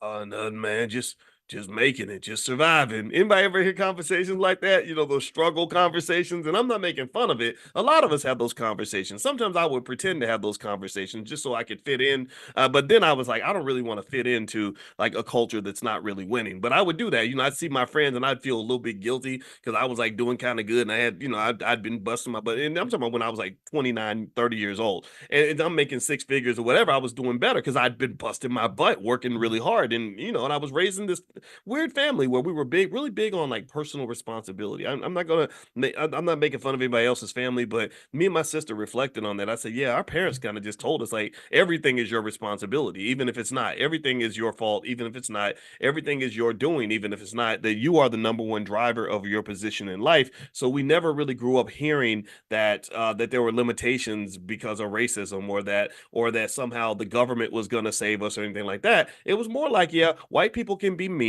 Some of them are crazy. A lot of black people are too, and don't nobody really love you. So you better get out here and you better bust your butt. And you better go make something happen, because if you don't make something happen, then nothing will occur, right? And again, not making fun of anybody else, but that's what I kind of heard. So long story short, I remember I would still though try to, you know, fit in and have these struggle conversations. How you doing, man? You know, man, just making it, bro. Just trying to get by.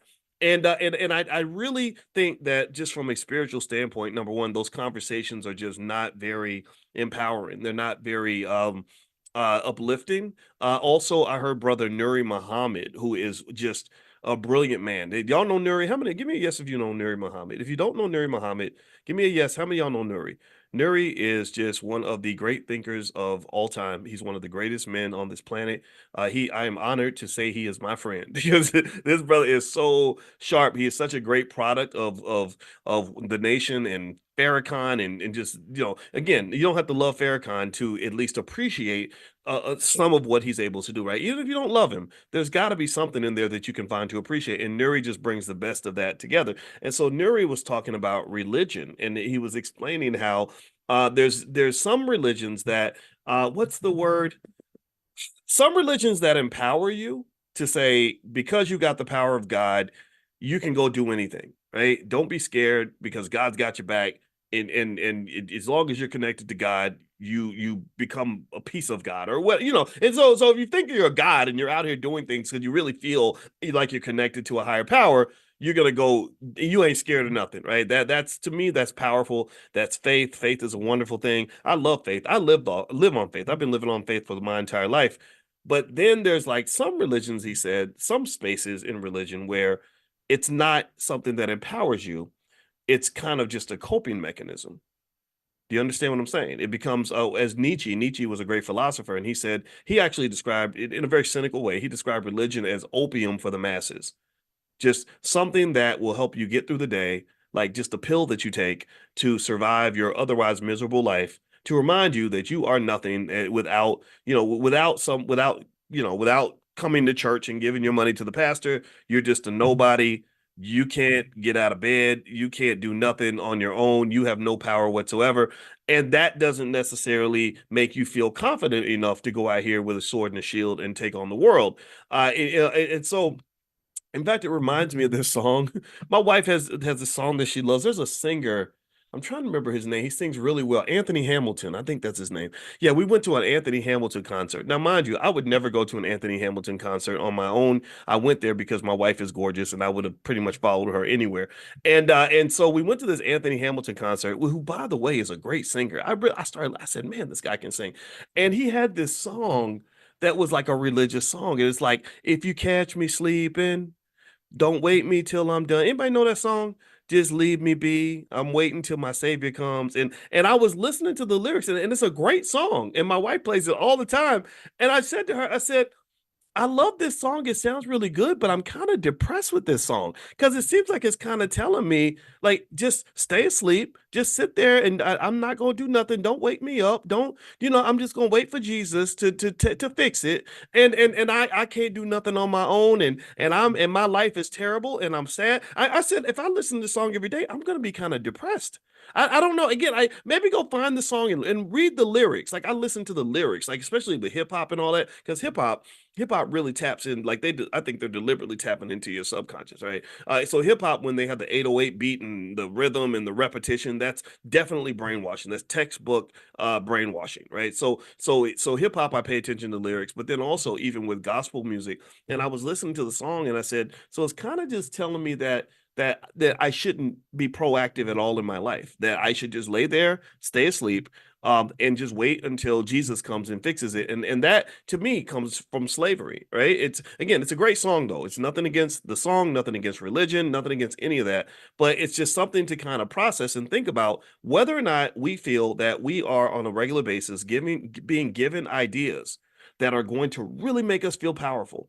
Are we really given ideas that are really going to make us feel like, okay, you know what? If the white man ain't gonna fix it, I can fix it myself. And I really think that that's critically important because when you circle back to some of these challenges, some of these issues, I said, I really believe that a lot of our problems, our financial problems, are quite solvable. The question is, do we have the willpower and the discipline and the desire to actually do it? Do we have the confidence to do it? A lot of accomplishment comes down to believing that you can do it, being willing to make the sacrifice to do it, having the discipline to be consistent enough to put in the work or whatever is required in order to make it happen. If you have these things and then you have some strategic planning on top of that, you plan where you want to go, you commit to the journey, you put in the work on a regular basis and you're very consistent, then you can accomplish things, but you have to have a level of belief that you're even capable of doing it. And I think that Black self-esteem is deliberately kept very, very low to the point where there are things that we believe happen around us that we truly believe we have no say in any of this. And it shows up actually a lot in a lot of the depression and anxiety statistics. There's a friend of mine, I can't remember her name because I haven't talked to her in a decade, but she was a very nice lady. She wrote a book, Terry Williams. She wrote a book called Black Pain. And basically, it was all about all the Black women that are suffering from clinical depression, and it's not diagnosed, it's not being treated, it's not even being acknowledged because we all have that strong Black woman stereotype that is that is just sort of that sort of overwhelms all that. It's like, okay, you're a strong Black woman, you can handle all that. So in their strength, and I do believe Black women are strong, and I think I see that as a compliment, but at the same time, obviously, it can be a problem if you're not acknowledging and dealing with the pain. And so really, if you study like where depression might come from, one of the ways to end up feeling very depressed is when you feel like you have no say over your situation. When something terrible is happening to you, they did this study with rats in a lab. They shocked them. They would put them in a lot of pain, and they gave them no way out. And the ones that had no way out and no solution were the ones who were the most depressed. They could measure how depressed a rat was by the amount of serotonin in his brain. So they said that the rats where they gave them no out, no options, those rats were very depressed. The rats that were given a solution, the rats that were given a process where they could go hit a button and make the pain stop, those rats had far less depression than the rats who were just being hit randomly with all this pain and had nothing they could do about it. So translate that to people. I believe that, especially when you talk about things like economic pain, let's go back to the economics of it all, because money is power. Money is used as a way to control people. Money is used as a weapon. It's used as a tool. It's used as a defense mechanism, whatever it is. Well, so when you look at the economic pain that Black people are in, um, I really suspect that we are put in situations where we're deliberately exposed only to ideas where someone else is always in control of our economic fate and our economic destiny. We are led to believe, even though those of us who are the most educated and the most capable, literally feel that if we want to be economically successful, someone has to kind of give that to us. Someone has to give us a job, or someone has to give us an opportunity, right? Instead of seeing opportunities as something that people actually create, or jobs are something that can actually be developed and given to other people. But your training from the very beginning is Sit down, shut up, be well behaved, make sure you're very well trained so that someone will give you an opportunity. And then what happens is that when you are, say, like I was a big mouth black man. I've been a big mouth since I was in my 20s. You can go check the record. I used to write articles at the University of Kentucky. They used to get me death threats and everything when I was 24 years old. And at that time, I had a lot of well-intended black people who warned me. They said, if you keep talking like this, you'll never get a job. And they were like, we're only telling you this because we care about you, Boyce. And if you keep talking about this pro-black stuff, then you're going to end up being in a situation where you won't be employable. And I said, but it's true. I said, we're being mistreated. I can't sit here and allow this to happen. I'm not going to let somebody talk to me like this and just put me at the bottom of the barrel. And they're like, yeah, we agree with you, Boyce. We get it. We get it. But you can't keep talking like this. And they would send people to talk to me. I kid you not. Because I didn't even realize how much power I had at the time, because I was a 24-year-old kid. But they would send the white administrators would send. One time they had me meet this black man who was a former quarterback at the University of Kentucky, and they sent him to talk to me because they figured that because we're both black, he could talk me down and calm me down, so I wouldn't like criticize the administration and the white people in charge. And even at 24, I saw right through it. I remember thinking, wow, they sent the black guy to talk to me, the one resident black guy to come and talk to me. And he was a nice guy, and I talked to him, but I remember walking away thinking, I'm not going to change who I am. So we just had a good conversation. And so generally speaking, I think that there's a big chunk of our soul that gets lost, that we end up selling and giving away, because we end up being stuck and committed to this very false idea that the people that are in charge of our set of opportunities and possibilities are going to be unhappy with us if we let that part of who we are out of the closet, right? So effectively, a lot of young black children go crazy. They go crazy because they get in this system where they're forced to constantly code switch. Y'all know, anybody heard that term, code switch? And how many of y'all have heard people talk about how we have to learn how to really code switch, almost be bilingual in order to survive in corporate America, and in just these awkward situations where who you are is not good enough. So you have to engage in the fundamentally horrific task of living your life as somebody that you're actually not. You have to learn how to live a lie and live that lie very well, just so you can survive economically, just so you can pay the bills, just so you can have some semblance of financial security. But really, you're not secure, because the minute they discover that you're really black, or that you're sitting and listening to people like Boyce Watkins or Dr. Claude Anderson, or even, God forbid, a Farrakhan, they're going to come punish you for that. And I would just dare to say that they have no right to do that. They don't have a right to tell you who you're allowed to be, but also you have an obligation to defend who you want to be. You have an obligation to understand from an economic consciousness standpoint that when you get to the point where you start to be big and bad and grown and define your own path, you have to have the economic intelligence and economic security to defend that path. Do you understand? Freedom, there's no group, and this is the thing, that we want to get into this conversation to say, well, it's, because we're black, they're not letting us do this. And because we're black, they won't let us do that. And I would just say a free man or a free woman does not really talk like that. A free man or free woman understands, ain't nobody gonna let you do nothing. Ain't nobody gonna let you conquer nothing. Ain't nobody gonna let you have your freedom. Ain't nobody gonna let you have nothing. You have to be able to fight for it and defend it. There's no country on the planet, there's no free country on earth that did not have to have a lot of money spent on a military just to defend their freedom. There's no country. You find me a country that has resources, especially the ones that have resources, like you got oil or whatever. If you can't defend what you have, then someone's going to beat you up and take it from you. That's just it. And black people have a lot. We have a lot of amazing things that are very profitable for other people.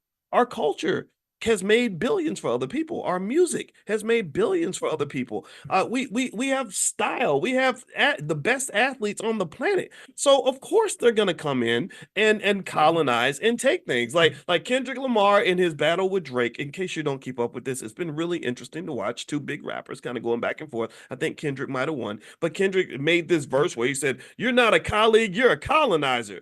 And somebody made a really interesting point, and they said and everybody's like, "Yeah, that's right. You tell them him, Kendrick. You won because you told him he's a colonizer. And somebody said, that's not a compliment to you, though. That's not really the flex that you think it is. When you call someone a colonizer, you're basically saying that they were able to come into your space, take all your stuff, and all you can do is sit and complain about it. All you can do is say, you're a colonizer. I figured it out. You stole everything from me. You took all my stuff. You came in and you took from us. We don't got nothing because you took it all. Well, you're kind of bragging, like you're kind of letting them know how powerful they are. Like you're really just saying to them, I'm weak and worthless. I can't, because I'm gonna tell you this. Look, give me a yes or no. Do you think that if I wanted to go colonize Chinatown, and let's say I wanted to go in and take over all the Chinese restaurants in Chinatown, how successful do you think I would be if I tried to go economically colonize Chinatown? What do you think? You think they'd sit back and let me just take what I want and take all their money, all their renminbi, that's the Chinese currency, and destroy all their businesses and put them out of business and make them all come work for me? You think they would just that would just be an easy task? No, I would probably end up at the bottom of the river. Like, I would, and I certainly wouldn't have any customers in Chinatown. They wouldn't even that the Korean community is so gangster about their economics, they won't even let a black man take over the hair care industry. If you are black and you try to go into the hair care industry, there are countless stories of black people who tried to do black hair. They weren't even trying to do white hair or Asian hair. They were just trying to do hair that was already on their head and get the supplies or whatever, and they would freeze them out. They'd be out of business because people would engage in these underhanded tactics to make sure that your business is not going to grow. My fofo going to make sure all your money don't grow. That's what they're like. No, we don't let black people actually run the industry. We'll allow them to shop with us and give us their money, but you're not taking our money. That's not a who made you think that who do you think you are? So ultimately, anything that when you talk about things like freedom and power, you really have to understand what game you're playing and what you're really dealing with. You're dealing with highly competitive situations that require tremendous amounts of strategic thinking, discipline, and preparation and sacrifice. And I would just dare to say that I don't see very many elements in the culture other than sports, other than like basketball and football, where elements of discipline and sacrifice are readily discussed. I certainly don't see it in education. I just don't. I don't see the level of educational excellence that I think that we're capable of. I definitely don't see it when it comes to economics. Again, the Black Wealth Master Plan, where I was explaining to you guys, every black child should know how to start a business by the age of 12. Every black child should own stock by the age of 5. Every black child should be in a position to put money on a property by the time they're 21. Most people are not at that level. And I deliberately said it to be aspirational for us to sort of reset our expectations for ourselves, to understand the competitive game that you're in. So I would just encourage you to kind of think about things this way. And so that student loan conversation was kind of where we started with this. And to make it clear, just as because I have to keep saying this because I get misinterpreted a lot, is I've never said people should not go to college. I've never said you're a fool because you went and got a bachelor's degree. I would never say that. I'm a college professor. But what I am saying is that student loans are without a doubt one of if not the greatest drain on black wealth. So if your goal is to close the racial wealth gap, assuming that white folks don't decide to write a big gigantic reparations check, then closing the racial wealth gap means looking at that gigantic economic leak called student loans and saying, how do we do this better?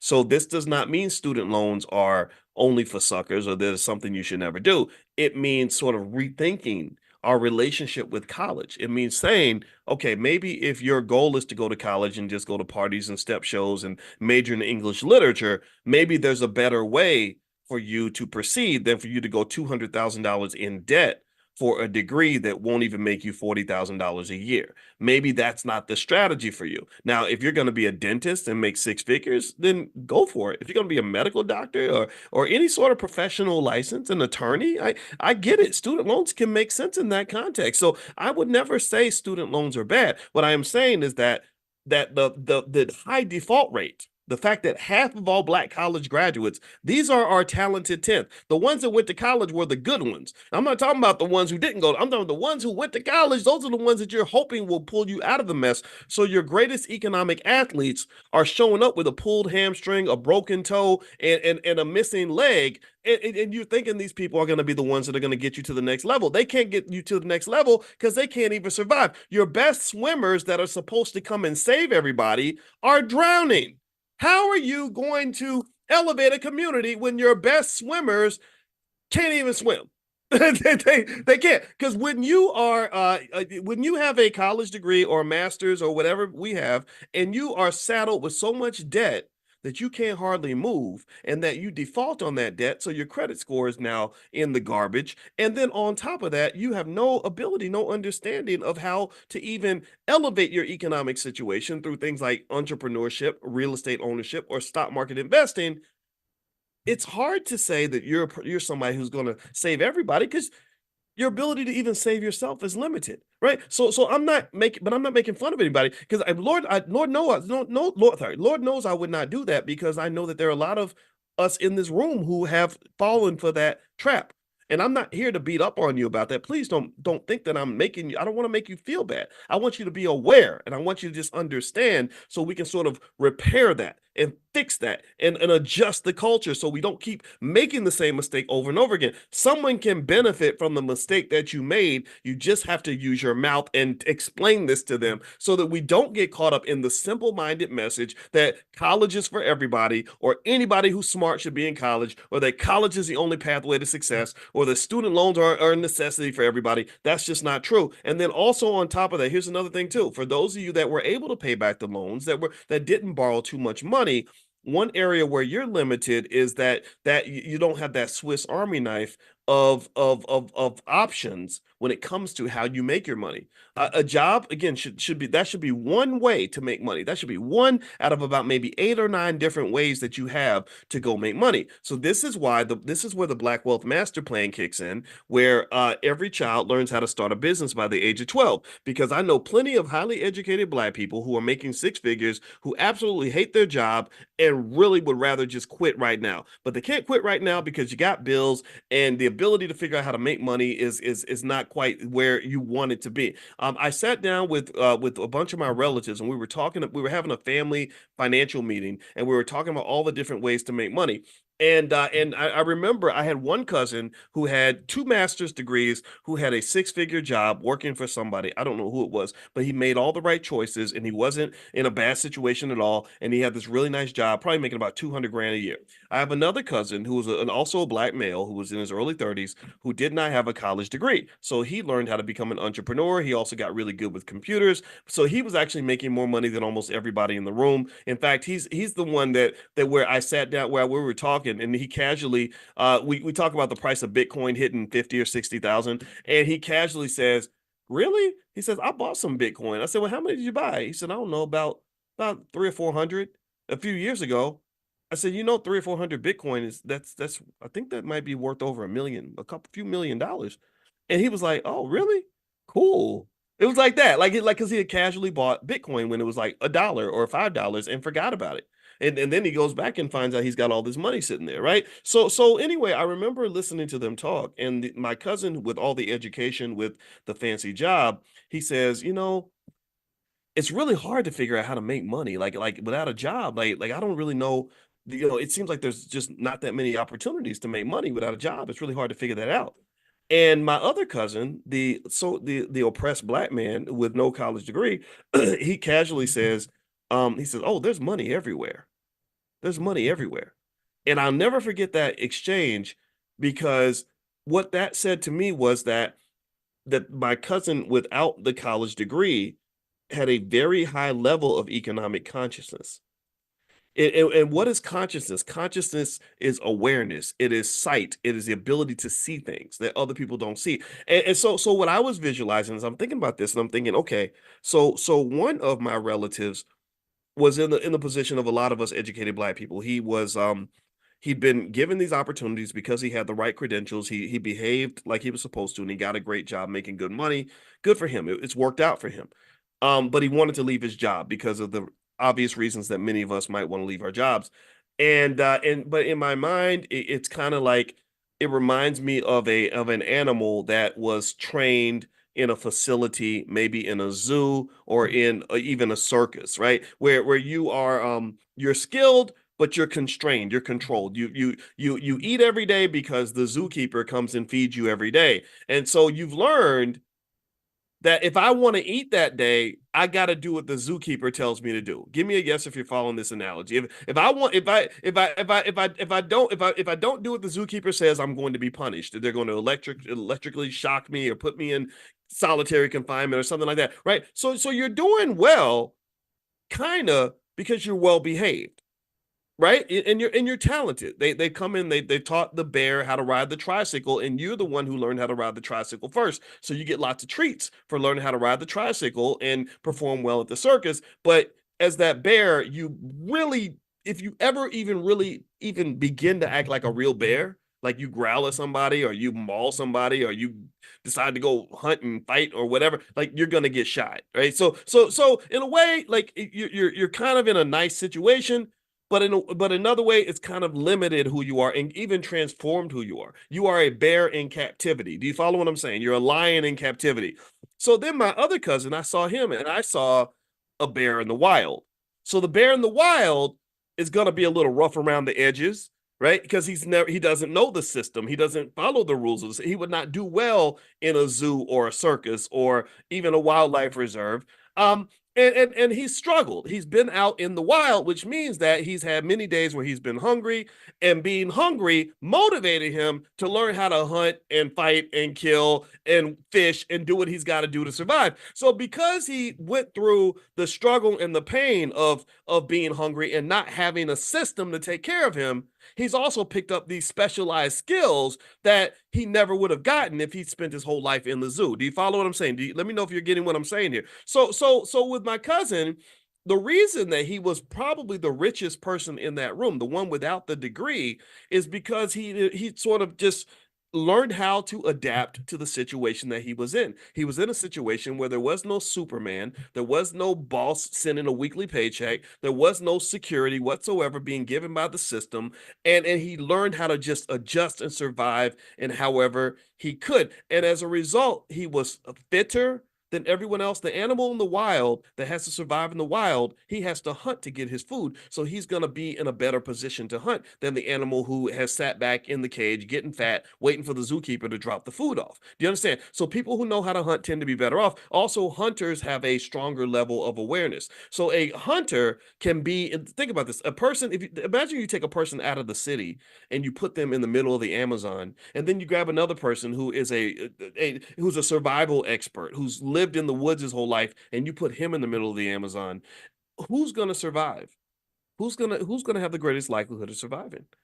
Right? We know the answer to that. And part of the reason that there's that differential in survival probability is that the second person who grew up in the forest, who understands how to hunt and fish and everything else, his awareness is much higher. So one person, the person who's used to only eating whenever there's a restaurant available or when a grocery store is open, they're going to look around, they're going to say, gosh, I'm starving, I'm so hungry, there's no food out here.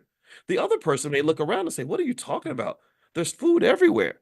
I saw a flock of geese over there. I saw some berries over there. I saw some, I saw something else over here, and there's wood, and there's this, and there's that, and you can eat those things, right? But that's because they've been educated. Their awareness is high. So economically speaking, the equivalent of that is that when you make that decision, or when you're raised in a culture, or when you adapt to a culture of a free Black man or a free Black woman, your financial consciousness tends to be higher than those of us who are raised in captivity. People that really understand, this is why I'm glad you're coming to financial consciousness training, because that's the goal. The goal is to say, there's, like my cousin, there's money everywhere. There's money everywhere. So I want you to be able to see it. And when you start to see it, and then you start to have the confidence to know you can go get it, and you've got the skill to see it, you see the flock of geese, you learn how to use the bow and arrow so you can hunt and get those geese. Then what happens is, at first it's hard because you're a little hungry, you're a little scared, but eventually you're eating better than the person in captivity. You're eating better. What do I mean by that? Well, do you know how many people I've seen who went out and really embraced entrepreneurship and started a business and were suddenly making like literally 50 times more money than they made on their job? Like they literally, I'm talking about like $100,000 a month, that kind of thing, just by tapping into something that was always there, but they never really knew it was there because they didn't have the consciousness to see the opportunity. Do you know?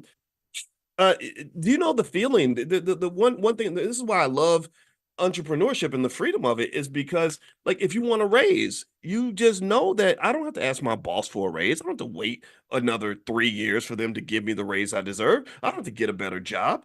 I can just sell another product. I can market differently. I can cut my costs. I can make a partnership and give myself a raise, which gives you a more empowered feeling in life than simply waiting for somebody else to do something. Now, I'm not here to tell everybody to become an entrepreneur. That's not what I'm saying. I'm not saying that at all. What I am saying is that I believe that culturally speaking, we must make sure, especially with the kids, that they are exposed to all these possibilities, that they're just sort of exposed to this idea that's really a controversial idea, but I don't want you to overreact to this. But just like what ideas that might seem extreme, like slavery is a choice. Like, I'm not saying that slavery was a choice in 1745. I'm not saying that. And I'm certainly not trying to advocate for the ideas of Kanye West because I've spent enough time on the phone with him to know that he needs his medication. What I am saying is that maybe there are some types of slavery that really are a choice. And maybe the choice isn't necessarily a choice that you can make right now. Right? Like if you're in a tough spot, like it's like when let me explain. It's like when our 13-year-old misses the bus and I say, "Well, you still got to go to school." And she's like, "Well, what am I supposed to do? I have no choice. I can't I need a ride, Boyce, because I can't get to school." Well, the thing is you had a choice. You had a choice proactively. Your choice isn't being made right now. That's not the best choice for you. That's not the best scenario for you. Now you have no choice, but you backed yourself into a situation where you have no choice because you had a choice this morning when you chose to hit the snooze button on the alarm clock instead of getting your butt out of bed. Do you understand? So when we say slavery is a choice, no, I'm not saying that when you get up on a Tuesday that you have a choice as to whether you're going to go to work or not. What I'm saying is that your choice really comes from not putting yourself in a position where you've only got one choice. Do you follow what I'm saying? So what I would say with children is it goes back to that word I love to use called options. We I can teach you all about stock options and all that. We do that regularly here in the Black Business School, but I'm talking about just options in life. If you raise kids in a certain way and prepare them for the future to always know how to have plenty of options, then that will translate into choices. And for people that have options that also have choices, slavery really becomes a choice. There's a difference between going to work because you have to versus going to work because you want to. That person that's going to work because they want to is literally making the choice to go to work and deal with their boss. Other people may not be making a choice because all their choices were murdered 10, 15 years ago when they locked themselves into capitalist slavery. Capitalism is slavery. It really is. I'm not being extremist when I say that. It becomes slavery when you don't understand this game and you don't prepare. Oh yeah, they're gonna eat you up. And their number one goal is to lock you down to the point where you have no choice. In fact, it's really weird how many financial things pop up on a given day. And literally during my little sermon that I was given to the teenage Black girls that were stuck in the car with me for 15 minutes, I said there are so many people who, because they did not engage in proactive strategies to prepare for life, they get in situations where they have no choice. And so what happens is that when you get in a situation where you're desperate, say financially, and I was warning them as young women, I said, there will be plenty of men who will take advantage of your lack of options as it pertains to money. They will show up and they'll say, "I'll pay the rest of your rent. but you're going to have to give me something that money can't buy. And I said, so the reason I'm forcing you all to listen to me right now is because I want you to prepare in advance so that you will always have a choice. You will never have to do something that is unethical or harmful to yourself or something that makes you feel terrible because you're stuck in a situation where you have no choice. Everything's about those choices and options. And that's really what this conversation is all about. When you use the words freedom, choices, and options, they're all connected. They're all cousins of each other. I'm done. I don't have anything else to say. Um, Thank you guys for hanging out with me today. Don't forget to get on the text list if you want to get reminded when we do Money in the Morning. Just text the word morning, MORNING, to the phone number 87948. If somebody could type 87948 in the chat, I would appreciate that. So text morning to 87948 and I will send you an invitation. Number two, I'm going to be speaking this weekend in Philadelphia at the Get Money Fest hosted by Jay Ortiz and the Pish Posh Girl. If you'd like to come out, you can go to getmoneyfest.com or you can just show up. It's in Philadelphia. On my Instagram, I put the flyer up. My Instagram is Dr. Boyce Finance. So you can go to my Instagram, look at the flyer. The address is on there. Just come to the door, tell them you're with me. They'll let you in. It's free to the public. Let's see what else. Thirdly, if you want the ebook for the $5 a day investing plan, that's also free. Just go to b1investing.com, the number one investing.com. Somebody type b1investing.com in the chat for me if you could. And then last but not least, you guys know in our Black Wealth Mastery store at drboycebooks.com, we did a 24-hour discounts. Everything is 60% off until the end of today. So if you go to drboycebooks.com, write down this code. It is today only 2024. So if you use the code word today only 2024, all one word, it has to be all one word, and you put it in the checkout, you'll get 60% off anything in the store. And the store has financial flashcards for children, tickets to the All Black National Convention. You can get books. My book, The 10 Commandments of Black Economic Power. Dr. Claude Anderson's books are there.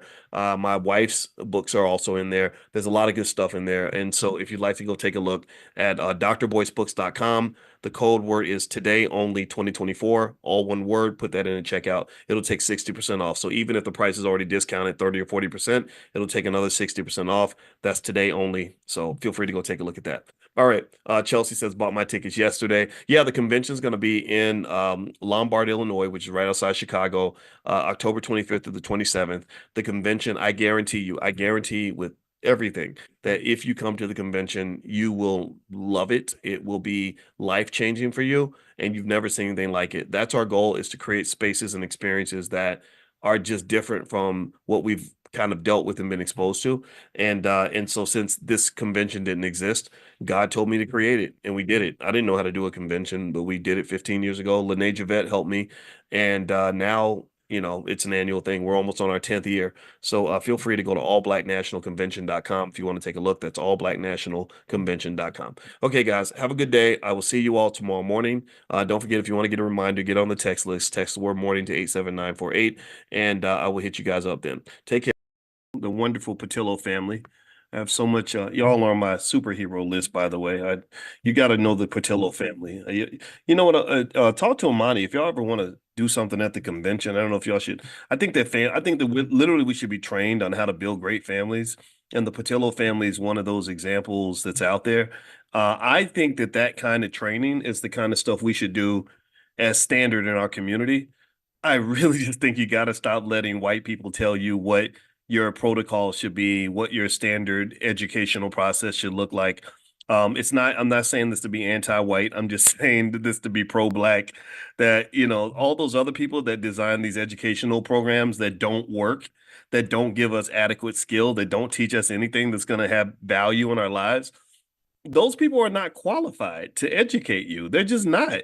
So in my opinion, I think we should look at what we need and educate ourselves on the things that we need. And one thing that we need is we need to build strong families. We have to make this a mandatory requirement. I just really think about how much less pain, devastation, economic trauma would be out here if we had stable families. If we had families where people could just try to get on the same page, learn a little bit about things like marriage and how that works, develop a protocol for family unity. I think every family should have a therapist or somebody that can kind of come in and help you work out your issues.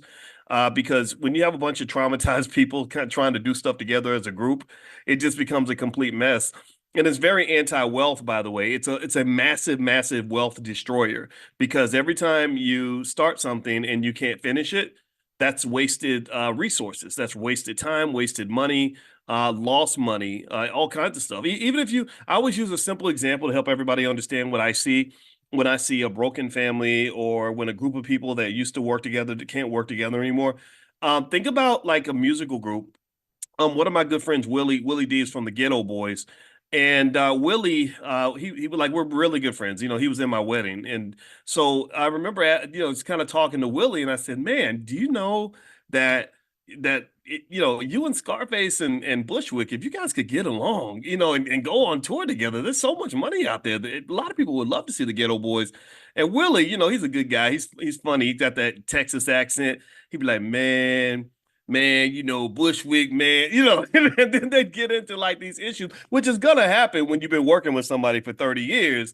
And but I'm sitting there thinking, if this was back when Bushwick was alive, right? RIP to Bushwick Bill, but basically it's like and I don't think Willie would mind me sharing that as an example, but in my head, I was seeing all the millions of dollars that are lost when you can't get on the same page. Do you understand? So for a lot of your families, you lose a lot of money because you can't get on the same page. So pay attention now. In the midst of all these things that white people tell you that you're supposed to learn in order to make money, like you got to go get a degree in accounting and you have to go spend $200,000 on a bachelor's degree, or maybe I should go back to school again and get my master's. How many of y'all have heard people say that, right? Amidst all those other things that they're telling you that will go get you more money, those things that do not work, I think that maybe you should add conflict resolution skill to your list of essential skills that a person can have that will keep the money flowing. Do you understand? Like that will maintain those relationships. Let me know if you get what I'm saying. Sometimes I need like yeses so you're just to know that you're following me, because I don't want this to sound like I don't think I'm talking over anybody's head. Because all of us just know that pain and that loss that comes from not being able to work together. And it's hurtful, it's traumatic, and all these other, it costs you a lot more than just money. But I want you to also see the money. I want you to see, in economics, we call this the shadow cost. Or another term for it would be the opportunity cost. See, people that are not financially conscious, they don't see the shadow cost. They don't see what they would have had. If you can't even see what's in front of you, how are you going to see what you could have had and would have had if things had gone different? That requires your consciousness to be able to go to a higher dimension where you can look in the fourth and fifth dimension and see all the possibilities that God put in front of you that you completely missed. And what does the word poor stand for? Right? Put it in the chat. What does poor, P-O-O-R, stand for? It stands for passing over opportunities repeatedly. So here's what that means. This means to me that every day there's this shadow universe of all these possibilities that you could be. You could be a millionaire. You could be running a business with your cousin. You could be quitting your job and living your best life. All these are shadow realities that many of us can't see because all we can see is what's in front of us. So we're walking past all these opportunities, passing over opportunities repeatedly and saying, gosh, this is all I have. All I have is $20. But that's because you're poor. You're poor because you're poor. You're not just poor in money, you're poor in insight and vision, because you're poor because the only reality you're able to lock into is the reality that's in front of you, the one that has $20 in your pocket. You can't lock into you don't have the consciousness yet to lock into the other 10 million realities that could have existed, these other parallel universes, like Avengers, Marvel style, these other 10,000 universes that existed where you could have had all the money in the world. Do you understand? So get that consciousness up. I encourage you to join us in the morning. We do financial consciousness training every morning. We did a really good one this morning about reparations and repair and how we can give ourselves reparations. And I guarantee you're going to love it. and it's going to help you think about money in a way that's completely different from anything you've ever seen. I've seen people do even money mindset classes and all that. No, my wife is a PhD level therapist.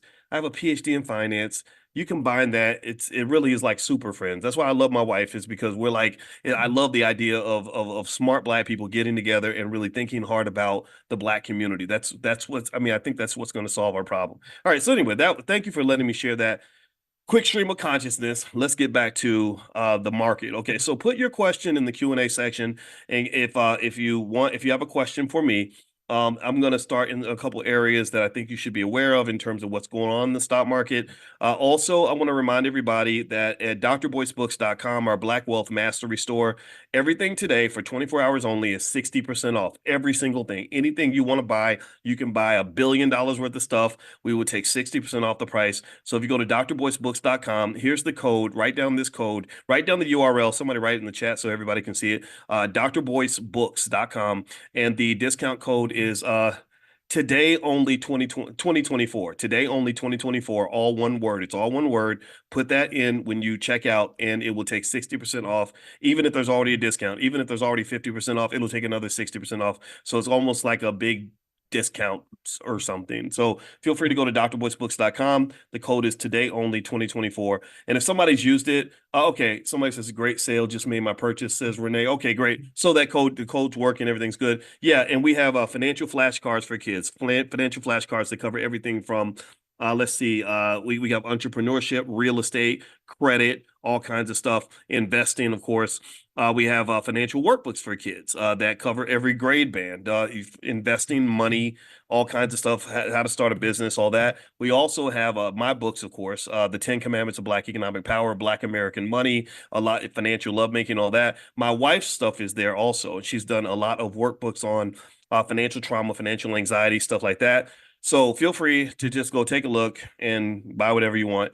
And there we go. All right. So here we go. Let's jump into some of the Q&A for today.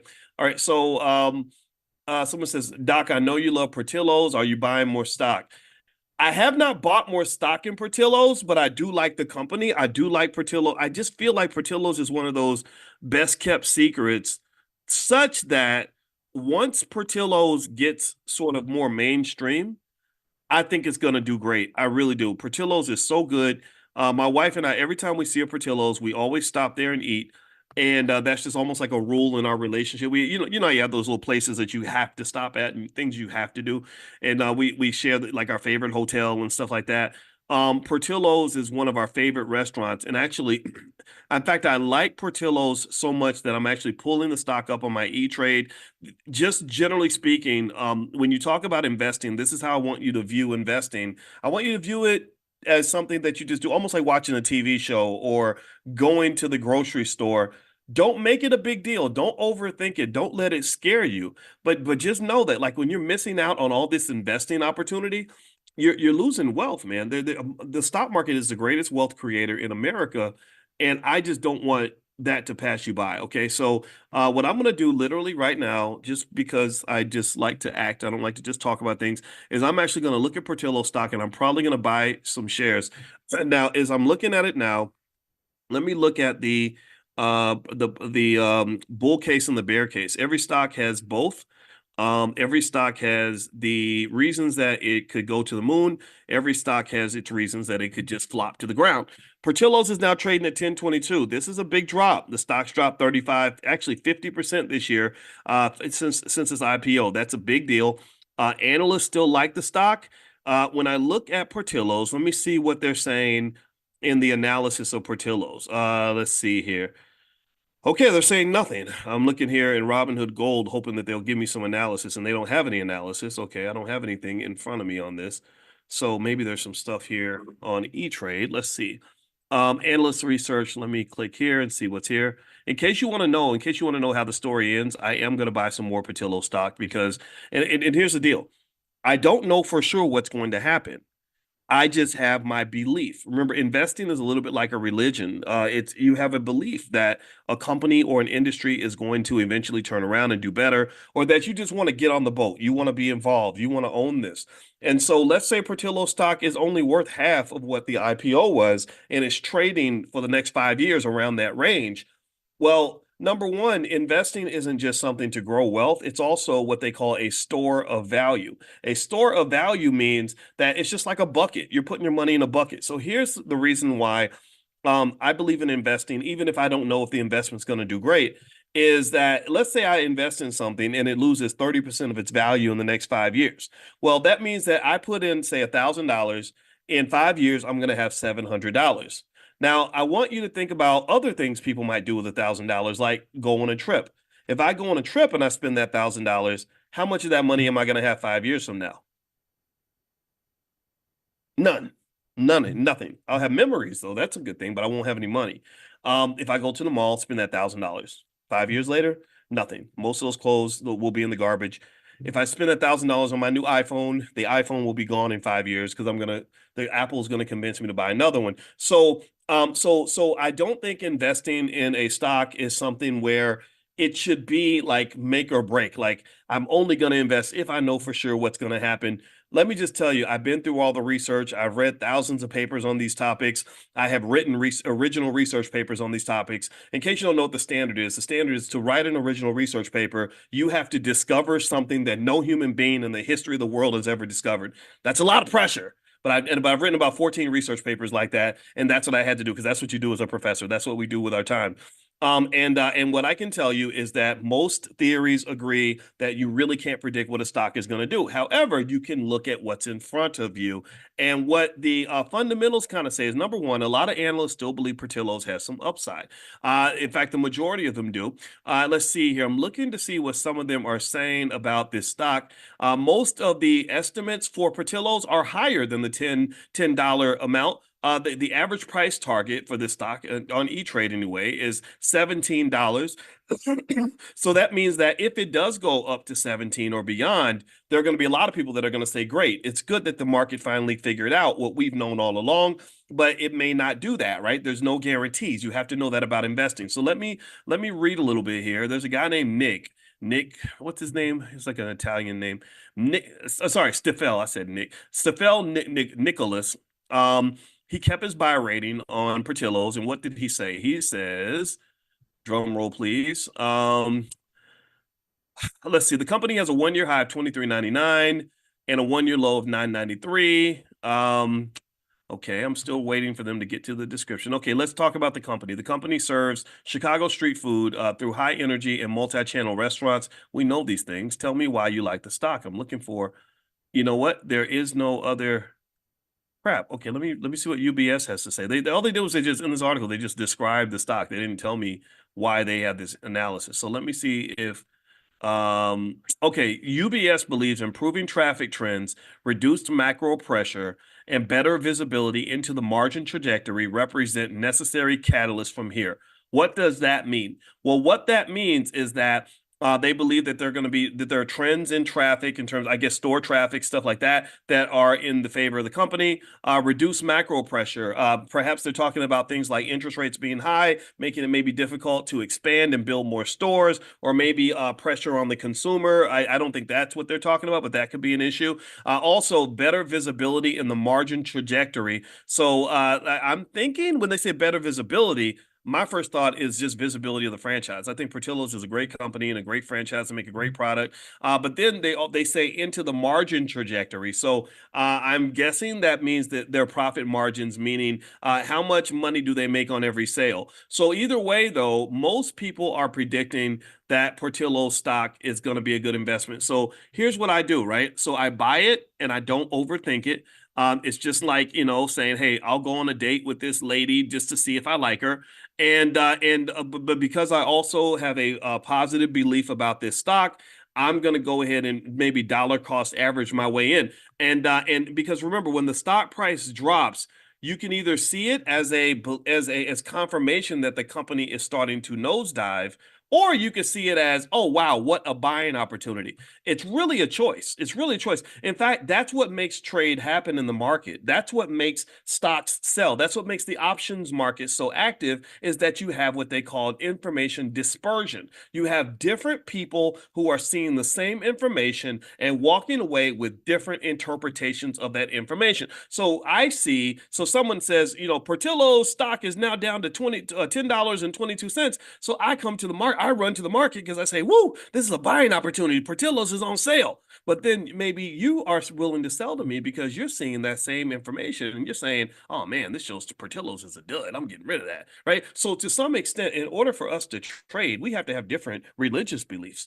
Right? Seriously, I believe I'm a bull, you're a bear. That's why we trade. If we were both bears or both bulls, then what would happen is that the price would keep moving until we establish what they call a new equilibrium. So what would happen if we were both bulls?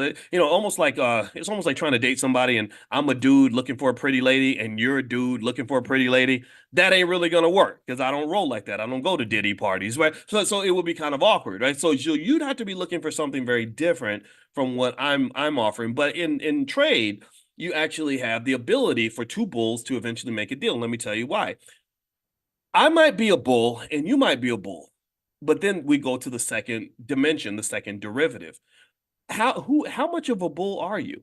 It reminds me of that movie Civil War. I saw the movie Civil War this week, and the guy says, "Don't shoot me. I'm an American."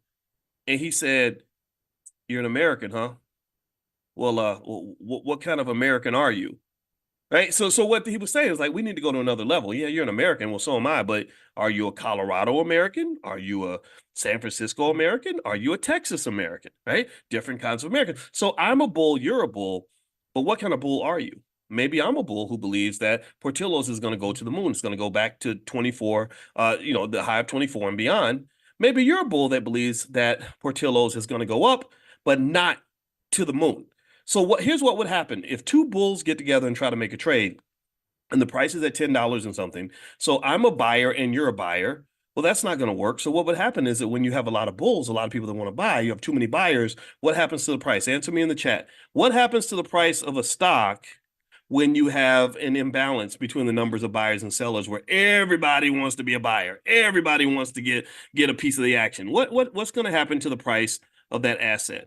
I'll let you answer while I buy my Portillo stock. There we go. It's been purchased that quick. It goes up, right? It goes up. It goes to 11, then 12, then 13, then 14, then 15. And we're all bulls, so we're all for it. We're still buying. I'm buying at 12. I'm buying at 13. I'm buying at 14. I'm buying at 15. But then there's a point where we're playing a game of chicken. There's a point where you get off the bus. There's a point where you say, okay, you know what? I'm ready to take profits now. I want to go ahead and cut my stake in Portillo's. I don't think this stock is going to go to the moon. I'm willing to go so far, but not too far. So then what happens is we establish a new equilibrium where you switch. It's almost like they talk about people being able to switch genders and all that, not to be political, but that's what it makes me think about. You can literally switch genders financially. You can switch financial genders. You can go from being a bull to a bear. You can go from being a buyer to a seller, right? Well, why? What changes the DNA of your situation as a market participant? What changes that economic DNA? It's the price. The price of the asset changes everything. So now, because the price is no longer 10, it's now 17. Maybe you switched from being a bull to a bear. You got to the point where you say, I think the stock is priced too high. I'm going to go ahead and start selling some shares. So then I can buy from you at what they call a new equilibrium price of, $16, $17. That's kind of what's happening with AMC and GameStop. And I really wanted to talk about that because I just think it's so exciting to see the meme stocks and all that. There's opportunities to make money, but it's also a perilous, risky space. And effectively with AMC, let me tell you what just happened with AMC. First off, AMC, in case you don't know what's been going on, AMC and GameStop have been acting just ridiculous. They've been just extra ghetto this week. AMC literally went up 100% last night. I don't know if y'all know that AMC went up 100%. AMC stock, just a few days ago, you could have bought AMC stock for $3. Now it's priced at $7.27. Now, here's what's interesting, though. The price so far today has gone up 40% since this morning, but it's dipped quite a bit since this afternoon. Earlier, it was as high as $11 or $12.66. So if you bought at $12.66, you've lost a big chunk of almost half of your investment. You lost 40% of your investment if you bought when the price was at $12.66. Hence is the risk in participating in such a volatile, chaotic situation. The problem with AMC and GameStop is that there's no economic fundamentals backing any of this move. This is all being driven by Reddit, the Redditors and the AMC apes and Roaring Kitty and this whole culture around meme stocks. That's what's been driving the price. And this really is pretty tantamount to old school market manipulation. There's nothing new about a meme stock. There's nothing new about meme stocks. This has been happening for over 200, 300, 400 years. In fact, it's been happening for thousands of years. People have always manipulated prices since the beginning of time. I'm just really curious to see when they're going to make this illegal, because what's happening is they're doing things on these message boards to push the price way, way up. And what's going to ultimately occur is that you're going to have a scandal where you'll find out that there are people in the center who are manipulating this situation to make sure that they know exactly when to sell and exactly when to buy. It's no different. It's as predictable in my mind. It's as predictable as the fact that when they started to legalize sports gambling and promote gambling at every sporting event, I said at some point they're going to have a big scandal. There's going to be some NBA player, NFL players going to get caught fixing the spread or fixing points. And so far, they've only had two scandals. These are the first two in what will be dozens of scandals. One was the biggest, highest paid baseball player in the major leagues, a Japanese guy. His manager was taking bets on baseball games or something, or doing something illegal with baseball games. And then number two, there was an NBA player that played for the Toronto Raptors who has been suspended for life because he was doing something, basically the equivalent of point shaving in an NBA game. They're not the only ones, though. There are going to be other people that are doing the same thing. Just there's too much money involved. So really, in a way, they're making the mistake of thinking that I can get close to the fire and I won't get burned. No, they're going to burn the whole damn house down. And at some point, just imagine in 5 years, the cover of some major sports magazine, maybe Sports Illustrated. I don't know if they're still here or not. They're going to have some big gambling scandal on the cover that's going to involve some LeBron James level player who's making hundreds of millions of dollars fixing games. But that's here nor there. All right. So now what would I do with AMC or GameStop? First of all, I would really have to understand that it's a casino. Like, that's the first thing you got to understand, is that if you get involved with these stocks, you are playing a game of musical chairs. You don't know when Cinderella is going to turn into a pumpkin. When these stocks start to trade at their true value, then bad things are going to happen. What has already occurred is that the smart money has already reacted to this. When they see this is what they call irrational exuberance. When smart money people start to see retail investors or gamblers, pretty much, or the Redditors start to push the stock price up, they immediately jump in, and their mindset is that of a seller. Their mindset tends to be not, I'm going to ride this wave until the wheels fall off. Their mindset is, okay, how do we take advantage of this by selling this $2 asset for 10, 12 bucks? Well, I can tell you already that part of the reason the stock price declined is because the first thing that AMC did when they saw the price take off is they sold $250 million worth of stock. They sold when they started seeing this happen. They didn't say, we're going to ride with the apes to the end. I saw Planet of the Apes yesterday. It was a little bit boring. I'm not going to lie. I fell asleep twice, but I watched Civil War the day before. Civil War kept me awake. Planet of the Apes didn't, but they were both decent movies though. But anyway, since we were talking about apes, I just thought I'd bring that up. All right. So what's happened is that the price has dropped because the people at the top, the insiders, are selling. And that's consistent with financial theory. In financial theory, the people that know more about an asset, when the market watches those people to decide what to do. So if the insiders are selling, the outsiders should be saying, wait a minute, you're selling. So if you're selling, I should be selling too, because I don't know what's going on with this company. I don't know what's going to happen next. So I'm just going to follow your lead. Or another way to look at it is that when you increase the supply of a commodity, typically the price goes down. It does not go up. So the AMC insiders are selling for logical reasons. They know that their stock is not going to be trading at this $8, $9, $10, $12 range, most likely in the future. It's going to go back to normal. And so they're taking advantage of the getting while the getting's good, because AMC is a company that really needs the cash flow. Now, there's that other side, where people may jump in. Again, if you're a speculator, you can jump in and say, I'm going to buy this stock at this price now and hope that it continues to go up forever. Well, I don't know how that, here's the thing. If you do this, I'm not here to tell you what to do or not to do. I do not give investing advice on this channel. Let me know. Give me a yes or no if you understand that I do not give investing advice on this channel. I've been having to repeat that 1,000 times ever since there were people who somehow believed that I own the Tulsa Real Estate Fund or own some percentage of it or whatever. No, I did not own it. I supported it, but I don't own the damn thing. So I have to make sure I repeat this so that people will get this. So the slow kids in the back will understand. All right. So this is not investing advice, but here's what you could do if you wanted to participate and have a little bit of fun.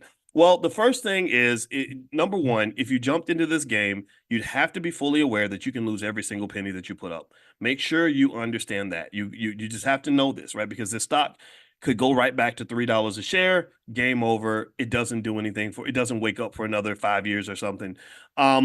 Now, if you did jump in, one thing you could do is in order to sort of give yourself a little bit of cushion, is you could take advantage of the fact that when a stock gets this much activity, the options market starts jumping. It just goes insane. Options prices get ridiculously high when a stock attracts a lot of speculators. So right now, if I look at AMC stock, I'm willing to bet you, yeah, the options are insanely highly priced. So the price is $7.35. If I buy it, if I sell a call option with a strike all the way up at $10, I could get $1 per share. What does that mean? Well, that means, number one, that it's almost like buying something at the store and instantly getting a rebate. So if I stepped in and I said, I'm going to buy $7,000 worth of AMC stock, I can instantly sell that call option and get a rebate of $1,000 or $1,100. That would provide a little bit of cushion in case the stock does collapse on me. It also still gives me some upside in case the stock goes crazy. Now, here's the thing. I'm going to have FOMO if this stock shoots up to $50 a share. I'm going to be mad. I'm going to say, dang it, why didn't I buy more shares? Well, you can still do that. Like, you could buy, you don't have to sell options on everything that you own. You could sell the rights on half of what you own and then let the other half kind of float, right? There's nothing wrong with that. It's speculatory. It's not real investing. It's more like day trading / gambling. But hey, I'm not here to judge you on that. Now here's the other problem though. See, here's the thing though. What a lot of people do, and this is what Mark Cuban did when he did one of the 10 greatest trades in Wall Street history, is he got this big payoff in Yahoo stock. He sold the calls, so he sold the rights on the upside, but he kept a little bit for himself, but he sold most of the rights to the upside, and then he bought puts to protect from the downside. Well, the problem with that strategy in this case, they call that a collar, by the way. The problem with this strategy in this case is that when the price of the calls go up, the price of the puts also go up. Because what you're having with AMC and GameStop is the equivalent of a financial civil war. It's a financial civil war because half the people get there and they're like these AMC apes who think the stock is gonna start at $7.35 and then it's gonna go to 15, 20, 30, $45. And then you have people that are like, this is stupid. This stock's eventually going to collapse. I want put options on this stock because this is like taking candy from a baby, because when this stock deflates and it starts to drop, I want to be there to make money. So if you were to buy a put though, here's that problem though. If you bought a put that expires, say May 17th, if you look at the puts are really expensive. They're really expensive. So like, even if I bought a put, the price is $7.35. So even if I bought a put with a strike of $5.50, I'm paying 75 cents a share for that. So if I sold my call for $1.10, but I'm paying 75 cents for my put, I'm cutting into my profit margin quite a bit, right? So ultimately, I don't know if that strategy works as well. And it certainly doesn't work if you were to do it kind of the same way we talk about in the prime class, where you buy the long-term put and you're going to make money on this stock over a long period of time. That doesn't really work as well in this case because you don't know how long this flare-up is going to last. That's the thing. You don't know how long this civil war is going to last. So it could last for a week, it could last for a month, it could be a year, but you just don't know. So just know that if you participate, there is money that can be made. As long as you're fully prepared for the fact that you may lose money. So, if you want to know what I did for fun, I did buy just a very small number of shares, just a couple hundred, and I instantly sold call options on those shares. I did not buy put options on those shares. So the downside is that I have to hold these shares until the expiration date because that's the collateral for the contract that I sold. And so generally speaking, it did the strategy work? Yeah, it worked pretty well. The strike prices I picked were pretty high, and the stock is way off that strike price. And so I think these calls are going to expire worthless. And so I made a little bit of money. But remember, the downside though is that I have this asset that could easily deflate in value. So that's why I only bought a couple of hundred shares instead of buying a couple of thousand. I'm not going to put the bulk of my wealth or even more than 0.1% of my wealth into AMC GameStop because this is not a healthy place to really be trading on a regular basis, in my opinion. So I would encourage you to observe, learn, understand, maybe dabble if you feel up to it, but don't think of this as like this get money opportunity because it's going to be a bloodbath when these stocks finally come down to earth. And the people, the roaring kitties of the world, the people in the epicenter of this, they're going to walk away with millions, and then millions of little 24-year-olds, sitting in their parents' basement on their laptops are going to get slaughtered. That's what I believe. That's my 2 cents. Okay. All right. So speaking of Get Money, by the way, you guys know the Get Money Fest is hosted by JRTs in Philadelphia, May 18th. It's totally free if you want to join. Well, the standard tickets are free, and then they have VIP tickets that can give you a little more access to people like me, and you could come talk to me and stuff. So feel free to go to getmoneyfest.com if you would like to join us in Philly. I'll be there. And Asia Kirkendall, who wrote the book Quantum Wealth Theory, who is an extraordinary financial psychologist who is actually going to join the faculty in the Black Business School. She'll be there. There's another Asia. I don't have her last name, but she's a branding expert. There's a lot of great people there. Michael Edwards, who's a Forex expert, who's a former banker and lender, is going to be there. So there are lots of great people there that know how to make money. And so this is kind of like an art, fashion, and music festival with a heavy, heavy, heavy financial literacy component. So if that's your thing, if you want to network with people and have some fun and learn economics, the Get Money Fest is the place to be. So it's going to be in Philadelphia, May 18th. I'm going to be there for a couple of hours, but it is 6 hours long. So feel free to go to getmoneyfest.com if you're interested. All right. So let's see. Naomi says, hey, Dr. Boyce, I made some money selling covered calls on FFIE and EOSE in the past, and now they dropped extensively. What do you think about them? Okay, Naomi. All right. So let's see here. If I were to look at, what was it? You said FFIE? Makes me think about fee fi fo fum, like the giant. Okay, Faraday, Future Intelligent Electric. That stock is really low price. I mean, that's a 28 cent stock. I don't think the options market is, I mean, it's a really hard options market to really participate in. I mean, you can sell calls, I mean, and make money, but yeah, there's something about this company. I'm willing to bet you that the stock has probably plummeted. Yeah, it's dropped 58% this year, 99% in the last year. Yeah, I would just say that companies like this, they're teetering on the brink of death. And sometimes you buy something that's on the brink of death and then it comes back to life. So maybe this $25 stock doubles and becomes a 50 cent, sorry, this 25-cent stock doubles and becomes a 50-cent stock, but sometimes it doesn't. One of the interesting things about Faraday, though, ironically, is that the stock price today has gone up 378%, which is crazy, right? So, if you wanted to have fun, like I would see the stock more like a speculative purchase. I would not see it as like, yeah, this is the thing that's going to get me out of the hood. But I mean, Lord, I mean, if the meme stockers are just giving away money like this, literally 200 shares would cost you like $50. So again, if you want to have some fun, you can mess with it. But I mean, just know there's a good chance you can end up losing money. As long as you know that, that's okay. Actually, so just out of respect for everyone else, I'm going to move to the other questions. So if you have a question about a stock, if you could ask about one at a time, that would really help me kind of make sure I get a chance to talk to everybody. Also, if selling all call options, stuff like that is of interest to you and you want to get good at it, feel free to join us at drboyceprime.com. drboyceprime.com is where we generate income selling call options and designing strategies to protect the investment. It's a great family business if that's something that you're interested in doing. And by the way, for those of you that are in the Prime program, I did just make a new update of the Moneymaker grid. So there are I want to say about 25 stocks that I vetted, and I did my calculations and put together the whole spreadsheet.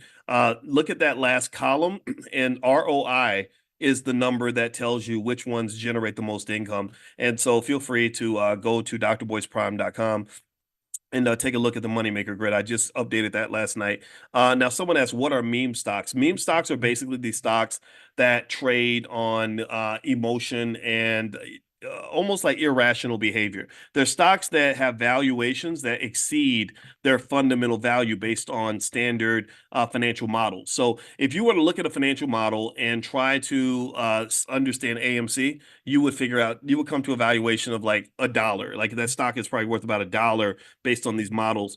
But if you go to the market, it's clearly trading for more than $1. And that is why it's called a meme stock, because it's built on what they call irrational exuberance. There are other companies out there that are benefiting in the meme stock trend. For example, Trump Media. Trump Media, DJT, that's the ticker symbol, has gone up 100% in the last month, or it's actually doubled in the last month. This is a stock that, based on most research reports, is worth almost nothing. It's worth less than $1. And but right now it's trading at 54.83. And so a person who invests in the stock, you're not really investing so much in a company as much as you're investing in the belief that Trump supporters will always pump up his stock because they like him so much. So in a way, this has become a type of campaign finance for Trump, because he raised $2 or $3 billion by issuing these worthless shares to the market, and people are paying $54.85 for them. So if your goal is to bet on the loyalty of Trump supporters, then that might be an investment to make. But if you're investing in a company based on fundamentals, it's not a good investment in my opinion. All right. And by the way, if you have a question, put it in the Q&A section. I'm going to answer all the questions in the Zoom, in the Q&A. For those of you that want to be invited to the Zoom or invited to the Q&A, get on our text list, and I'll send you a link to join us. Just text the word morning, MORNING, to 87948. Once you text morning to 87948, I will send you invitations to join us for the portfolio power play and the Black Stock Market program and all that stuff, so you can take a look at all the material. All right, so let's see. Zoe says, if someone came into the same capital of around 10K into some capital, okay, around 10K, would this be enough for a monthly income of 3 to 5K? That would be hard to do, Zoe. That would be very hard to do. I think a capital base of 10K, I would say a few $100 a month or something like that. I wouldn't, or maybe if you were careful and use margin, you could get to over 1,000 a month or something. But I can't make promises like that. I don't want to make those sorts of promises. But I could say that I've seen that happen. I've seen people take $10,000 in capital and really do a lot with it, where it bumped up their income quite a bit. And so, again, I think it's a great family business. You get that cousin, that relative that's got a little extra money sitting in their 401k. You tap into a little bit of that. Maybe somebody taps into a little bit of a HELOC. Not all of your wealth. I'm not saying all of your money, but a little bit of it. And then you get into the covered call writing and managing the portfolio properly, the stuff that we do in the Prime program, picking the right stocks. It's a game changer. It's literally a game changer. There was one family that came in and we did a one-on-one, and they had about 95,000 in a HELOC. And I sat down and I said, well, how much are your bills every month? And it was about 7,000 a month. And we figured out how to get almost 7,000 a month just in income. And I literally showed them my portfolio. I said, this is what I'm invested in. This is how I generate my income for my family. And they pretty much I said, but this is not investing advice, but if you want to copy, you can, because this is what I do every week. And it really changed everything. So this to me is the best way to make money that there is. I haven't seen anything. I've known for a long time about real estate and entrepreneurship and other forms of investing. And I just really think this is a great pathway for those that want to generate income and don't want to have to go to work anymore. Maybe you're a good saver. It works best for those that have a capital base, though. If you don't have a capital base, you have to figure out a way to get one. That might be where the family business and all that stuff kicks in. And those of you that are in the Prime program, say something in the chat about your experience. If you want to share with others what the experience has been like for you, so that they can go take a look if they want to. drboyceprime.com is where you can log in. drboyceprime.com. Okay, so let's see. Okay, next question is, Kamisha, Dr. B, are you going to put out a new moneymaker grid soon? Yes, Kamisha, I just did. So if you're curious about the stocks that I like the most for options, just log in drboyceprime.com, and there is the moneymaker grid. Chanel, I believe Chanel put it in there today. I sent it to her last night, so that is available to you. And I know Amani's here. Amani, I don't know if you're able to see it and you want to put the link where people can go log in and get the moneymaker grid, but feel free to share it in the chat.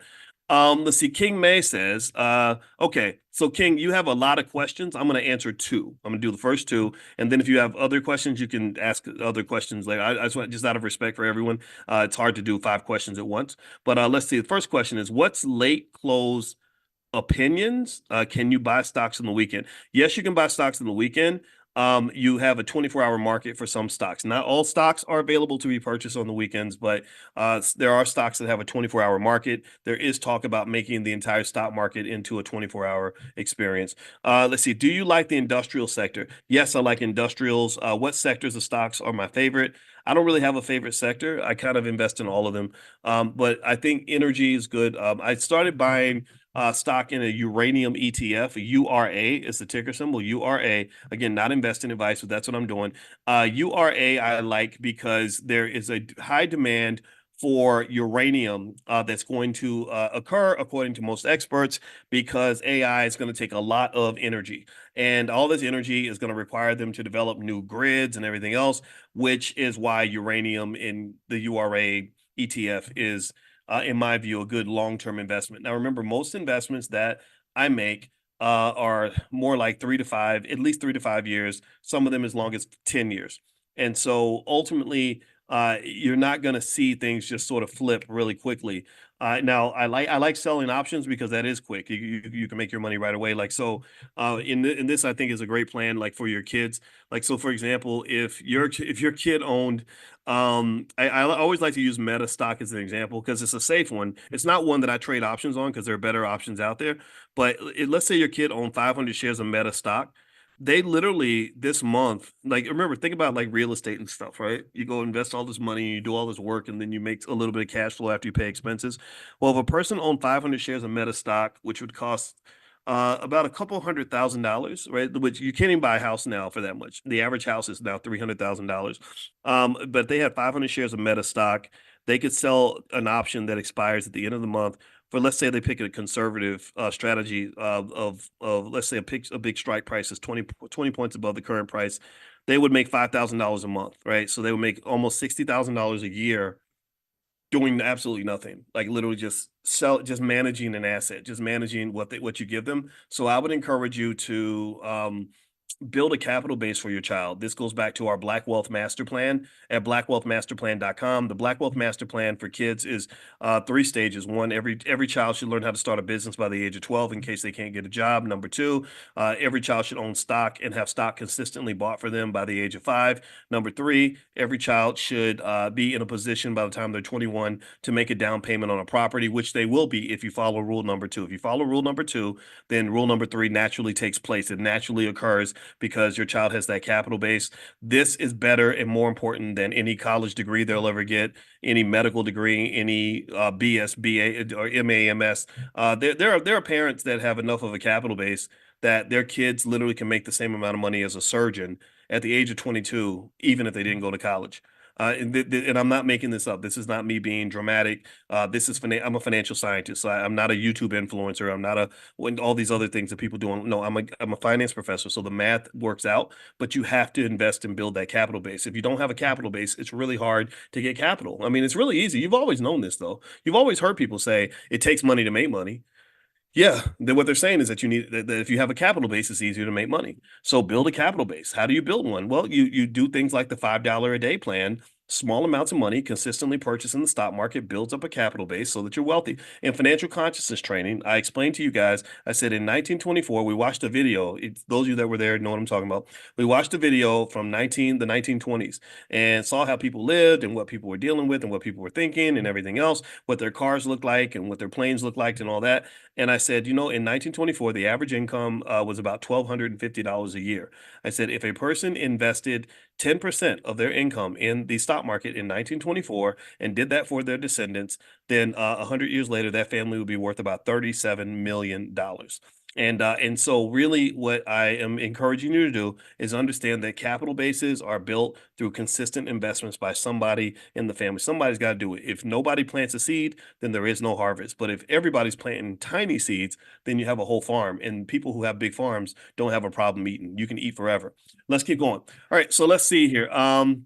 Let's see, Amani, can you please post an example of how to use our B1 affiliate link?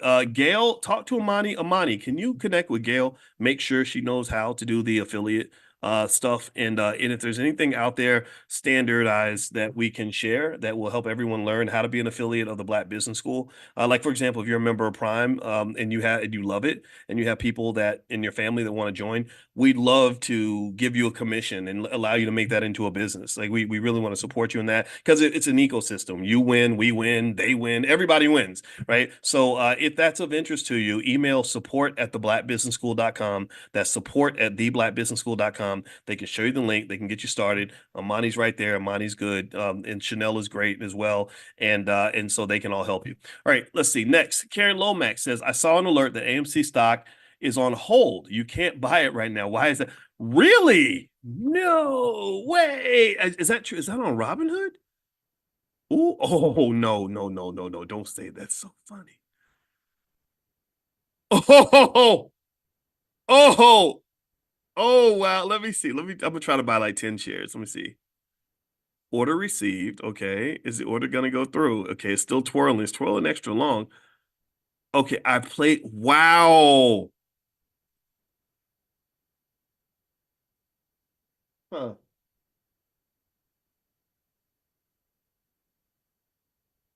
Wow. That's interesting. That's very interesting. And the reason that it's interesting is because I don't know. Here's the thing. I don't know what the situation is now. I do know that in the past, Robinhood was accused of basically what was a type of corruption. They have somehow they have a relationship with Ken Griffin, I think that's his name, who's a very wealthy man who runs a company. I think it's Citadel Capital, and he's so wealthy. People like LeBron James and stuff can't compare to him. This guy makes $2-3 billion a year. And anyway, so what happened was that when they were pushing AMC stock up and pushing up GameStop and all that, there were companies connected. There you go. You saw the Netflix special, Dumb Money. I think they might have brought that up then. So as they were pushing the stock price up, it was creating the squeeze on the short sellers and really causing them to lose billions of dollars. So there are some who accuse Robinhood of artificially restricting the ability to buy the stock so that the short sellers could get out of their contracts and stop losing money, to stop the bleeding. And some of these companies were connected to Griffin, if I'm not mistaken. I can't remember all the details, but that was kind of so it was basically the fix was in. People still wanted to keep the stock running, and there were people who artificially stopped the stock from running, and they did that mostly on Robinhood. Now, just so you know, this order did go through. I bought the 10 shares. So now now I own an extra 10 shares of AMC. Let's pray for me now. And so it looks like the order went through. So I don't think it's all stopped for good, but I do see a warning here on Robinhood that says some stock exchanges, not Robinhood, have temporarily halted trading in AMC. Now that's interesting. I think the reason they say not Robinhood is because they know that people were very suspicious of their behavior when that happened the first time. And I don't doubt for a second that there might have been some corruption going on. Now, if you look at GameStop, there's another warning here that says this stock has recently experienced elevated volatility. So that just means you're kind of trading in a dangerous neighborhood when you mess with that stock. Right now with GameStop, it looks like GameStop is up 43% today, but that's also kind of cooled off. So again, I'm not touching GameStop. I did a little bit with AMC because it's cheap and it's easy. But even then it's kind of, you still have to be careful with these stocks. Okay. So there you go. That's my 2 cents. All right. Okay. Next question. Let me answer a few more questions. Then I actually have to run. I got to go to the DMV and then I got to pick up my wife from the hairdresser. And you know how y'all women get when your man don't pick you up. Let's see. I sold half of my AMC shares, so I already broke even. Good for you. Good for you. Not sure if you answered this already, but how do you feel about selling cash secured puts on GME? I wouldn't do it just because the thing about it is if you sell a put, you're, I mean, maybe, I don't know. Let me look at it and I'll tell you what I think. But the thing about selling a put though is remember that you're guaranteeing the price you'll pay. You're not guaranteeing where the price will be when you do pay. So the price is 41.76. So if I sell a put with a strike of say 35, that's fine if the stock price is only 35 or 34. But what if it drops to 14? Then I got to pay $35 for a $14 stock. So I kind of took a bath on that. So a good way to maybe balance that might be to buy a deeper out of the money put to protect you from the fact that that put price could actually drop. Now, if you look at it just from a logistical standpoint, if I was to sell a put on GME stock, the price is 41.76. First thing I would do is I would take advantage of the fact that put prices are incredibly high. So that means that I can go down pretty far in my strike price and get a little bit of a decent return on my money. So the price is 41. I can sell a put with a put that expires on May 17th with a strike of $29 and get $2.09 per share. So let's see what happens here. So this is cash money in my pocket. Let's say I did that for I don't know, let's say 500 shares. Okay, so 500 shares means that I have to be prepared to come up with 500 times $29, which would be about 15,000 bucks, in order to make this trade. Now they would give me $1,000 for providing this insurance. So if I did that, I could then go and get $1,000 in my pocket. So what I've done is I've actually sold insurance. I basically have told the speculators if the stock drops below 29, I'm prepared to step in and be a buyer at 29. So you have to ask yourself if you feel comfortable being that person. I personally don't. Now, if I did, though, the collateral would be the amount of money it will cost me to fulfill my obligation as basically the insurance company for this stock. So it's up to you. I mean, I wouldn't say it was crazy and stupid to do, but if somebody was okay with taking ownership of the stock at a lower price and felt like maybe the stock wasn't going to even hit the price anyway, then why not collect that, $1,000 payoff or whatever? But just remember, when they give you that $1,000 in your bank account, it's because you are giving some sort of downside protection to the investors in the stock who are worried about the price dropping below 29. All right, a couple more questions, then we're going to bounce on out of here. Let's see, one more reminder, by the way, speaking of like managing risk and stuff like that, I have a training on storm-proof investing, basically showing ways to protect your portfolio for what a lot of people believe is going to be a market decline in the second half of the year. There are lots of people that are predicting that certain catalysts may kick in, like the commercial real estate market, stuff like that, may push prices down. It was a one-day training. It's lifetime access. I don't know how much it costs, but it's not very much. So if you'd like to go take a look at it, go to stormproofinvesting.com. That's stormproofinvesting.com, and you can take a look at that. All right, so let's see. Brandon says, are you still selling options on Marathon Digital? Yes, I do. I like Marathon. If the price moves, I just manage my investment and roll down, roll up, do what I got to do, and that's a steady stream of income. I've probably made hundreds of thousands of dollars just from that stock alone in terms of income. I pay my credit card bills with my business that I do with Marathon. So yeah, I like Marathon. Let's see here. Do you think Tempest Therapeutics is still a good stock? And do you still own yours? Jake, if I bought it, I don't recall selling options on it, but if I bought it as a long-term investment, I probably do own it. I don't sell stock that often. I usually just buy and I just throw it in the bucket and I just leave it there and allow it to grow, allow it to do what it's supposed to do. The best way to grow your wealth is not pick at it. Like my wife and I owned NVIDIA because we bought it because our son told us about it in 2017, 2018. And we didn't touch it. We didn't even think about it. So when I saw NVIDIA shoot up, I said, oh, I wonder if I own any NVIDIA. And I looked and we'd bought like maybe, I don't know, 100 shares or something. And it was worth like, I want to say like almost $100,000 when we finally looked at it again. And we had bought it for maybe 4,000 or something. So yeah, so a lot of times just buy your stock, own it, and just, I'm a believer in leaving it there. Doc, do I need 50K to invest to get a couple thousand per month? Yeah, I think you can I think you can get more than a couple thousand. Depends on what kind of risk profile you take on. But yeah, I think I've seen people take 50K and make enough money to pay most of their bills with that. So yeah, that's doable. All right, so let's see here. Aisha says, I have 4 children. I would like to do the $5 a day plan for them. What's the best platform, and do I need to have a separate account for each of them? No, Aisha, I wouldn't overthink it. I would literally remember you're the boss, you're the matriarch. you're sacrificing for the kids, but I think you should also sacrifice for yourself.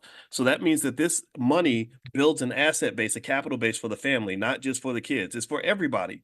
And, the mama, my wife, I talk to my wife about this a lot. I'm like, you black mamas, I love y'all so much, and I love what black women do, but some of y'all sacrifice so much for everyone, and you almost leave yourself off the table in terms of who should benefit from all your sacrifice. And so what I told my wife is I said, keep being the same person you are. Keep going above and beyond for everyone, because that's what makes you so valuable.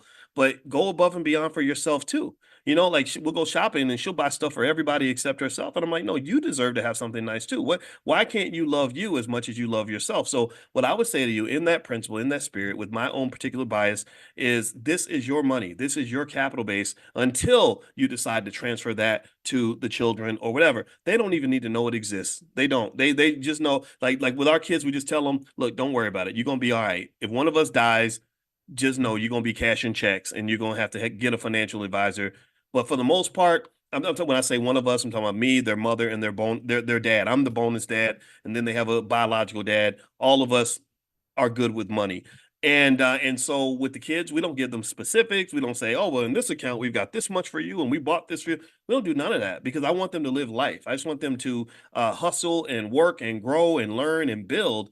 And then what we do is going to be kind of a bonus, because I don't want to, money can corrupt you. Money can ruin a young person. If you give them $100,000 and they're 17 and they don't even have a purpose in life, a person with resources but no purpose is going to destroy every resource they have. They just are. Just like a person who has a car and they don't know how to drive and they have nowhere to go, they're going to drive fast and crash into a tree. So to me, let them build their purpose. So just make those investments for them. $5 a day per child is $20 per day. For a lot of you, that's affordable. That's $600 a month. A lot of you have car notes that are more than $600 per month. Over the course of a 20-year period, that's roughly $350,000 to $400,000 for the family as a capital base that will allow your children to be able to do things that other black kids, other white kids cannot do. And by the time they're 30, you're talking about, that's when you're talking about close to $1 million. That's a beautiful family legacy. That means, what does that mean? That means we ain't got no problems with student loans that affect so many millions of people. We don't have big problems making a down payment on a house. We can own property whenever we want to. We don't have to go to work anymore. We can quit our job whenever we want because we have assets and we know what to do with them. It also means less financial stress and financial anxiety. Nobody's having to go sleep with somebody in order to get money or go to a Diddy party and try to earn or monetize their body parts. Everybody's in a position where they can make safe, free, healthy, happy choices because they can have a purpose that goes beyond money. See, the thing about it with money is that money is important, but money is not the finish line. Money only appears to be the finish line when you don't have any money. When you don't have any money, money becomes the sole reason for living. That's the sole purpose of doing anything. But then when you get money, what that does is that unlocks another level of consciousness where you're able to focus on all the things that are more important than money. People that have money don't sit around and just think about money all day. They protect their money because they're protecting their freedom. So really, they're not thinking about getting the money. They're really thinking about getting the freedom and getting the happiness and getting all the things that money can buy. Money can give you the ability to buy, right? Money does not buy happiness, but money gives you access to happiness. Money unlocks your life. It gives you the day off work. It gives you the ability to make decisions that will enhance your happiness without money being the constraint. So if you say, I would be really happy if I could just take a little break and a vacation, you're not saying, well, I can't do it because I can't afford it. You say, okay, let me go ahead and book that trip. You understand? So that's where you want to be. So anyway, let me keep going. How do you feel about LVMUY? I don't know that stock. Is that LV? Let me see. LVMUY. LVMUY. I don't see a stock with that ticker symbol. So I have to apologize. That stock does not appear in Robinhood, which means it could be a pink sheet or a stock that's off of the major exchanges. I don't mess with stocks like that, to be honest with you. When investing $5 a day, are we just adding it to the broker's account? Or are we buying stocks daily? If not, if so, which stocks do you suggest invest? Okay, great question, Audrey. I would start with an ETF or a mutual fund. The ticker symbols that I like would be perfect are SPY and VOO, Victor Oscar Oscar, Sierra Papa Yankee. if you and the money needs to be activated so that the money is going to grow. So you can go in, buy SPY, you can do automatic deposit and buy, $5, which $35 a week of SPY, and do that every week, have that come out of your check, or you can do it monthly, $150 a month of SPY, and then set it and forget it. And then you're becoming what David Bach refers to as the automatic millionaire. He wrote a whole book about people that make little investments like that every week or every month, every time they get a check, and they become very, very wealthy because of it. I also, by the way, there's also a list of AI stocks that are like, there's a great AI ETF and some other stocks. So if you'd like to get that list, make sure you just text the word stock to 87948. Text stock to 87948, and I'll send you that as well as some other resources. So text stock to 87948, and I'll send that to you. All right, so put it all in one account. That's what I would do, Aisha. It should be in your account under your name. The kids don't have to know nothing until you surprise them when they're 25 years old and they say, "Hey, mom, I need to borrow $500." And you say, "Well, guess what? I've got 400,000 sitting over here for a rainy day." But now it's the Bank of Aisha, which means that if I don't approve of what you're doing with your life, like if you're going to take that money and go buy some crack with it, I'm not doing that. But if you are taking that money to go to graduate school, or taking that money to invest in real estate, or starting your first business, then guess what? You and mama can make a deal, right? But remember though, earning wealth is hard. Protecting wealth is just as hard. Most wealthy families lose all their wealth within one generation. They lose all their wealth in one generation because they don't have a clear plan on how to protect the wealth. So when you get money, you can't be flashy and splashy with it. You can't just throw it at every little thing that comes along. You have to have a process and a procedure that's really built on conservatism. Conservative behavior protects wealth. That's why wealthy people tend to be very conservative. If you look at Warren Buffett, he's super conservative. People say, "Why are you sitting on $180 billion in cash and you don't believe you have anything to invest in?" It's because he's conservative. He's careful.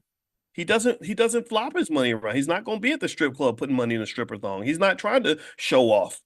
He lives a simple life. Now, he's probably got a little bit of a mental illness, to be honest with you. I think he's a hoarder, and I think he has a hard time enjoying his wealth. I think those are two things from a mental health standpoint that I don't agree with Warren Buffett.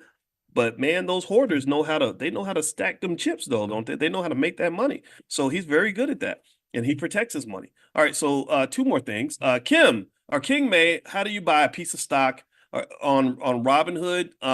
If you go to theblackstockmarketprogram.com, all that's in there. Theblackstockmarketprogram.com, theblackstockmarketprogram.com. I think you can start for $1.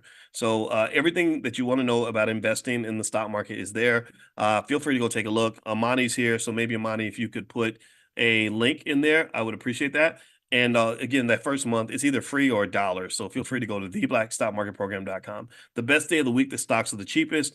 I don't think any particular day of the week is better than any other day. There's no theory behind that. I would say the best time to make a move is now, typically. Now, or if the market does dive a little bit, that's an even better opportunity to invest, but you got to be careful about trying to do what they call market timing. Most research says that market timing does not work. It feels like it works. That's why people do it. It just doesn't. Take it from a guy who sat through way too many seminars about this type of stuff in grad school. Jennifer says, "My Prime membership come with a private session with Dr. Boyce." No, those come with a fee. However, Prime members do get a discount. So if you'd like to get the discounted price, just reach out to email support at theblackbusinessschool.com, or Mani's right there in the chat, and she can link you up with a private session. So what's the discount code one more time? I don't know which one you're mentioning, Heather. However, if you want to go to our Black Wealth Mastery store at drboycebooks.com, that's drboycebooks.com. For today only, everything is 60% off. 60%. I hope I didn't say 70. Sorry, 60% off for everything in the store. That's for one day. So the code that you can use at checkout is literally today only 2024, all one word. Somebody type that in the chat for me. Today only, all one word. Today only 2024. It's all one word. There's no spaces. Today only 2024, and that's drboycebooks.com.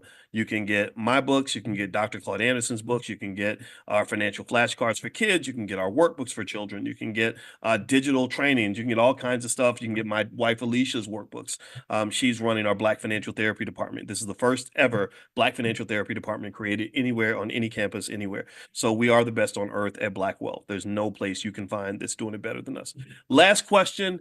Do you suggest we get a financial advisor to set up The trust to our accounts. Yeah, I think it is good to have somebody to help you with a trust.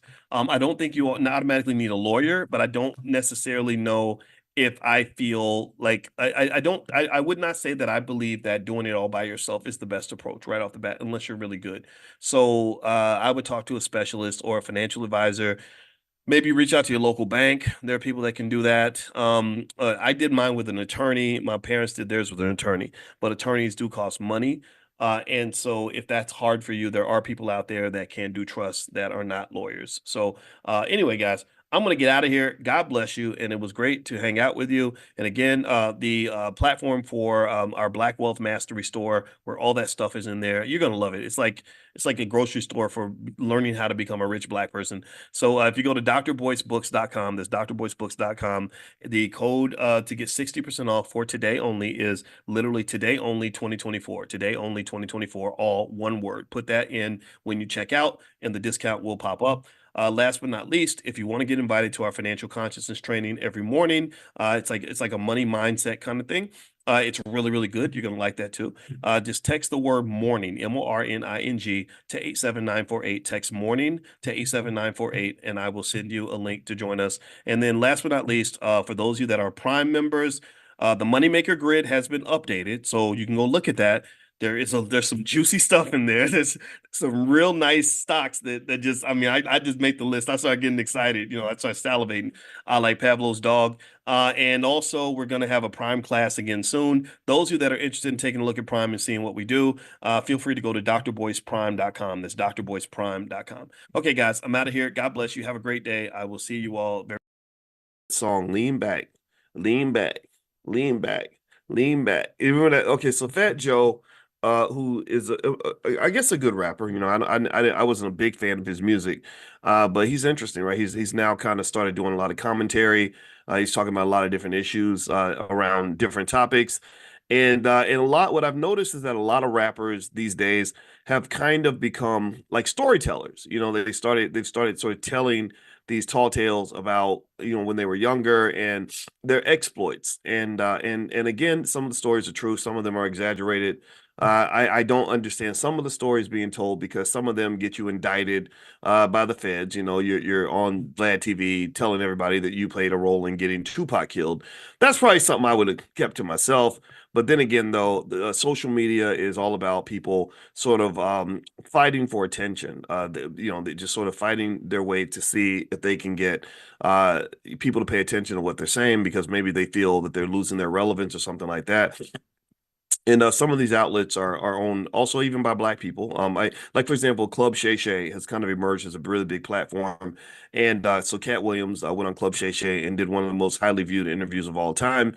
And as a result of that, Club Shay Shay kind of became this place. It's become this place where people do like a whole lot of gossiping. There's not a lot of really constructive, thoughtful dialogue. It's more so, how can I tear down people so that I will get attention and everyone will watch my interview because I'm really desperate for people to listen to me. Whatever. So anyway, that's just my observation, and I'm sticking to it. So Fat Joe shared something really interesting, and I'm going to put this interview or this conversation, a piece of this interview, on the page on the screen so you guys can watch it. It's on my Instagram. I have two Instagrams. I have to have two because I had one and it had a lot of people, over 500,000 people, and one day it just disappeared. So as a backup, what I've started doing is actually putting up stuff in more than one place. So my first Instagram is Dr. Boyce Finance.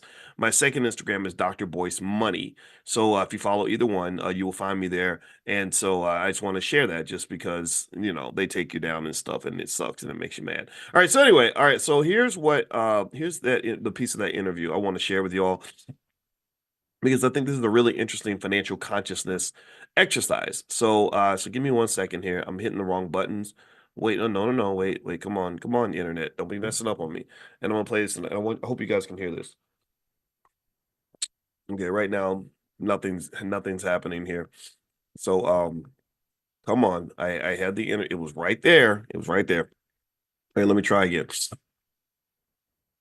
All right, let's see here. Okay. Oh, and where can you buy my books? Yeah, you can go to drboycebooks.com, drboycebooks.com. I have a whole series of books called Black American Money. And my latest book, my bestseller, is The 10 Commandments of Black Economic Power. So if you want it signed, I can sign it and ship it to you. It's totally up to you.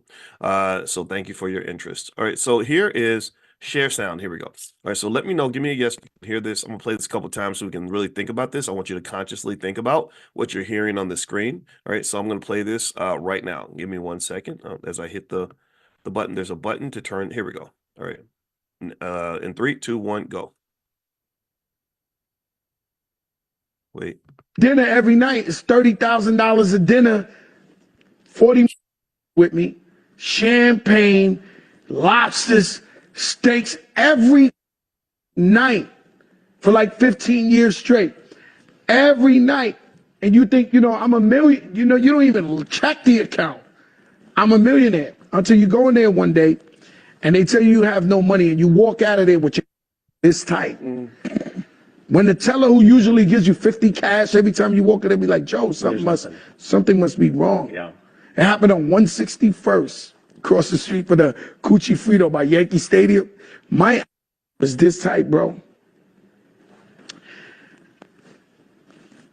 I felt like I didn't know what to think. I walked out of there. I was like, I thought we was rich. Yeah. I got I had $1 million something dollars. I'm eating dinner every night. It's $30,000 a dinner, 40 with me, champagne, lobsters, steaks every night for like 15 years straight. Every night. And you think, I'm a million, you don't even check the account. I'm a millionaire until you go in there one day and they tell you have no money and you walk out of there with your this tight.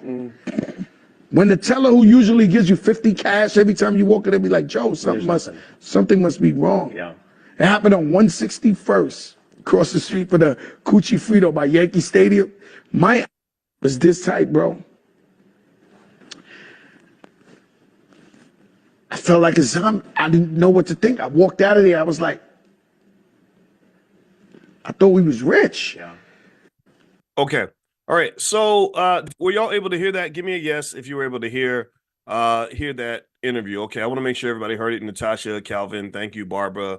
Good to see you. Good morning, by the way.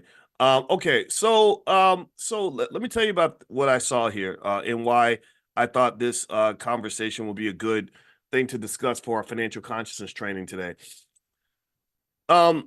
First off, I want to say that I think it's really, really wonderful and beneficial that Fat Joe is telling this story and telling it in an honest way.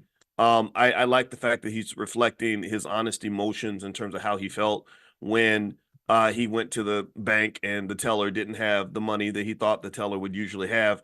And he's like, I thought we was rich, stuff like that. I appreciate that. I really do. And I appreciate that because one of the things that one of the misconceptions we have is that if you have made mistakes in your life, you have nothing to teach a young person. That if you've ever screwed up, gone to prison, went broke, did something wrong, whatever, that you have nothing to share, you have nothing to add, nothing of value to offer. And that's just not true. That's just not true.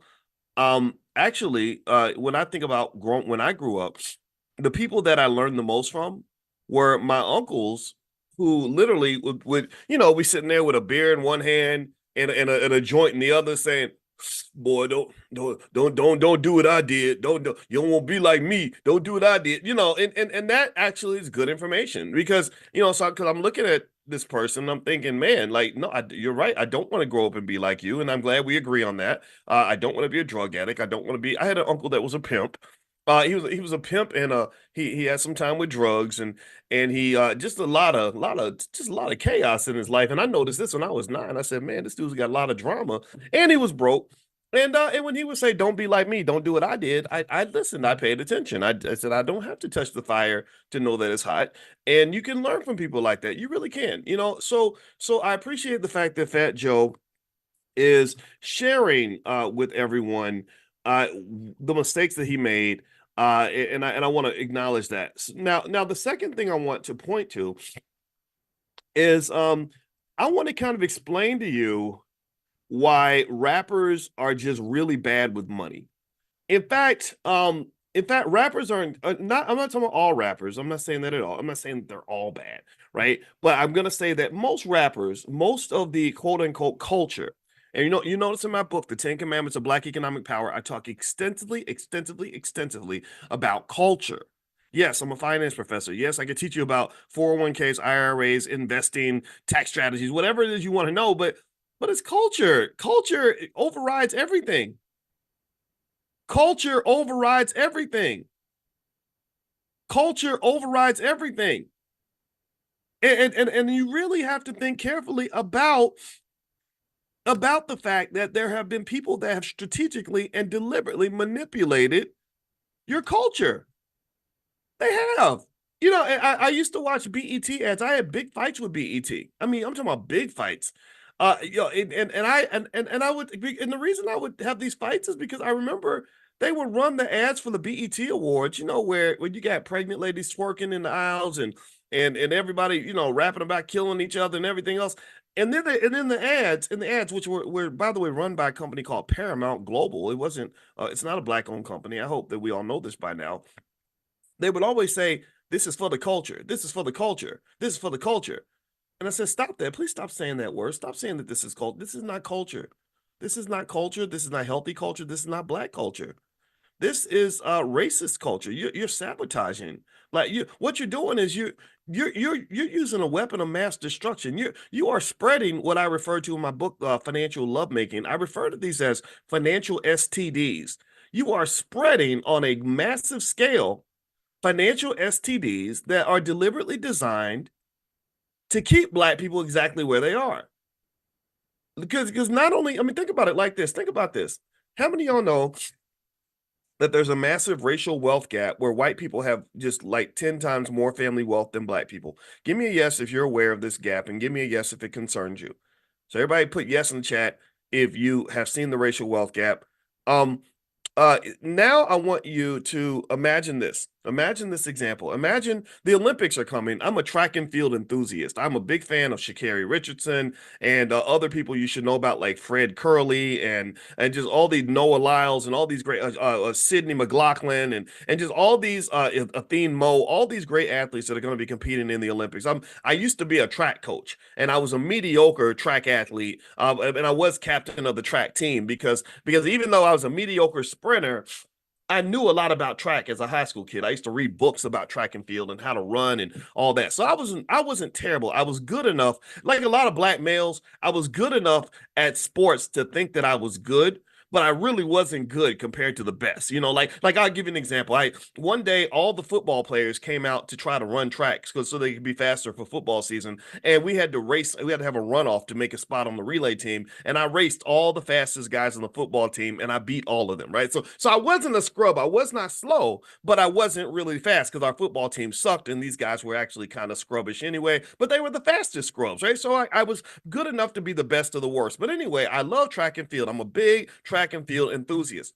Now, imagine you are running in a race. So race, we're talking about race, racism, racial wealth gap, right? And you're in a race, just like racism. Powernomics, Dr. Claude Anderson always talks about how racism is kind of a race, how races race against each other to compete for resources. You're in a constant competition. You're in a constant race. And so Black people are behind in this race, right? They're like, everybody's way ahead. So imagine you're in a race and you're trying to win. You're trying to maybe not get a gold medal, but at least not get last place. Because if I show you every statistic on wealth, Black people are in last place. Every statistic on income, we're in last place. And not only are we in last place, we have this dubious distinction of having a unique and very special superpower. And that superpower is that not only are we in last place, we are really good at just staying there. Like it's not like if you look at the chart, they'll show you, Asian people at the top, then they'll show Jewish people way up there too, and white people, and then you have Latino people, and then Black people will always be cuddled right down at the bottom, and that has been consistent for like 50 years. Like since integration and all this alleged progress that they tell you that you've made, these lies that they tell you in school about how America is so much better, we don't move. We don't move. We are really good at staying in last place. We are absolutely wonderfully good at making sure that we're always at the bottom of that barrel. I hate it. It drives me crazy. So here's what is interesting to me. So imagine that you are in this race and you're trying to win, you're trying to run. And as you're running, you're in last place. And then let's assume that somebody says, I think that you should turn around and run backward. In fact, but before you run backward, I want you to run around in circles. And then after you run around in circles, I want you to run as fast as you can, and I want you to go in the other direction. And let's say we say, okay, and people say, yeah, that's what everybody's doing. Everybody's, let's say the race is that way, but they say, no, the culture says everybody else is running that way. You need to run that way. That's what you got to do.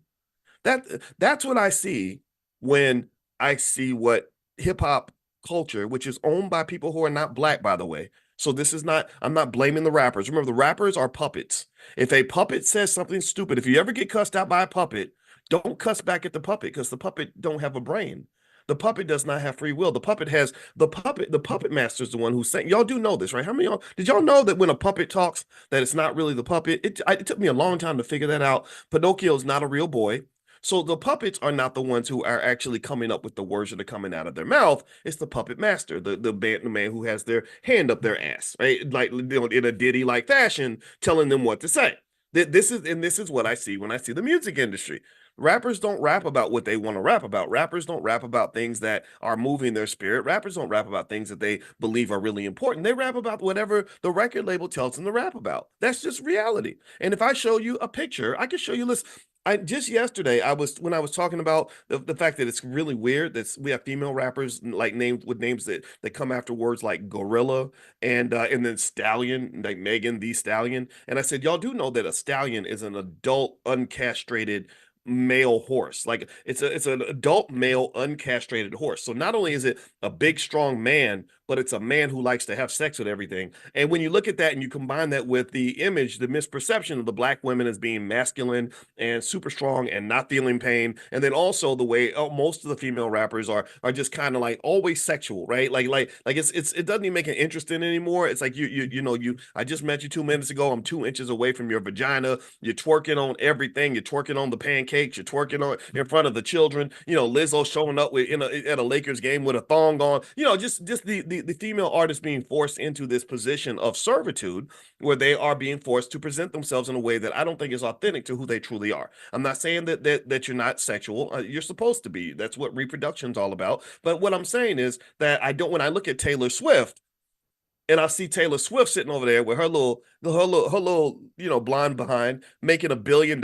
I've never seen Taylor Swift twerking. I've never seen her simulate sucking a man's blankety blank. I've never seen her degrading herself. So I'm like, how come the white girl gets to sit over and just sing and show her talent, but the black girl got to be doing backflips and swallowing bananas and all kinds of, it's crazy, right? So anyway, so remember this industry, and I want to make this clear because a lot of people think I hate rappers. I don't hate rappers. I love rappers. I really do.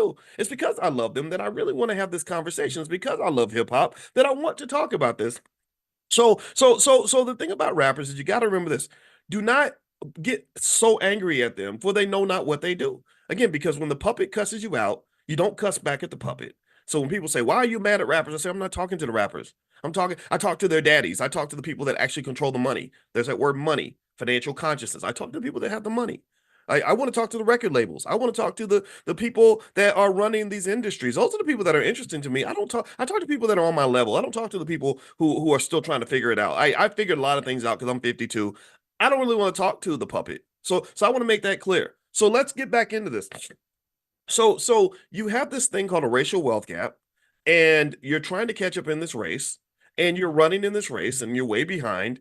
And then somebody says, no, everybody's running backward. You should stop, go in a circle 3 times, and then go backward and run as fast as you can in the opposite direction. So here's what happens. So remember, wealth is a relay race. Y'all do understand this, right? Give me a guess if you've heard me say this before. Let me know if you've heard me say wealth is a relay race. Wealth is a team sport. If you read books like Powernomics, that's what Dr. Claude Anderson says, that the building of wealth is not something where you stop and go, stop and go, stop and go. You start over every generation, right? That you can't win a race like that. It's a relay race. You run as fast as you can, you pass the baton. Then the person runs as fast as they can, you pass the baton to your child. Your child runs as fast as they can, they pass it to their child. That's how wealth gets built.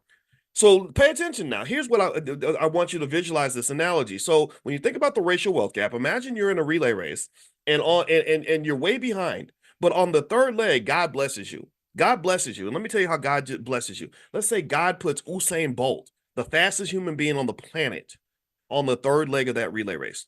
You'll follow me? Okay, so imagine that you got Usain, and Usain, by the way, was so insanely fast. He was the only man I've ever seen who could literally be run against the fastest human beings on the planet and be so far ahead that he could start thumping his chest and pointing to the crowd as he 20 yards from the finish line. I've never seen that before. That's scary. Everybody else is trying to break 10 seconds. He's running 9.5 seconds, which is just insane. So anyway, so you got Usain Bolt on the third leg. Here's where you miss your opportunity. Here's where you lose. So two things. One, we know wealth is a team sport. It's a relay race. Number two, we know that you have to, in order to win the relay, you have to get the baton around the track. Do you understand that? If you drop the baton, you lose the race. Are we following this? Or do you get what I'm saying? I'm closing my eyes because I want to make sure I center my brain on what exactly I want to share with you. So you have to get the baton around the track. And when you get the baton to Usain, he's going to really get you back in this race. So here's where you lose. Remember, the word poor stands for what? The word poor stands for passing over opportunities repeatedly. That means you get an opportunity and you throw it away. That's what being poor really means. That's another definition of poor. So here's where you lose. Two ways you lose. Number one, you don't, the culture, you're supposed to be going east. The culture tells you to go west. You're supposed to be running forward. The culture tells you to run backward, or the culture tells you to run in circles, and everybody follows the culture. This is the financial STD I was telling you about. It's a psychological financial STD. And then number two, a lot of us don't even get the baton around the track. A lot of us drop the baton before it even gets to the third leg. And so what do I mean? Well, do you know how much Black generational wealth is lost because people not even making a plan to pass the baton to the next generation? Do you know how many trillions and trillions of dollars of your resources have been lost? Because nobody said, hey, let's make sure we pass this baton. Let's make sure we got this ready for the babies. Let's make sure that we are good stewards of our economics so that in the next generation, our kids are going to be good. We lose trillions from that. So by the time little Usain is born, nobody passes him anything. He's starting from nothing. He's running a whole relay race by himself because his teammates dropped the baton. So those are two variables I want you to pay attention to. When you and your loved ones are running backward and running in circles, and when you're dropping the baton, then you're going to remain poor. That is passing over opportunities repeatedly. So even if God blesses you, God is frustrated as hell because God's sitting there saying, man, I keep on sending you all these people that have an opportunity to get you out this hole, and y'all just mess it up every damn time. Y'all worse than the damn Dallas Cowboys who blow it every year in the first round of the playoffs. So you've got a cultural problem. Just like the Cowboys have a culture, they have a losing culture. They have a culture where for 25 years they've been losing in the first round of the playoffs. So your culture is that every time you get the baton, you drop it. Why? Well, because think about this. Rappers are some of the people who have the greatest opportunities on this planet. Athletes are some of the people who have the greatest opportunities to build wealth on this planet. And when they get that opportunity, the culture supersedes all other interests, all information and education they could receive. Because the reason culture supersedes education and knowledge is because even if I have the knowledge, if my culture is bad, then I'm not going to use that knowledge.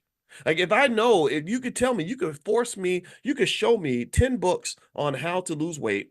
But if my culture says that I get up every morning and I drink a bottle of Henny and eat a bag of Doritos and two Ho-Hos for breakfast, then that's what I'm going to do. That's my culture. Think about it. Think about how many times you have people, they know exactly what to do. They know the right things to do, but they don't do it. Think about how many drug addicts you probably know who could sit there and they could tell you, if you say, that crack is going to kill you, a lot of crackheads are very smart because crack stimulates your brain. So a lot of them can tell you, yeah, I know it's going to kill me. Yeah, here's what it's going to, they know more about what the drug is doing to them than you do. But yet for some reason, they keep on going right back to the pipe. Well, that's because they formed habits and they formed a culture around these very bad choices. So we have, to some extent, when you talk about smoking the financial crack pipe, we have a culture that is heavily, heavily anti-economics. Why? Well, because one of the greatest ways to influence the Black community is through the rappers. That's why the politicians always want to talk to the rappers before every election, because they know that the rappers and the preachers The rappers and the preachers are the ones who influenced the Black community. They were the original social media influencers even before there was social media. So let me play this clip again. Some of you just came in, so I'm going to share this clip of Fat Joe, and I want to break down from a financially scientific standpoint what I'm seeing in this clip. Remember, I'm not a financial influencer. I'm a finance professor, so I want to show you what I'm seeing based on the financial theories that I learned in graduate school and what's really happening here. And again, I want to also make sure I clearly and publicly thank Fat Joe for being so honest about this, because a lot of times people want to act like everything's good and everything's perfect, even when it's not. So I'm really happy that he took the time to even share this story. And I think it's a great way to allow these guys to contribute to the community in a productive way. So I'm going to pull this up.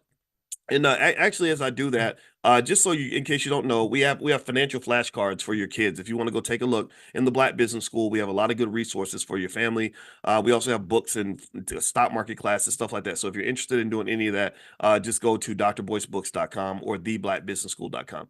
All right, so let me share this with you. I'm going to play this clip one more time so that we can really assess this and analyze this. So here's Joe talking about all the money that he wasted when he was rich. All right, and maybe he's still rich now. I have no idea. Here we go.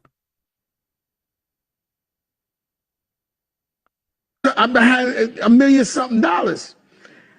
I'm eating dinner every night. It's $30,000 a dinner. 40 with me. Champagne, lobsters, steaks every night for like 15 years straight. Every night. And you think, I'm a million, you don't even check the account. I'm a millionaire until you go in there one day and they tell you have no money and you walk out of there with your this tight. When the teller who usually gives you 50 cash every time you walk in, they be like, Joe, something must be wrong. Yeah. It happened on 161st, across the street for the Coochie Frito by Yankee Stadium. My was this tight, bro. I felt like I didn't know what to think. I walked out of there, I was like, I thought we was rich. Yeah. Okay, I'm gonna stop it right there. I assume y'all could hear it. Let me know real quick if you heard that, so I know I don't have to play it again. Give me a quick yes in the chat. Okay, thank you. All right, excellent. Okay, so here's a few things I want to point your attention to. Okay, so the first thing that was interesting to me is this is cultural. In hip hop, there's just a lot of extravagance. When my wife she finished this really long book on the subconscious mind. I don't remember the name of the book, but I remember asking her, I said, so what are the 3 things that affect the subconscious mind? I said, because I think somebody's manipulating Black people on a very subconscious level. And she said, the 3 things that manipulate the subconscious mind the most are symbolism, repetition, and trauma. Symbolism, repetition, and trauma. Symbolism, repetition, and trauma. And I'm going to explain to you how these 3 things appear consistently in hip hop culture, and it's been to the detriment of trillions of dollars in lost Black wealth. The symbolism is pretty much anything that represents a symbol. So, for example, the Panther for the Black Business School, that is our symbol to let you know what we believe in and who we are. We represent Black wealth, and that's what whenever you see that Panther, you know what that means. That means Black wealth, Black excellence, Black love, Black family, Black achievement, all these things, right? So symbols can do a lot of things, can say a lot of things. In hip hop, if you watch any hip hop music video, the symbolism is huge. Symbolism is everywhere. What is the symbolism? So let's do a financial consciousness exercise here. Give me some symbolism that I'm going to find usually in a rap music video. Let's particularly point to gangster rap. Gangster rap is unfortunately the toxic bastardized version of rap that was really heavily pushed by billions of dollars from people who don't love the Black community. You're going to see guns, right? You're going to see money. You're going to see lots of status symbols like a car, a house, diamonds, and jewels. You're going to see women, without clothes on. Maybe you're going to see the guy smoking something. Anybody ever seen an image? This is symbolic where he's standing and you just see smoke coming out of his mouth. You don't know what he's smoking, or maybe he's holding a cup and you don't know what's in the cup, but he's always holding the cup because smoking something, drinking something, holding the cup with the AK-47 in the front seat, the cocaine's in the back seat, with the women riding on top of the Bentley with you, or whatever, right? All these symbolism. These are symbolisms this is symbolism that appears in the music video. So here's what I'm saying. You could have a nerd like me who could rap the exact same song as a gangster rapper, as a Rick Ross, and sound exactly the same. But if I'm rapping like this and I'm just sitting here as a regular guy doing the song, I'm like boss, cocaine, boss, whatever he's doing. Like I don't understand what Rick Ross is kind of weird. He's like 50 years old, but he kind of acts like he's 12. I don't understand these things, but that's sort of the bearded babies, the 45-year-old teenagers. That's kind of what we've been inundated with. It's kind of all over the place. Instead of, seriously, I hate saying it, it's true. Instead of taking leadership roles like men, instead of building industry like men, instead of taking accountability for a community like men and really creating, say, 100,000 jobs. Remember, Elon Musk is about the same age as Rick Ross. Elon Musk has created 1 million jobs. Rick Ross gets on Instagram and beats with other rappers and talks about how much money he has, right? So this is something that is cultural, right? So the symbolism's huge. So symbolism, that's there in hip hop. It's design. It's by design. It's the symbols communicate. A picture, it's worth not 1,000 words. I think a picture is worth 1,000,000 words. So when I show you the symbolism in the video, then you're gonna know. Okay, I'm hood like you. I'm street like you. I'm from the trap. I have street credibility. So even people that are not from the trap enjoy it. They say, "Oh, this must be authentic because look at all the symbolism that I'm seeing in the video." Floyd Mayweather. Oh my goodness! And don't bring up Floyd. There's a lot to talk about there. So what's the second thing that impacts the subconscious mind that brainwashes black people? Well, it's repetition. Repetition. What is more repetitive than music? What's more repetitive than an 808 beat that's boom, boom, boom? What's more repetitive than a song that with the same chorus where you got a 10-year-old, 9-year-old who's literally repeating lyrics like, like kill iggas, F itches, like whatever, right? This smoke something, drank something, Molly Percocet, right? So you have all these really, really interesting tools that are used to break into the subconscious mind of even children. Their minds are very permeable. If I sat down with any kid in the hood and talked to them enough, or you brought them into class every day with you, that kid's going to want to grow up and become a wealth builder. They're going to want to grow up and become a thinker. They're going to want to grow up and become something amazing intellectually because I'm talking to them. These ideas are being poured into their brain. But instead, unfortunately, for a lot of our kids, the imagery and the symbolism and the repetition that's being repeatedly pounded, pounded, pounded, pounded, pounded, pounded, pounded, pounded, pounded, pounded, pounded, pounded, pounded,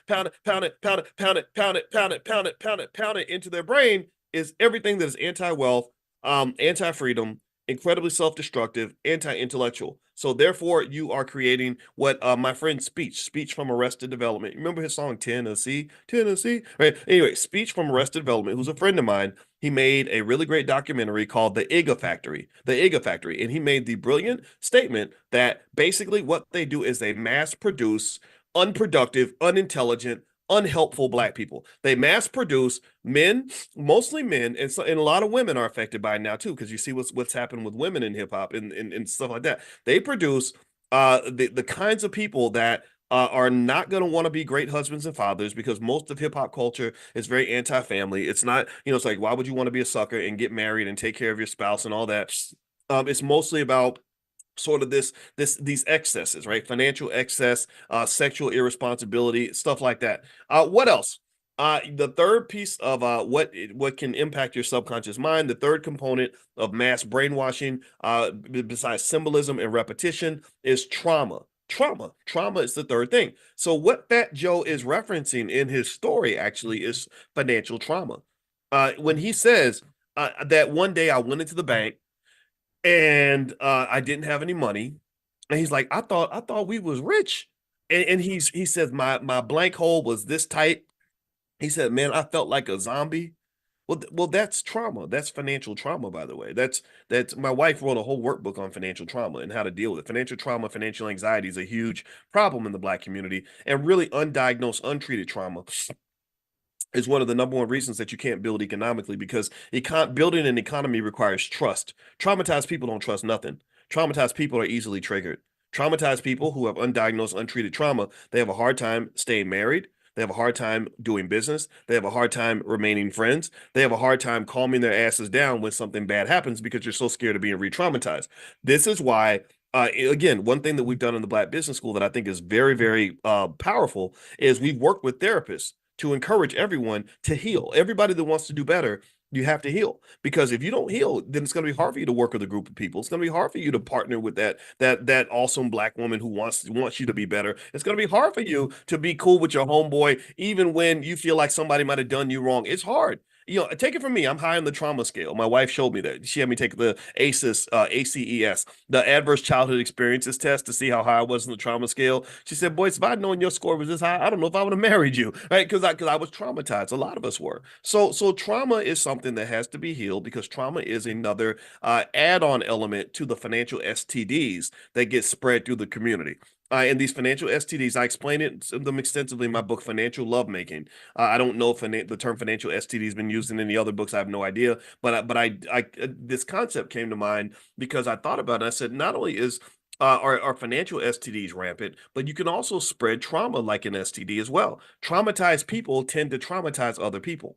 Like, think about your crazy relative, or think about somebody in your life who has really hurt you. Think about somebody who borrowed money from you and didn't pay it back, and how pissed off you were, and how that made you not want to trust anybody, and how you now walk around saying, "I'll never loan money to relatives." Or think about the girl that hurt you for no reason, or the man that disrespected you and made you feel bad about your life, or the friend you had who double crossed you, right? A lot of times the people that do these things are traumatized people. So traumatized people tend to traumatize other people. There's a really good movie called Smile. They pretend like it's a horror movie, but it's really not a horror movie. It's actually a movie about trauma and how trauma can spread from one person to the next. So anyway, those are the three things that can impact the subconscious mind. And if you look in terms of what happened to the Black community with the war on drugs, where they replaced the jobs with crack and drugs, and you think about places like South Central LA, which was ground zero for this, what I consider to be a social experiment, where the crack, the drugs, and the incarceration all sort of arrived in a very nice neighborhood.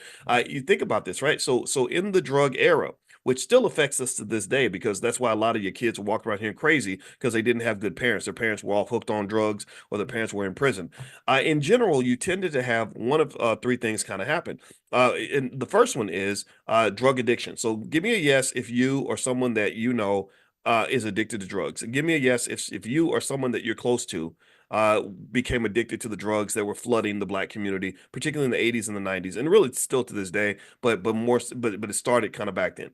All right, so give me your yeses. Okay, so a lot of you have been hit by the drug epidemic. Now I want you to give me another yes if you have someone in your family that's been hit by the second part of this wave, which was incarceration. Where people, give me a yes if you have someone in your family who's ever been either incarcerated for drugs, or addicted to drugs. One of those two things. Right. So we had people in our families who were either hooked on the drugs or sent to prison over drugs. I have both. I have both. Both of my fathers, my stepfather, who's really my real father, who really raised me, and my biological father were both drug addicts. My biological father went to prison. I believe it was for drugs. I got to double check that, but I know he had a drug problem for a very long time. This is very common. And then, so think about this, right? So everybody around you is either being hooked on drugs. Sorry, I forgot about. What are you doing, Boyce? You forgot about the other thing. How about the people that just died? How many of you have a relative who just got killed? Like, little Pookie got shot in the front yard of his grandma's house. So-and-so got killed when he was sitting in the car. Your girlfriend got killed because her boyfriend was a dope dealer, and she was sitting in the front seat, and the other dope dealers appeared and shot your girlfriend in the head, or your friend in the head. How many of y'all got friends like that? How many of y'all have somebody in your family who just got killed, just ain't here no more?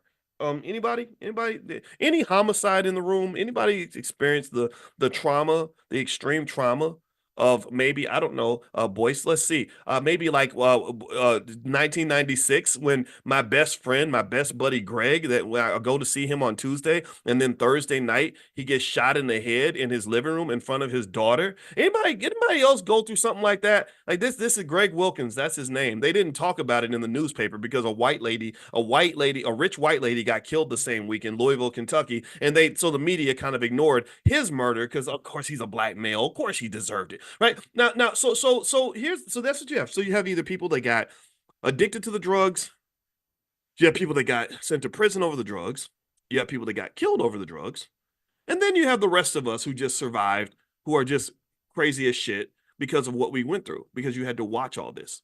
You had to deal with all. So you got the survivor's guilt, you got the trauma, you got the sadness that hit your heart when you think about all the people you love where they went down. You have all the frustration that comes in when you look at somebody that got caught up in drugs and you think about what kind of person they could have been if they had not been introduced to drugs. You have the frustration. Now at my stage, I have friends whose sons, smart, amazing kids, good kids, great kids, who got caught up in the culture. This is the culture. This is the bullshit culture they're collaborating with these racist people that run the record labels to promote a culture that is pushing drugs and drug addiction, drug use, drug selling, incarceration, and murder onto the community. And y'all sit here and act like this is Black excellence. We celebrate this crap.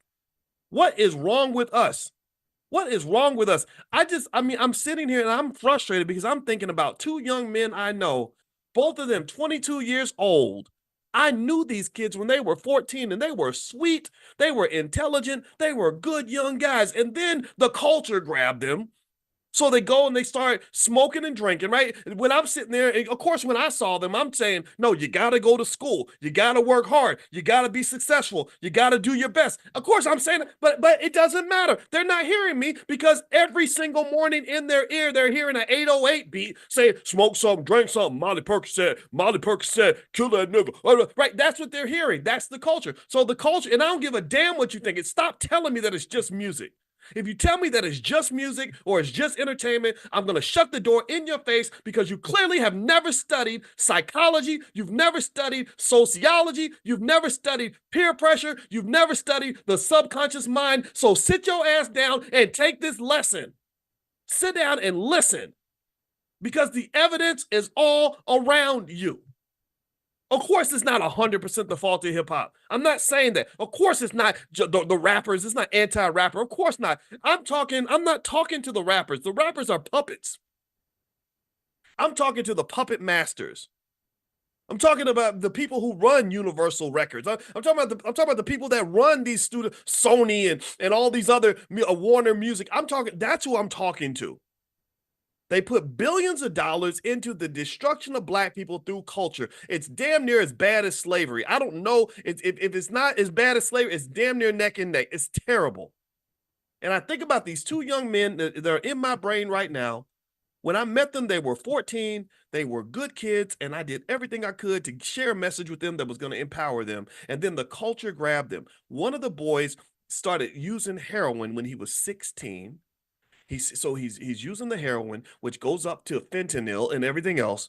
Now he is so strung out that his own mama can't even give him her address. His mama cannot. Imagine that. That's your only child, and you can't even invite that kid to your house because he's going to rob you. His mother is afraid of him. The second one, same thing. Really, and when I hear these stories, I'm like, wait, what? Are you kidding? What? No, not him. So process this. This is where your wealth gets lost. Because let's start with the basics. These are two young Black boys. In China, they considered having a son to be a wonderful victory, not because daughters are not incredibly valuable and precious. They are, but the son is one form of wealth.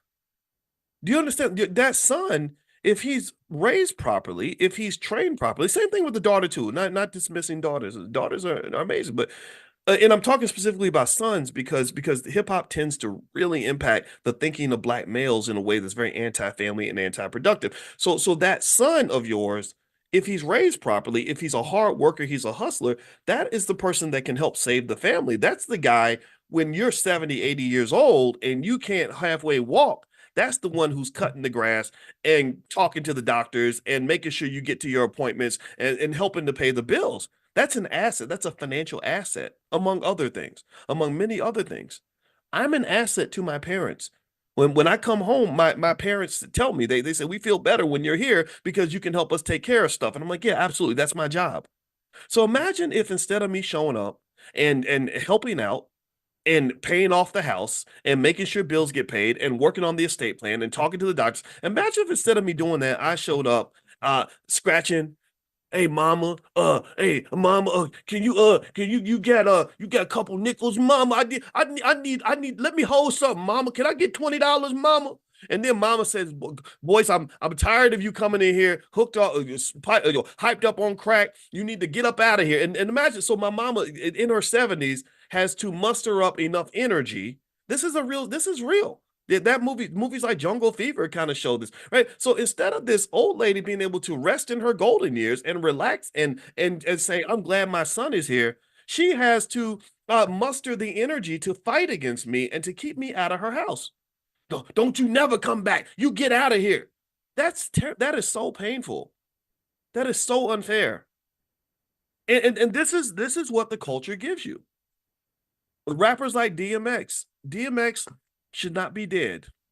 DMX should be a billionaire who's run some major corporation that it has employed 100,000 black people. That's what DMX should be doing right now. DMX should be doing what Elon Musk and Jeff Bezos and all the white boys are doing. He should be alive and creating prosperity and possibility and opportunity for everybody. Instead, DMX is in a casket because DMX got introduced to drugs at an early age. DMX got sucked in by the culture. DMX was part of a culture that didn't just watch him destroy himself, but they encouraged him to destroy him. They rewarded him for destroying himself. The culture, if you are in a good culture, you should have other communities do have this. Other communities have interventions. Other communities have protocols and standards where they say, look, you're getting off the rails. You need to put down the bottle, or you're not taking care of your kids. You need to get your ass back at home, and we need to fix this right away. That's what a good culture does. A good culture does not look at a drug addict, alcoholic, sex addict, irresponsible man who's blowing all his money and say, yeah, that's lit, yo. That's lit. Did you hear his last album? Man, that's the culture, dog. That's the culture. What part of that is the culture? Remember, for many, many years, Diddy was the culture. For many years, Diddy was the culture. And those of you who've been following hip hop as long as I have and as closely as I have, you know that it was as easy. Stevie Wonder could see, even Stevie Wonder could have seen back in around 2008, 2009, that one day, if they ever really do a reckoning on hip hop culture, if they ever really go back and see all the crazy things you did all throughout the years, if they really go back and analyze the things that you were doing to women and even to men, and the behavior that you were exhibiting behind closed doors, if they really shine a spotlight on that, oh, all y'all going down. Now, and it ain't just Diddy. Remember, Diddy had a lot of friends. Diddy was friends with everybody. And it ain't just it's not just R. Kelly. Remember, R. Kelly had a lot of friends that would go hang out at R. Kelly's house. They were happy to hang out with R. Kelly. So we like to kind of act like it was just one guy and that it was isolated. No, it wasn't isolated. This is a culture. I saw this. I watched this. I watched DMX when he was 30 years old, and even when he was 30 and he's on top of the world, he's making all this money. I say, man, this guy, it's not gonna end well for him. When he gets older, it's gonna be very bad for him. And that's exactly what you saw. So stop telling me that this is the culture, because if this is the culture, then you have no chance. If this is the culture, you have no chance. You will never ever catch up definitely not in the race for wealth, but you're also going to lose things that money cannot buy. That's the problem with the culture. So let me finish assessing what Fat Joe said so we can really kind of understand this from a financial consciousness standpoint. The other thing he talks about is he says, wait, I thought we was rich. It's because he was shocked to find out that he was broke. That is a lack of financial consciousness. When you're conscious of something, you're watching it. When you're conscious of something, you're aware of what's going on. Right? If I'm conscious of the clock, I'm staring at the clock. Time does not get wasted because I'm watching time go by. When I'm conscious and awake, I know what's happening around me. If I'm unconscious, I'm asleep, and you can victimize me. So a lot of us are encouraged to be unconscious. A lot of us are encouraged to be asleep. So Fat Joe, unfortunately, somebody encouraged him to be distracted by the drugs that exist in our society, the other drugs. And I'm not talking about just the crack and all that. I'm talking about the drugs that basically show up in the forms of weapons of mass distraction, the bling, the big booties, the parties. Right? I never understood. I said, why do y'all have to party every single day? Why, or the jewelry, right? Why do all of y'all culturally, who told y'all all got to show up at Jake the jeweler's house and go buy $100,000 worth of jewelry. What culture is this? Because I don't want to be a part of this culture because I think all of this is stupid. It makes no sense to me. But that became the culture, and that's what they do. You become a rapper, you got to buy 50 chains that with 100 pounds of jewelry around your neck. I saw a rapper get robbed, and they said he got robbed of $80,000 worth of jewelry. I said, who in the hell walks around with $80,000 worth of jewelry and then another 100,000 in cash? What culture are you a part of? Is that an idiot culture? Like, what? That doesn't make any sense to me. So effectively, he was talking about being economically unconscious. He said, wait, I thought we was rich. That means you're not conscious of what's been going on, bro. Your bank account's been dripping and draining and falling apart, and you're not even aware. Well, why are we not conscious? Well, a lot of times it's because we are distracted.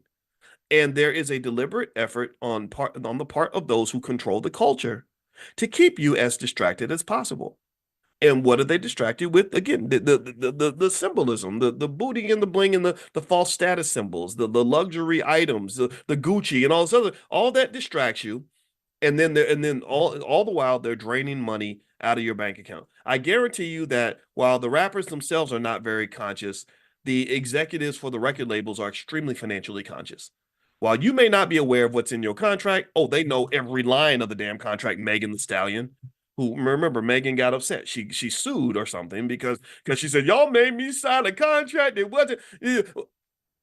I know exactly what happened. You were distracted. You were distracted by the fame and the fortune and the twerking. And they were like, okay, in section 7, line C, make sure we put a clause that says that blah blah blah blah blah blah blah. Right? Like that's what's happening. So really at the end of the day, you gotta really ask yourself, like, what's really happening in the culture that leads us to these distractions, and why is that not present in everybody's culture? Well, because this culture was specifically designed for you. It was specifically designed to manipulate you so they can drain things from you. So economic consciousness, financial awareness is critical for anybody that wants to be successful or wants to protect the success that they have. In fact, if you are asleep at the wheel, it's even worse if you're driving a really nice car. If you're driving a really nice car and you're a really fast car and you're asleep at the wheel, then you're going to crash that car and kill everybody. So a lot of times what you find is that people that end up having all these resources, all this fame and fortune and everything else, they have people around them that encourage them to not be conscious, to not pay attention. That's why Hollywood has all these weird, crazy parties where they can get you to enjoy all the pleasures of the world, right? They lay out all the women and all the drugs and everything you want because they need you unconscious so they can make sure that they can manipulate you while you're not looking. And there are some people who are smarter than that, though. If you remember that story in that movie about NWA, Ice Cube, who has come on this platform, he told that story about how Jerry Heller, who was very financially conscious, he happened to be from the Jewish community, and he wanted to manage the group. And basically, Jerry Heller put contracts in front of all of them, and he gave them keys to a car and a check for $80,000, and he said, "You can have that car outside and $80,000. All you got to do is sign this paper." And so that was a deliberate effort to manipulate the economic consciousness of these young men, because he said, I know what they want. I know all these black guys want. I know what they want. They want the booty, they want the cars, they want the girl, they want the money or whatever. So just give them some quick money and get them to sign their life away. That's what the devil does. See, the devil can bless you too. Shout out to D1, my friend D1, who happens to be a hip hop artist. He used that phrase. That does not come from me. He said the devil can bless you too. So the devil shows up with all the blessings, all the fancy things, all your heart's desires, and offers them to you. And then in the meanwhile, he's doing a ditty on you in the back, and you're not even aware of it because you're so caught up in the shiny object that's distracting you. So that means that consciousness is critical for anybody that wants to be wants to be successful. Consciousness is critical for anybody who wants to protect their wealth. Consciousness is critical for anybody who wants to build wealth. So let me finish up with this Fat Joe interview. I thought it was really great. And again, I want to reiterate, I want to say thank you to him, because I know people that know Fat Joe, and I don't want him to think that I'm dissing him or attacking him. I'm not. I think he would agree with me on a lot of these issues. So it's not me saying Fat Joe's a jerk or Fat Joe's stupid. I'm not saying that at all. I'm saying that because he made a mistake. Everybody makes mistakes. I like the fact that he's sharing this story, because I think there's a lot you can pick out of this. So a few things that popped out. One, he talked about that he said he had 40 guys around him when he would go out and spend all this money. That's just a little financial fact. When you have money, people want to be around you. When you have money, girls want to sleep with you. Everybody wants to be your friend. And so next thing you know, all these people are kind of hanging around. And what money does is money makes it very difficult for you to be clear about who your real friends are versus people who are just around you because you can do something for them financially. That's just the reality of having a little bit of money. I go through that myself. I literally sat down, I talked to my wife. I said, I need to make a list of the friends I have who would disappear if they did not benefit financially versus those who would stick around if things really got hard. And unfortunately, the second list tends to be smaller than the first list because money can affect people's perceptions, everybody, including the person who has it. What else? Let's see here. He talks about and one thing that made me that his video made me think about when he talked about going out for lobsters and steak and everything else every single night and champagne, that made me think about when the culture in this other way. There was a BET show called Blew the Bag. And I bring up this show a lot because this really shows not only how Black wealth gets destroyed through bad culture, but also how we don't take it seriously enough. So there was this video, and I'll never forget this. There was some guy, he had like 6 kids with 5 babies mamas, and he lucked out. God blessed him. God helped him win the lottery. So he won the lottery. He won a few $100,000. And they said, well, what did you do with your money? And he said, I bought out the entire floor of an expensive hotel, and I had strippers and bottles and everything else coming in all night and for the entire week. And then at the end of the week, he said he had no money, and he's laughing the whole time. He's laughing. He's telling the story. He's like, yeah, we had fun that night. We did it right. He's laughing about it, and this is funny, right? And BET is presenting this story as if this is just a great, funny, interesting tale, right? That's what they're thinking about. They're not thinking about what this story really tells you. What this story tells you is that this was a poor man. Poor stands for passing over opportunities repeatedly. This is a poor man, and he's a father, which is even worse. He's a father with six kids that are now going to live their lives in poverty because their father blew the bag. These 6 kids are going to grow up in misery. They're going to grow up working for white people, struggling, doing only God knows what to make money because daddy, when the universe opened up and gave daddy an opportunity to get us out of this thing, daddy completely blew the bag. Daddy got distracted. Daddy did not have enough economic consciousness to say, this is our chance. This is my chance to pass the baton. This is my chance to get out of my situation. This is my chance to make things better. Instead, daddy was sucked in by the culture. He was sucked in by the culture because think about this. I want y'all to answer me in the chat. What in the world would make a man say that when I get hundreds of thousands of dollars, I'm supposed to have strippers and bottles? What's he imitating? What culture is he imitating? Where did this come from? Does every culture do this? If he was Chinese, do you think that would be the first thought that comes to mind? I'm gonna get strippers and bottles and hoes and fancy cars and like seriously, wait, what was he doing? What culture was he imitating? He was imitating rappers that he sees on TV. He was basically having a flare up of the financial STD that gets spread through the Black community through mass media. You don't understand. See, when you study warfare, you'll know that when you conquer a community, first thing you do is you control their channels of communication. Or when one country invades another country, one of the first things they bomb two things that they tend to bomb first. They bomb the anything you use to build weapons that will help you defend yourself or fight back. They destroy that, so they destroy your ability to fight. That's why Black people like me are considered dangerous because the things I'm sharing with you are weapons that will help you to pull your economics together. So people like me are seen more dangerous as a rapper who's killed 12 people, right? Their Instagram page stays up, mine gets taken down because somehow I'm dangerous, even though I don't kill people or anything like that. The second thing that they do is they take out your channels of communication. They don't want you to be able to communicate with each other in an empowering way that's going to make you better or more prepared. So effectively, when you talk about the culture, the fact that they wanted to control hip hop, the fact that they wanted to use their money to conquer the space that was going to be most influential to your mindset, that was by design. That was deliberate. That's why the politicians would rather talk to a rapper about economic policy in the Black community than to talk to a scholar about economic policy in the Black community. They don't know that those second conversations, they're not ready for those. So effectively, what I would say to you is that when I saw this episode of Blew the Bag, what I really saw was I said, gosh, you didn't really just blow your money. You blew your kids' money. You blew generational wealth.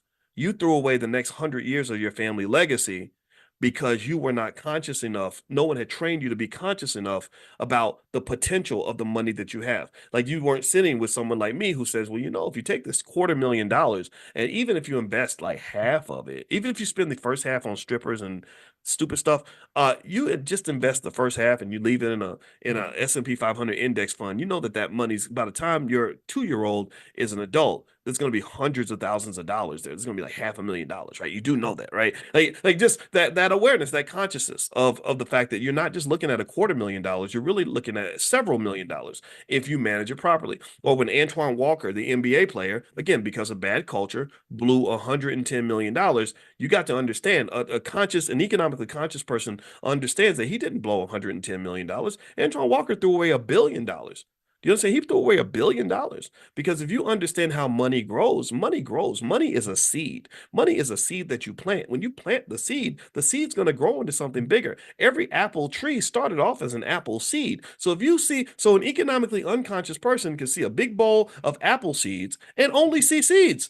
A smart person says, man, I see a bunch of trees. Look at how many trees we can grow with all these seeds. So we've got to protect the seeds. So with money, when you're blowing money, you're blowing possibility, you're blowing opportunity, you're choosing to be poor, passing over opportunities repeatedly. That's what poor actually means. So again, I'm the first person on earth to talk about all the different ways white people stole your stuff. I'm the first person to say we need reparations. We deserve that. I'm not voting for anybody that does not support reparations. I'm the first person to say, yes, there's a long history of other people doing terrible things to us and taking things from us for sure. But I'm also the first person to say that one of the things that they took away from you was your damn common sense when it comes to money. One other thing that they did to you is that they didn't just take what you had, they also destroyed your ability to replace the things that you lost. When they took away your families, when they took away your ability to get a good education, when they took away your healthy media that was actually going to help you grow, they didn't just put you in last place in the race. They didn't just put you in last place in the race. They cut off your legs. So now you're in the back of the race.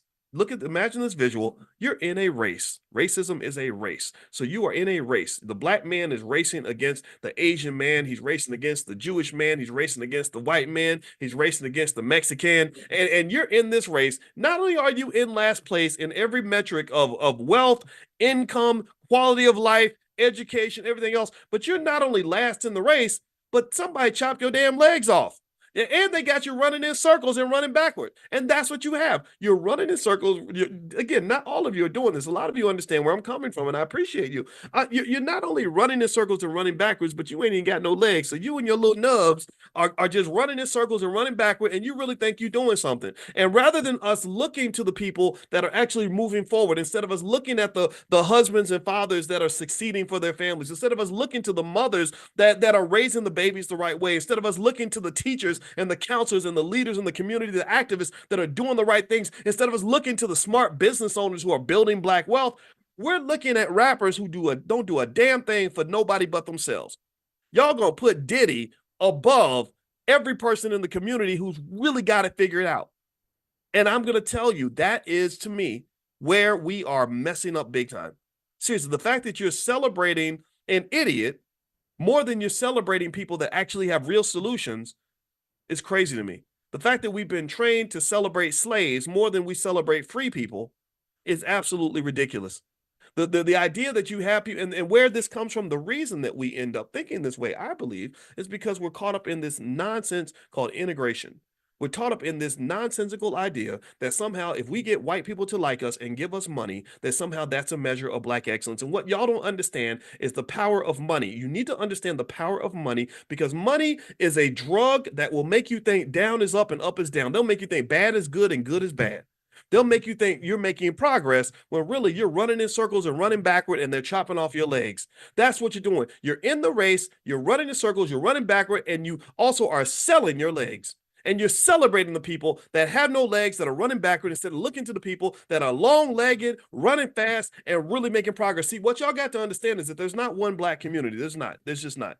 There is a segment of the Black community, and I see you all. I talk to you all every single day. There is a segment of the Black community that has it right. They have figured it out. They know the importance of family. They know the importance of knowledge. They know the importance of wealth and investing. They understand things that 99% of all white people don't understand. And these people are sprinting. Those are your Usain Bolts. Those are the ones who are grabbing the baton and running 100 miles an hour, and they're going to pass it to their kids who are going to run faster than them. Those are the ones who will create the possibility and the separation in the community. And these are not the people that are going to be endorsed by white America. They're just not. These are people that are seen as radical and dangerous and different. And what's so radical about you choosing to take care of your damn kids? Ain't nothing radical about that. What's so radical about you wanting to self-educate as opposed to leaning on a system that has failed you repeatedly? What's radical about you saying, I don't want to I'm too smart to spend my life working for Mr. Charlie. I'm going to go build something where I can employ my own family members and then employ their friends. There ain't nothing radical or crazy about that. You're seen as dangerous because you're undermining the very basic principle on which America was built.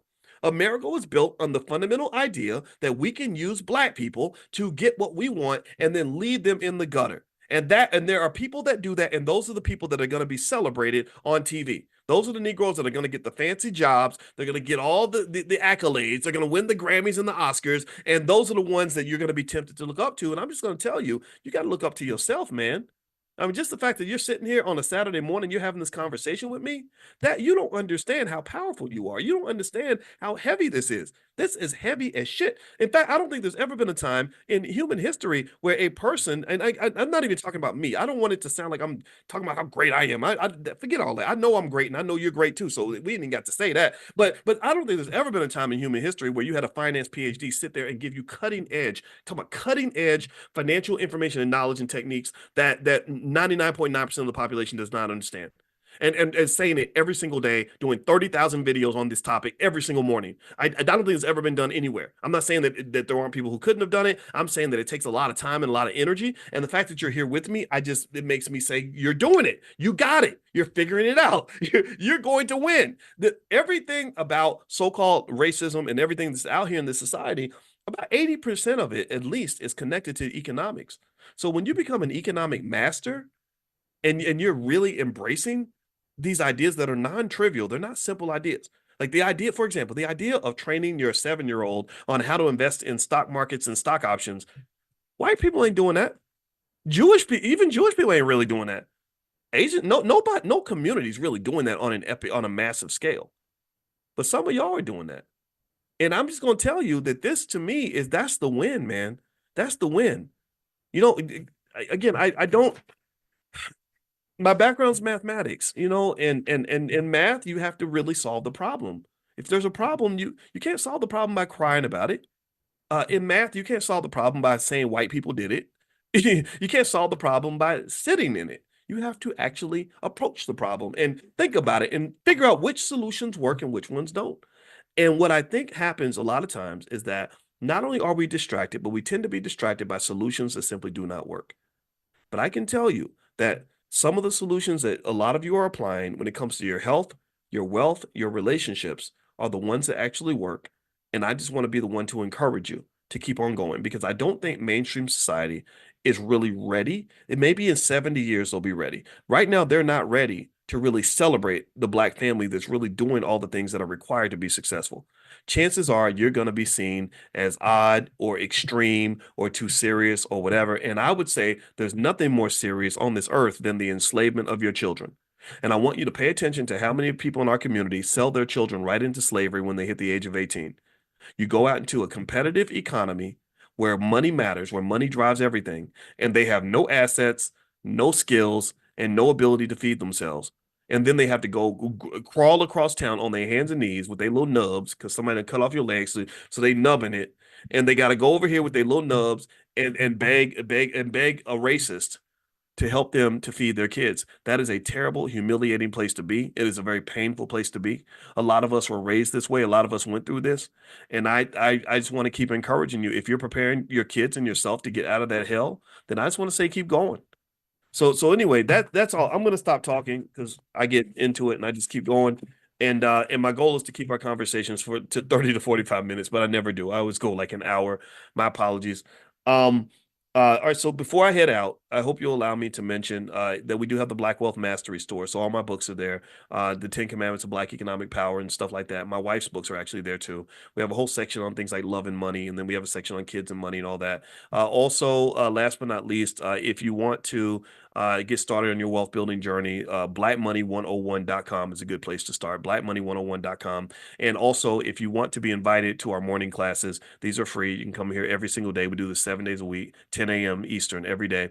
Text the word morning, MORNING, to 87948. If you text morning to 87948, I will send you a reminder to let you know when we're going to go live so we can talk about these things. All right, guys. So I'm going to get out of here, and thank you for hanging out with me in this discussion. And maybe at the convention we can do a live sort of conversation on this. Maybe I'll prepare something and we can have a special session on this, because I really think that this economic awareness thing is really one of the keys to us being able to really overcome what's kind of going on. Like, before you solve a problem, you have to have an awareness of the problem. And I don't even know if we're aware of the problem. So if you're not aware of it, how are you even going to solve it? If you don't even know that you have a problem, you can't solve the problem. If you're not aware of the dimensions of the problem and what and how the problem works, and you ever reverse engineered the problem, then you're not going to solve it. So that's the goal every day, is let's gain some awareness. If we become aware and we're committed to solving our problem, then I guarantee you, on a family level, you can solve the problem. I cannot speak for everybody else. I cannot speak for the buffoons that we see on TV. I cannot speak for the nonsense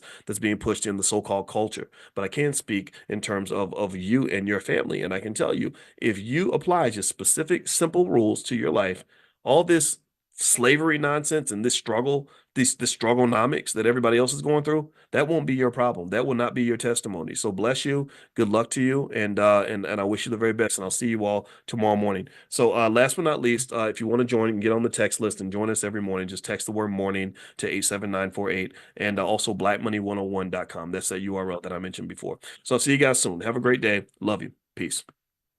Chunk of the hotels in the United States, like 40% or something like that. And they're called the Gujaratis. And I was studying the Gujaratis because, as you all know, in my book, The 10 Commandments of Black Economic Power, we talk extensively about culture. And I think it was because I was sitting there with my wife, and we were in LA. We went to Universal Studios yesterday and everything else. And I was like, I'm really obsessed with culture and what happens in a culture that builds wealth versus a culture that doesn't build wealth. Like, what happens in a culture that's successful and versus one that isn't. Like, for example, if you know anything about sports, you'll know that sometimes what a team runs into is that even when they get the best players and the best coaches, they can't win because they have a losing culture. Right? If you're used to losing, then you're not in a position to win. They could give you the best players, they could give you the best of everything, the biggest budget and everything else, and you're just not going to succeed. And so I've been really interested in, what does a winning culture sort of look like, and how do we create that? Because what happens in a losing culture is that you throw away a lot of your resources. You end up just wasting opportunities. And you all know that the word poor stands for what? It stands for passing over opportunities repeatedly, right? So a lot of times when you're not winning, you think it's because no one will let you win. Every time we build something, every time we create something, they just come and they burn it down, right? Or you might think that you're not winning because they haven't told you what you need to know. Well, they keep the secrets from us. They don't tell us how to go make money. They don't. Well, sometimes it might be because you're given the opportunities, but because you're only trained to sort of see a certain way or view the world in a certain way, you're just the opportunities are literally walking right past you. And I really am convinced, honestly, that this is a big part of what we're dealing with. And what you'll also find is that, just to be fair to us, though, most of the cultures, like the one I'm going to describe to you, the Gujaratis, goes back very, very far. It goes back thousands of years to ancient times. So this is not something they came up with in a couple of weeks. So it does take time to build a winning culture. So what I'm going to do is read some of this to you. But before I read to you, I'm going to not be rude and say hello to a lot of you. I see Akila and Albert and Alicia, Sean. Good morning to you. April West, Atasha, Barbara, Barry, Brandon Butler, Yvette, Veronica, Michael Wilson. Good to see you. Deborah, Andre, Let's see here. John Jones, Esther, good to see you. Eric Bennett, Eric Donaldson, good morning, good morning, good morning. There's hundreds of you in here, and so I can't say everybody's name, but I just want to say thank you for joining me this morning. Zalinda, I know you could be sleeping, you could be Netflixing and chilling, you could be twerking, but instead you ain't twerking, you working. So congratulations to all of you for being smart and focusing on your own economic elevation. It will pay off. All right, so let me hop in and point out what I know about the Gujaratis, right? And again, this does not put anybody on a pedestal. It does not mean I think anybody's better than us. But the Gujaratis are known. They're what they call an ethno-linguistic part of India. I don't know a ton about India, to be honest with you, but I know that they're what they call an ethno-linguistic group in India, and they're really known for just making money. They're really known for business. They're known for entrepreneurship. They're known for just really being great when it comes to economics. And this does not. And this the first point I want to make on this is that this does not come from a business school. They didn't all go to Harvard Business School. This does not come from classes that they take. So you got to understand that the culture will override classes any day of the week. It's like basketball. If you have a basketball culture in your family where everybody played in the NBA, do you really need a class on how to play basketball to be a good basketball player? No. If you grew up in a family with Whitney Houston and she had her aunt was a singer. Give me her name. She's famous too.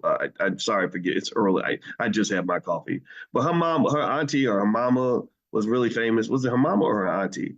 I keep wanting to say Cicely Tyson, but I know that's not right. It's Dionne Warwick. Cicely Tyson doesn't even sing. See, that's how messed up my brain is right now. Dionne Warwick, right. So if you grow up in that family, do you need to go take a singing class to learn how to perform and sing? Don't get me wrong. I'm sure they took singing lessons, right? Maybe that's important. But in terms of just kind of knowing the culture of what it means to be a great singer, I bet you that even without classes, if you got Dionne Warwick and Whitney Houston in your house and every morning you're going over high notes and low notes and every other note, her mom is Sissy Houston, right? There we go, right? So there's a tradition there. There's a culture. There's a culture of singing at church. And that's why we produce the greatest singers on the planet. So really, my goal would be to kind of help us to become like what Whitney Houston and her family were when it comes to economics. Maybe I want to be the economic version of a Whitney Houston or Dionne Warwick or something, where because we're talking about economics every day, and this is why we created this class, because we're talking about economics every day, and because I know these things at a very high level, and we're just having conversations about it on a regular basis, and I'm showing you how to hit those economic high notes every single day, then you're going to go off and you're going to sing so well that all the Clive Davises are going to want to partner with you, and you're going to go out and just conquer the world. Right? Because the thing about it is that it doesn't have to be something formal. In fact, it's better if it's not formalized. It's better if it's very natural. So the Gujaratis, they're known for being really good when it comes to business because they have a business-oriented culture. Here are a few things about the Gujaratis. First off, I'll start with the big one. From what I've seen, the estimates are that the Gujaratis own about 40% of all the hotels in the United States. That right there should impress the hell out of you. That's amazing. I'm talking about, and not just the hotels and all that, but I'm sure many of you have noticed that maybe they have a special prominence when it comes to owning all the 7-Elevens. Maybe, a few gas stations here and there, stuff like that. And whenever that happens, that kind of wealth accumulation happens, that kind of power happens. It's not by accident.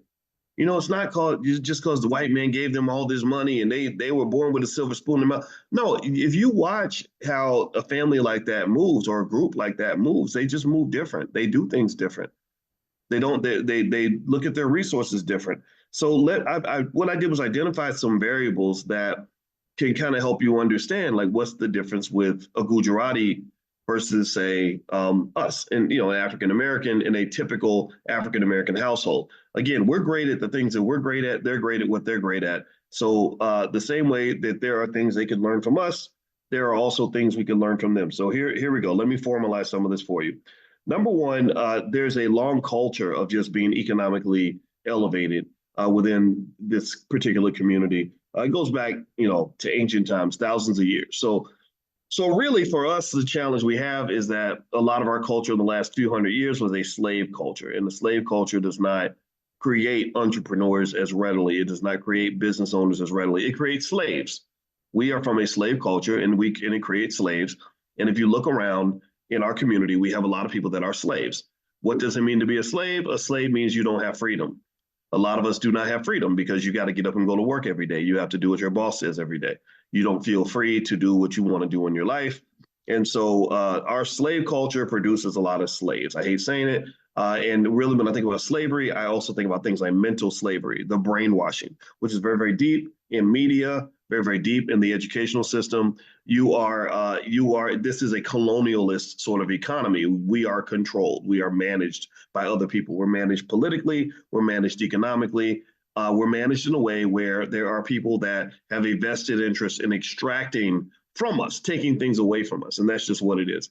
Now, the second thing that they do that creates an entrepreneurial spirit is they have a willingness to take risks. Basically, they're not scared to try to jump into new markets, jump into new fields. They're not scared to go start that business. And I want you to compare and contrast that to a lot of our families. Do you think that there is this enthusiasm toward starting that new business? Do you feel that people are supporting you emotionally? Everybody gets it. Everybody wants to see you win. Or do you think that it's kind of a different sort of energy?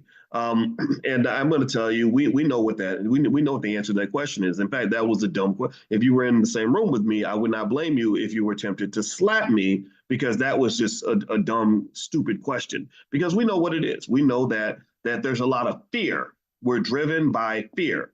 Traumatized people are driven by fear. They have trauma responses to everything. So the fear keeps you from stepping out of your comfort zone. The fear keeps you from going after that new venture. The fear makes you afraid to walk away from a bad situation. The fear is what keeps you from pursuing what I believe could be and should be your destiny. So that desire to take entrepreneurial risks is something that tends to occur within a culture, but it's also easier to take risks if you're able to get the support that you need to know that if you fail, you're not going to just collapse and fall to the ground. You're going to have some people there to catch you. That's where the next point comes in.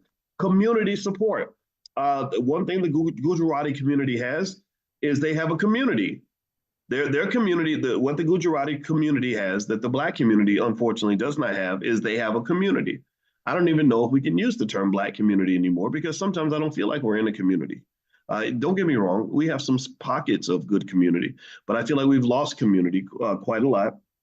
And they have a really tight-knit community with tremendous amounts of support. So what type of support are we talking about? Number one, financial support.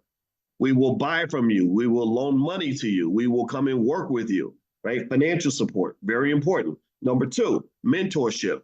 I'm going to show you the game. I'm going to break the whole game down for you so that you don't have to figure it out on your own. I'm going to help you out. I'm not going to try to compete with you or take you out or hide things from you. I'm going to give you the game as much as I can so that when I give you financial support and give you the game, you're going to be able to go out here and do great things.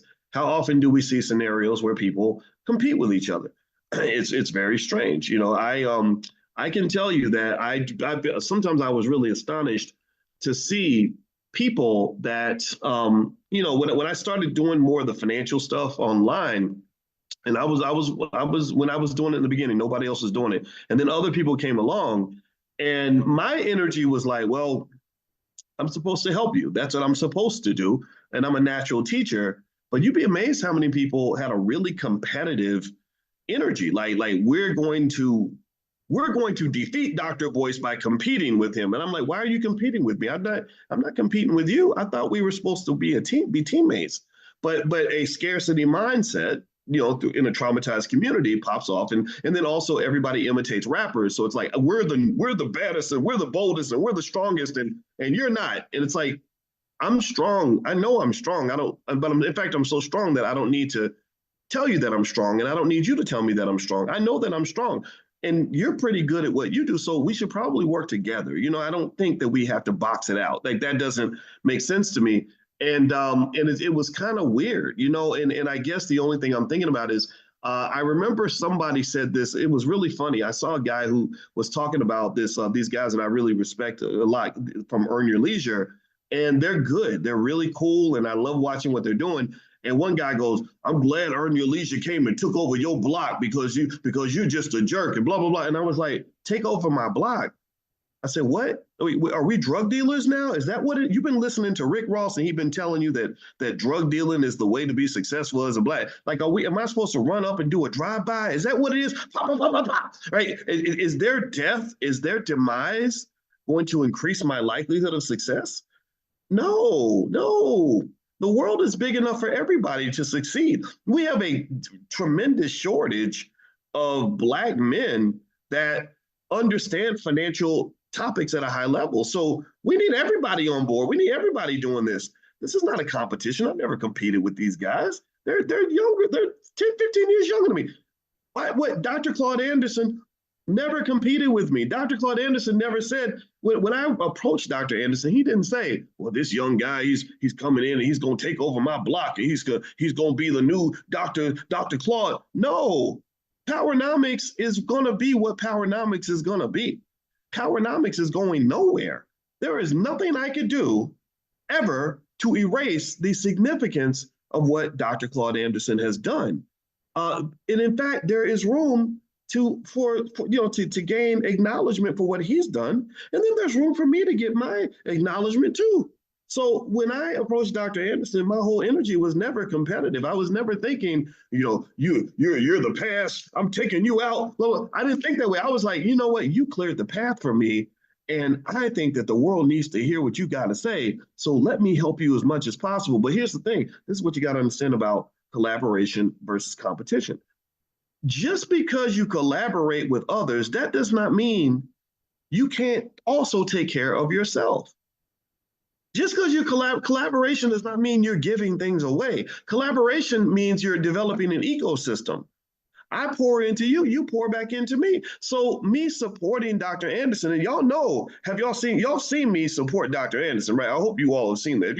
If you've watched probably more than 3 of my videos or hung out with me more than a week, you know how much I love this man. I love him like a father. It wasn't like it was all about taking care of him. I had to take care of the Black Business School too. And so because we had that right energy, I came in supporting him with everything I had. Guess what? He came and supported me with everything he had. And it created a beautiful relationship because I had Dr. Anderson tell me about how many people called him to tell him how much they love Powernomics, but did not contribute a nickel to anything he was doing. And I can proudly tell you that the Black Business School has contributed hundreds of thousands of dollars to the Harvest Institute run by Dr. Anderson, to the Powernomics mission. When I got on the phone with Kanye West and we talked for 12 hours, my number one goal with Kanye was to say, take some of that money that you're spending on your daughter's birthday party and put that behind some Powernomics training camps so that we can train our people on economics at the highest level. I have simple formulas, simple methods, 3-step, 4-step processes that if we got millions of people to learn these 3 or 4 things, it would lift Black wealth by a couple $1 trillion within a generation. I could not talk him into that, but that was my goal. I said, look, if you do this, I don't care. I don't need my name on it anywhere. That's ego, brother. I don't need all that. I don't need that. I'm very comfortable with who I am. I don't want my name on it. We'll put your name on it because apparently you're into the ego stuff. Fine. Put your name on it. We can put your mama's name on it. We can put your daughter's name on it. I'm not putting Kim Kardashian's name on it. But we'll also give Dr. Claude Anderson the credit he deserves, but as long as we achieve the goal. And so what I don't really understand is this lack of collaboration that I see sometimes. And sometimes it's so disappointing. I had another conversation with a guy. I made a comment. I'm not going to even say his name because this stuff is, I don't get into that. I don't want to get into that. But I made a comment on his page or something. And he said something about the stock market. I said, yeah, my students and I were talking about that today. And he messages me, I don't know who you think you are. Maybe it's because you're a doctor or whatever, but I don't need you talking about you're here trying to steal my students. And I was like, I'm not stealing I said, no, you're welcome to come in my platform. I brought Julian Gordon, a lot of people, I brought them in. They built entire businesses off of my platform because I know I can share and still be okay. I know that I can share, and you getting sunlight is not going to dim my light. I know that I am here. I'm going to always be here. So really, when you talk about a team, and this is, and I didn't mean to go on too much of a tangent with that, but when you talk about building a team, you can't build a football team if the wide receiver is mad because the running back gets the ball.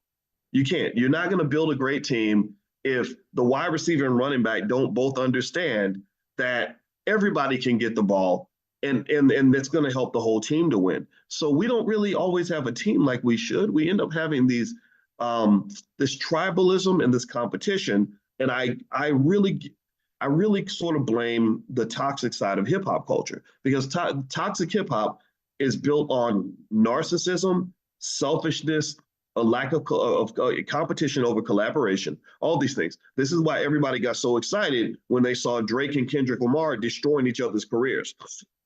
They love that. They like that stuff.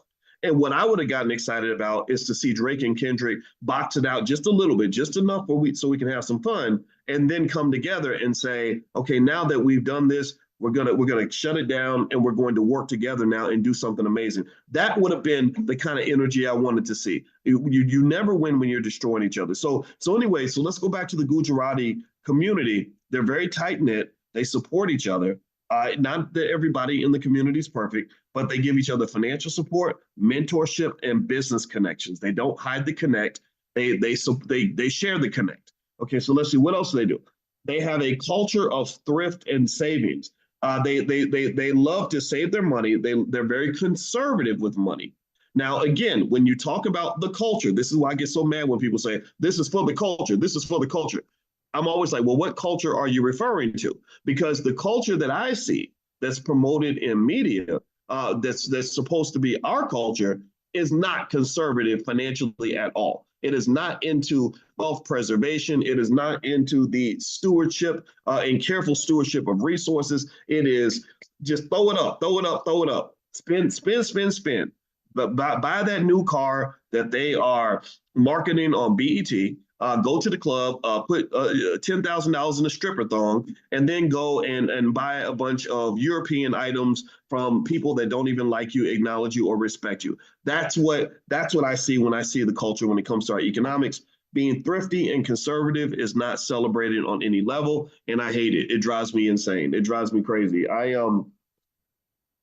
All that flashy stuff is goofy. It's immature.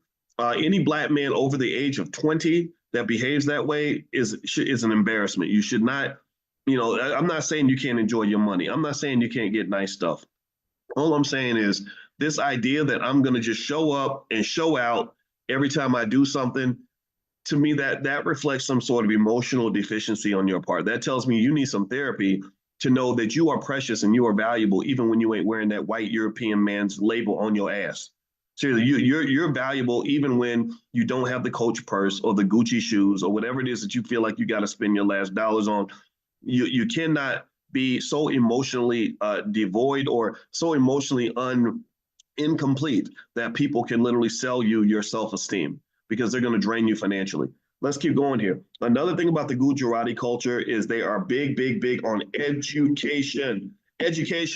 They go to college, they get degrees in areas like finance, engineering, stuff like that, things that help them build.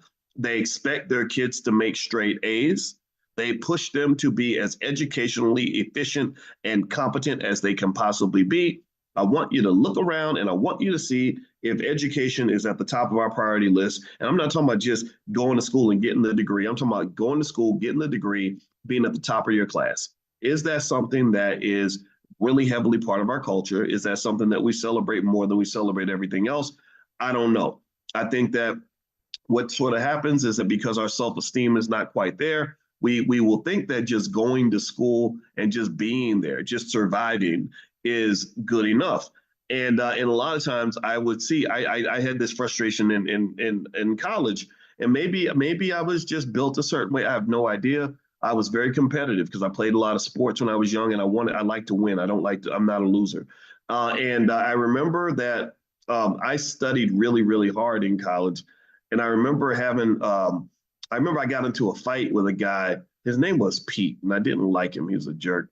And anyway, Pete called my girlfriend ugly, and that just burned me up. But I was about 21, so you know how that is. And I remember I remember saying to Pete, because I was so mad, I said, look at your grade point average, you dumb MFer, right? That's how I talk. That was so bad of me, right? I shouldn't have said that. And he said something to me that was interesting. He said, well, and I can tell I got him because I got him real defensive. He was backpedaling because I was about to beat him up too. And he was like, well, at least I'm here. At least I'm here. At least I'm on the campus. At least I'm here. And I'm like, yeah, you're here, but you ain't doing nothing while you're here. You're lazy. You're not reaching your potential. Who cares that you're here? Big deal. There's a lot of people that are here. Just showing up to the game ain't the same as winning the damn game. Just saying that I'm on the field, that don't mean you actually are scoring touchdowns. And I'm in my mind, it's like, no, we can score touchdowns. As Black men, we can do anything we put our mind to. Especially think about it. Imagine if you got in a basketball game and your coach is like, you need to play harder. And you're like, well, at least I'm here. At least I'm on the court. Well, if you're gonna just be on the court and you're not gonna try to win, then sit your ass on the sideline. Just go and sit down and go sit with the cheerleaders or something, because you're not trying to be a player. You're not trying to be a competitor. And again, when I talk about competition, I'm not talking about competing with each other. I'm not trying to, I do believe in fighting, but not fighting with each other. My competition is not another Black man in that light. My competition is the world. My competition is all the people that believe that we can't do it. My competition is when I was sitting in a classroom full of Asians and Indians and white people, and they expect me to be the dummy in the class because I'm Black. No, I'm going to show y'all what I got. I'm going to show y'all what I'm made of. I'm going to show you Black excellence. And Black excellence in the face of white supremacy is no competition. I really believe that. I believe that when we show up and we really show out in that regard, like we show in a way that's substantive. We're not showing out with the superficial and the fake. The superficial and the fake is when I show out and I think it's Black excellence. I remember Diddy did that. There was a video of Cardi B wearing some expensive outfit and he said, this is Black excellence. I said, ain't nothing Black, ain't nothing, there's nothing about a $5,000 outfit that indicates Black excellence. That's not Black excellence. No, Black excellence shows up in the form of hard work. Black excellence shows up in the form of excellent parenthood. Black excellence shows up in the form of just unshakable integrity. Black excellence shows up in the form of determination. Black excellence shows up in the form of extreme intellectual accomplishment. That's Black excellence. That's what Black excellence looks like. It ain't a Gucci bag. It's not a Lamborghini. That's not Black excellence. It's not a good job working for some white man somewhere. That ain't Black excellence. That has nothing to do with Black excellence. In my view, comes from things that are substantive. It comes from the things that God put inside you, that where you got to get up, grit your teeth, and bust your ass and go hard for what you want. That's Black excellence to me. Black excellence cannot be purchased at the damn Gucci store. So stop telling me that Black excellence, that you have Black excellence because you got a nice apartment. I don't care about that. Show me Black excellence because you fought through something, you overcame something, because you never gave up, because you taking care of your kids. Show me Black excellence when you went out here and you grinded and you built something for yourself and for your family. Show me Black excellence when you are taking care of people outside of yourself. Show me Black excellence in that regard. Show me integrity. That's Black excellence. Black excellence is not a Coach purse or a Gucci bag or a Range Rover. That's not. Sorry. Okay, let me keep going.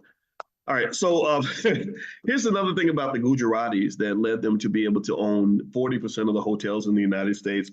They have a lot of family-owned businesses. Their businesses are family-owned and operated. And what happens is that they hire their relatives. They bring their relatives in so they'll buy a hotel. They'll bring their relatives in to help run the hotel, and then they'll save up money, their excess money, because they're conservative. So they generate a financial surplus, which allows them to build that capital base that we've talked about extensively. And then they go and they buy another hotel. That's how they expand. And so think about this though. Now I want you to compare and contrast that to some of our families, not all of our families, but some of them. We don't really kind of grow up expecting to work in the family business. We all grow up saying that if I do really well in school, then some white man will hire me for some fancy important job and I can leave my family. And even if the family members have a decent business going on or a business that has potential, Our kids don't want to they don't want to run the family business. They want to go work for white people. That's what they want to do. And that's why a lot of Black businesses end up in a graveyard. That's why a lot of Black businesses don't survive from one generation to the next, because you have this love affair with white supremacy. You do. You really want to go and work for other people. And so what happens is that even in families where there is a potential to create an extraordinary family business, it's not like we're eager to come back home and work together. It's like we're eager to leave and separate. And so when you separate, you are diluting things. Again, this fist is very powerful. This fist is very powerful, but if this fist suddenly spreads out and becomes five fingers, then it's nothing. If I get into a fight and I show up with a fist, I can win the fight. If I show up with five fingers, all my fingers are going to get broken individually, because no one finger can punch a person in the face and actually hurt them. So basically, instead of being a big mighty fist and using the family as an economic capital base that it's meant to be, understanding that when you got 4, 5, 6, 7 kids, you're sitting on multi-millions in wealth right there. Instead, we instead of becoming a mighty fist, we become five fingers, and maybe we become a slap. Maybe that's it. Maybe we can slap you, just kind of like do a little slap on you, but we can't really fight without the fist. Or, and really, generally speaking, we become five fingers because we're operating individually. So even a slap requires some sort of coordination between all five fingers, and we don't even have the slap. We have one finger is attacking you, and then the next finger attacks you, and then you just break the fingers one by one, and that's good old-fashioned divide and conquer. But the Gujaratis don't do that. They tend to form family businesses, and because they're conservative, they generate an economic surplus, and then they use that surplus to bootstrap and expand and to own more businesses. That's how they got to the point where they own 40% of all the hotels in America. And I saw someone mention the Jackson 5 father, Joe Jackson. Yeah, I don't know Joe Jackson in terms of what kind of man he was overall. I've heard the stories about him being tough on the kids. I personally kind of think that we should take that with a grain of salt, because I think media tends to vilify any strong Black father that is in a leadership role that brings the family together and has the kind of strong leadership required to do that. Again, I don't know, though. I can't justify everything Joe Jackson's ever done, because I'm sure he's made mistakes like a lot of people do, and maybe his mistakes were pretty significant. But if you're going to critique what he did wrong, then you must give him credit for what he did right. If you're going to talk about the bad things he did, then you got to talk about the good, and you have to talk about the fact that without Joe and Catherine working together, there would be no Michael Jackson, there would be no Jackson 5. John Boyd is another person that is in that vein, in that spirit, in my opinion. He runs that group Infinity Song, and Infinity Song, Victory Boyd is part of that family, but all the children are very talented, and they have a very strong family unity that led to the creation of Infinity Song. And Infinity Song is so talented. Right now, they're in Europe. They're selling out shows all throughout Europe. Victory is such a talented singer that Jay-Z signed her on the spot when he heard her sing.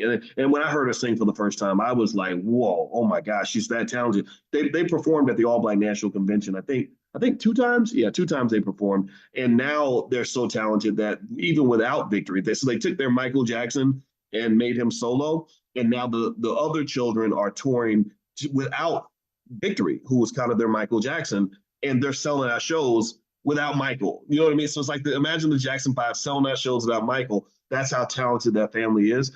And what I can tell you about that family is that they are very, very close-knit. They're very clear on who they are. John and I have had extensive conversations about how he said, well, as his family becomes more popular, more famous, he said, I need them tethered to their Blackness. So I met this family before they became as big as they are right now.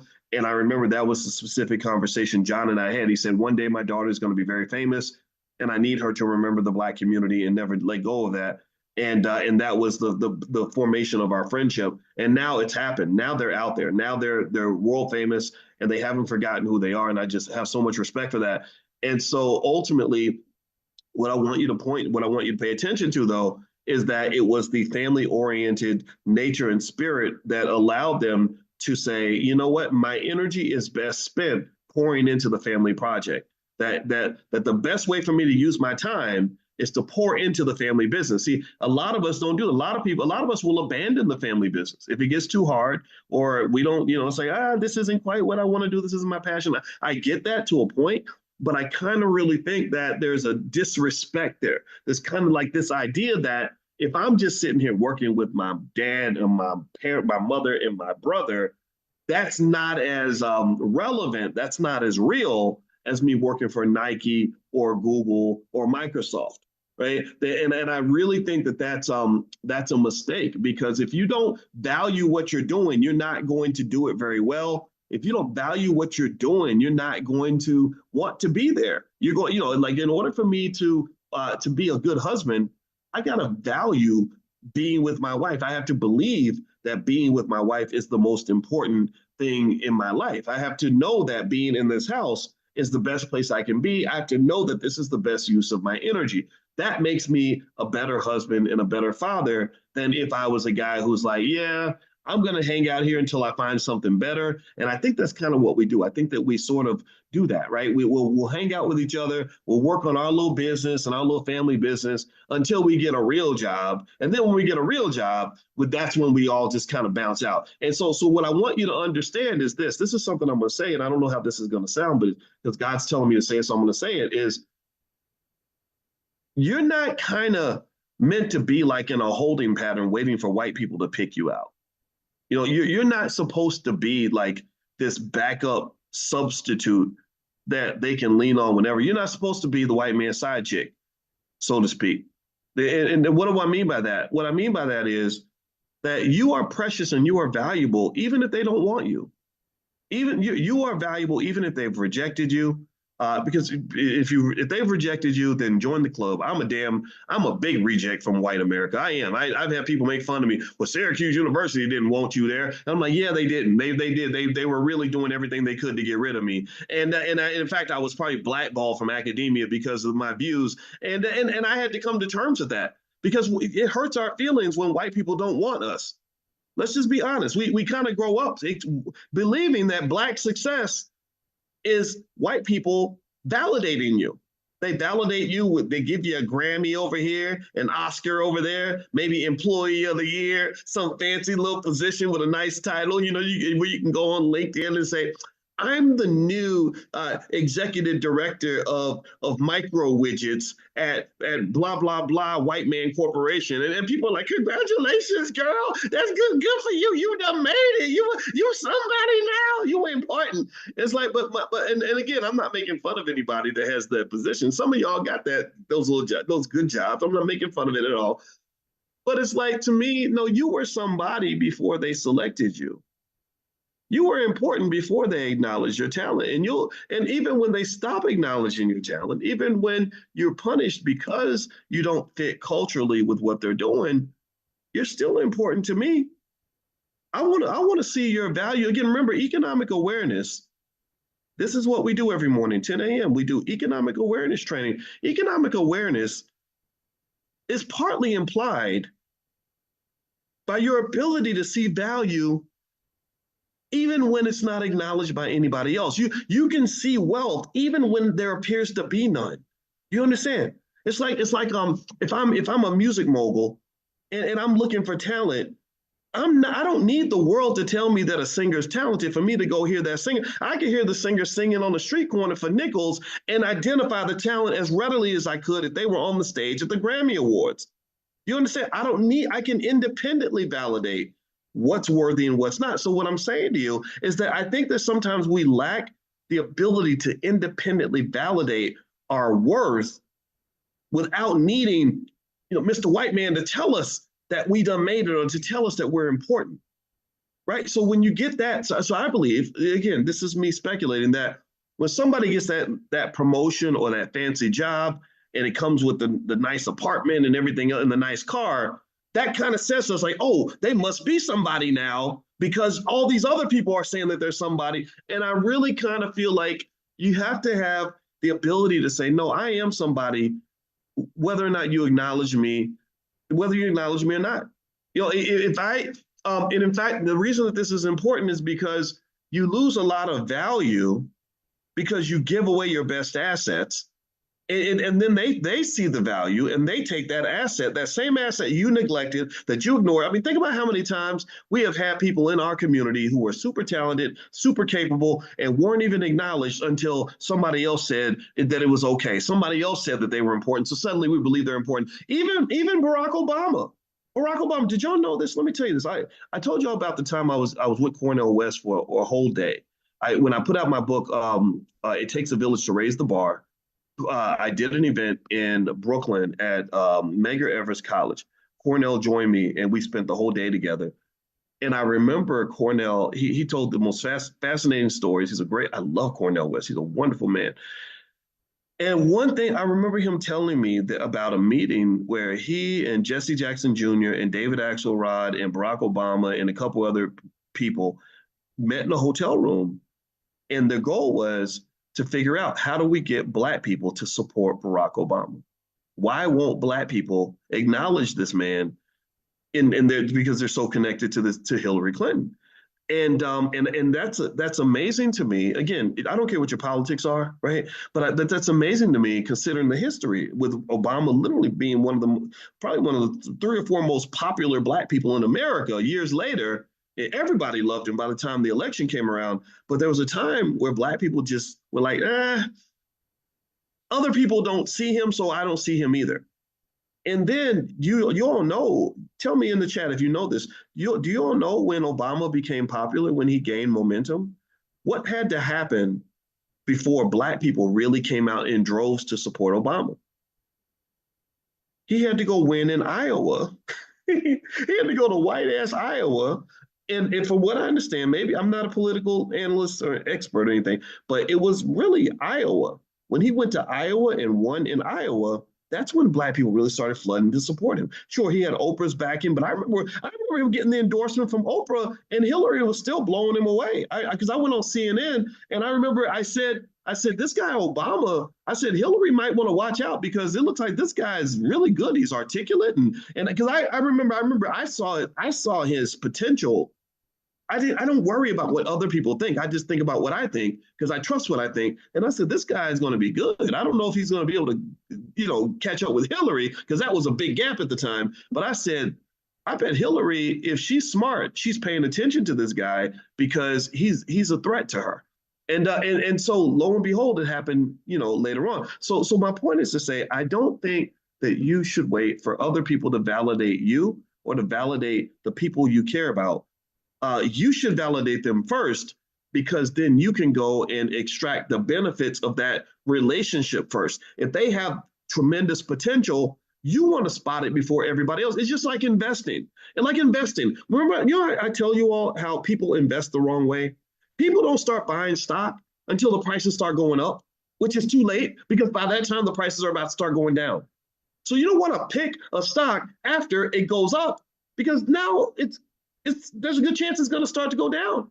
You pick the stock before it goes up. You don't invest when everybody else is investing. You invest before other people start investing. You don't run to the market when everybody's feeling good. You run to the market when everybody's feeling scared. When everybody's running away, you want to do the exact opposite of what the sheep are doing.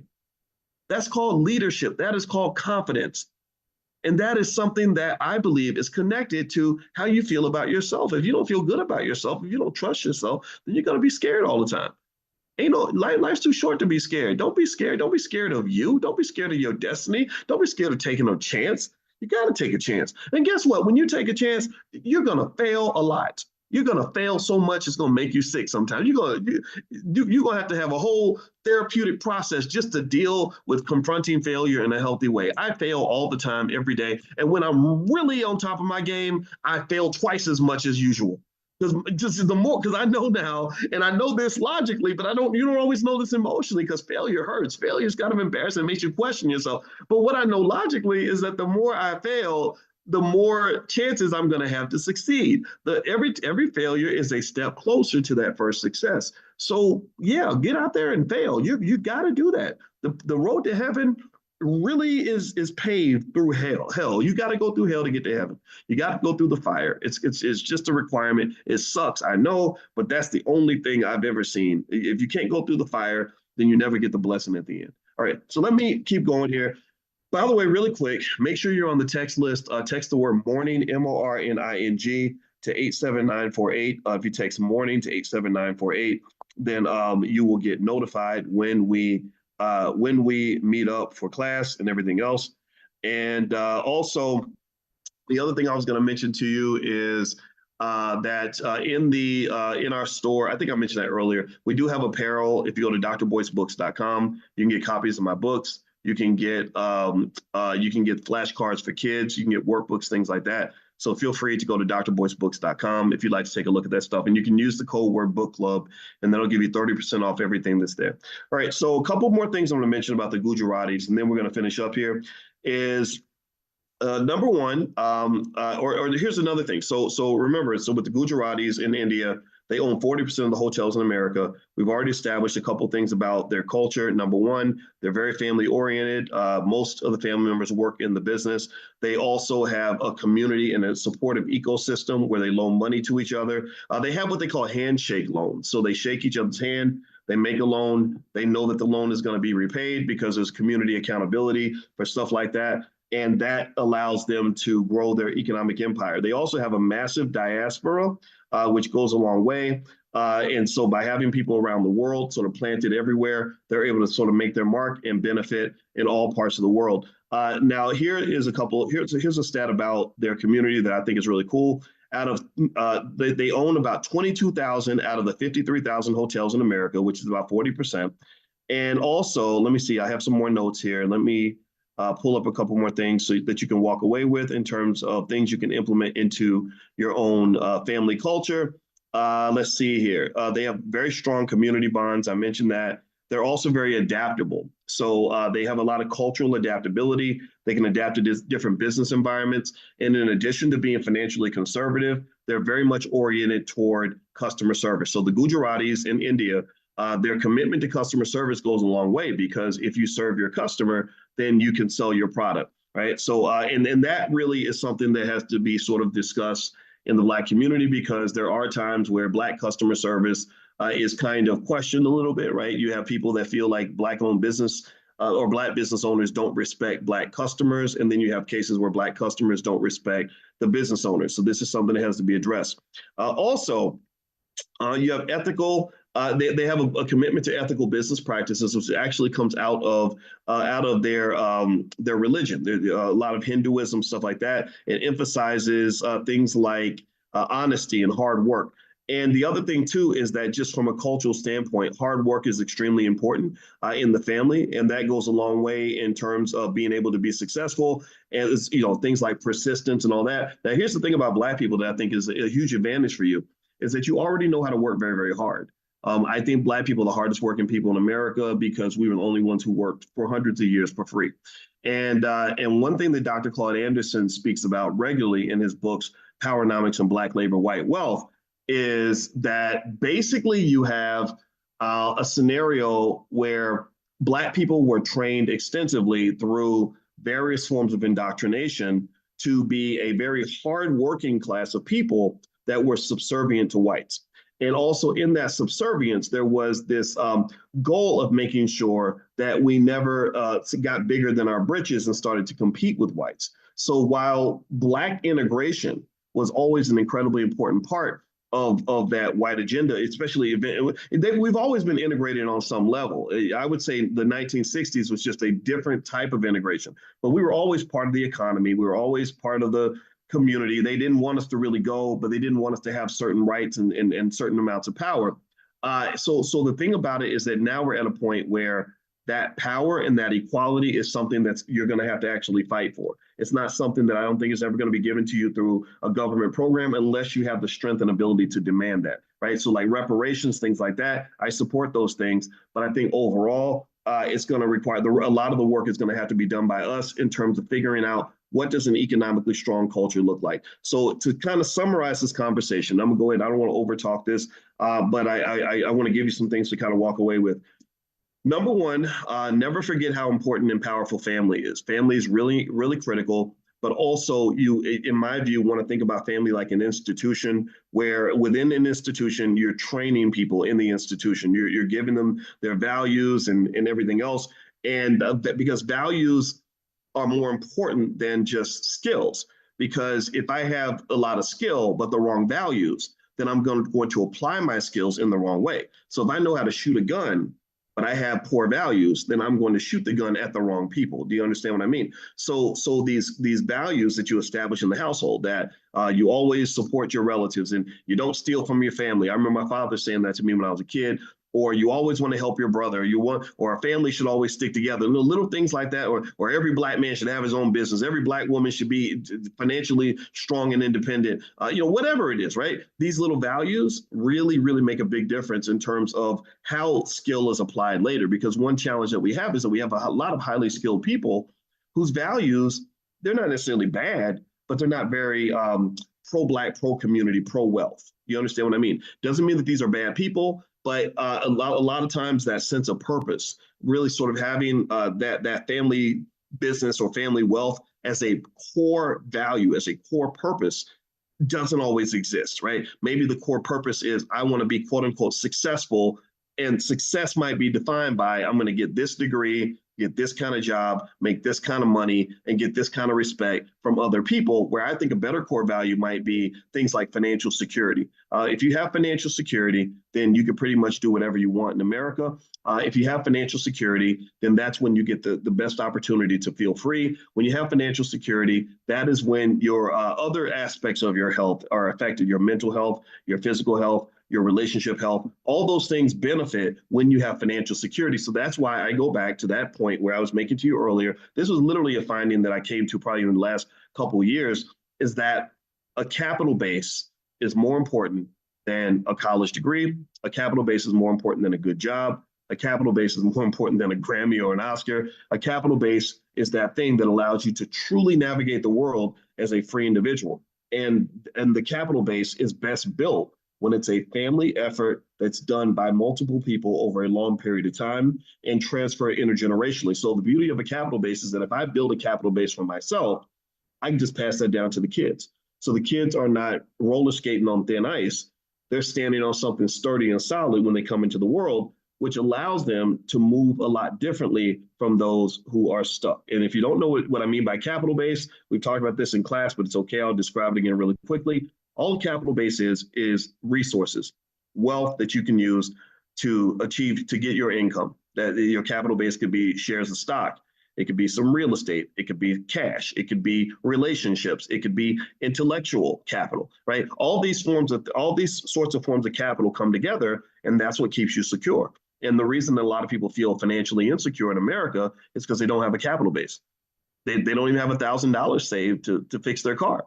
Right, a large percentage of Americans are living paycheck to paycheck, and we think that that's the norm, but it doesn't have to be the norm. The Gujaratis aren't living like that. Okay, so let's learn from the cultures that are winning and not follow loser culture. And unfortunately, loser culture is heavily promoted to our people, and I think that that's a sin and a crime. Okay, so anyway, guys, I got to get out of here. By the way, if my wife, I have a book called Financial Lovemaking. I don't know if I mentioned this in class.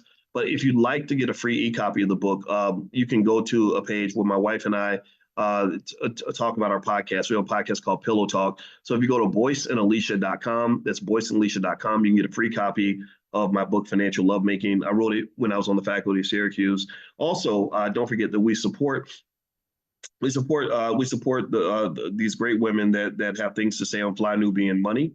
And that happens every single day at 1 p.m. So if you'd like to be a part of that and see what's happening over there, just text the word Queens, Queens, to 87948. Text Queens to 87948. They'll send you a notification when they go live. So anyway, guys, have a wonderful day. God bless you. And I'll see you all tomorrow morning at 10 a.m. Eastern. Make sure you're on the text list if you want to get notified when we go live for Economic Elevation. You can text the word morning, text morning to 87948.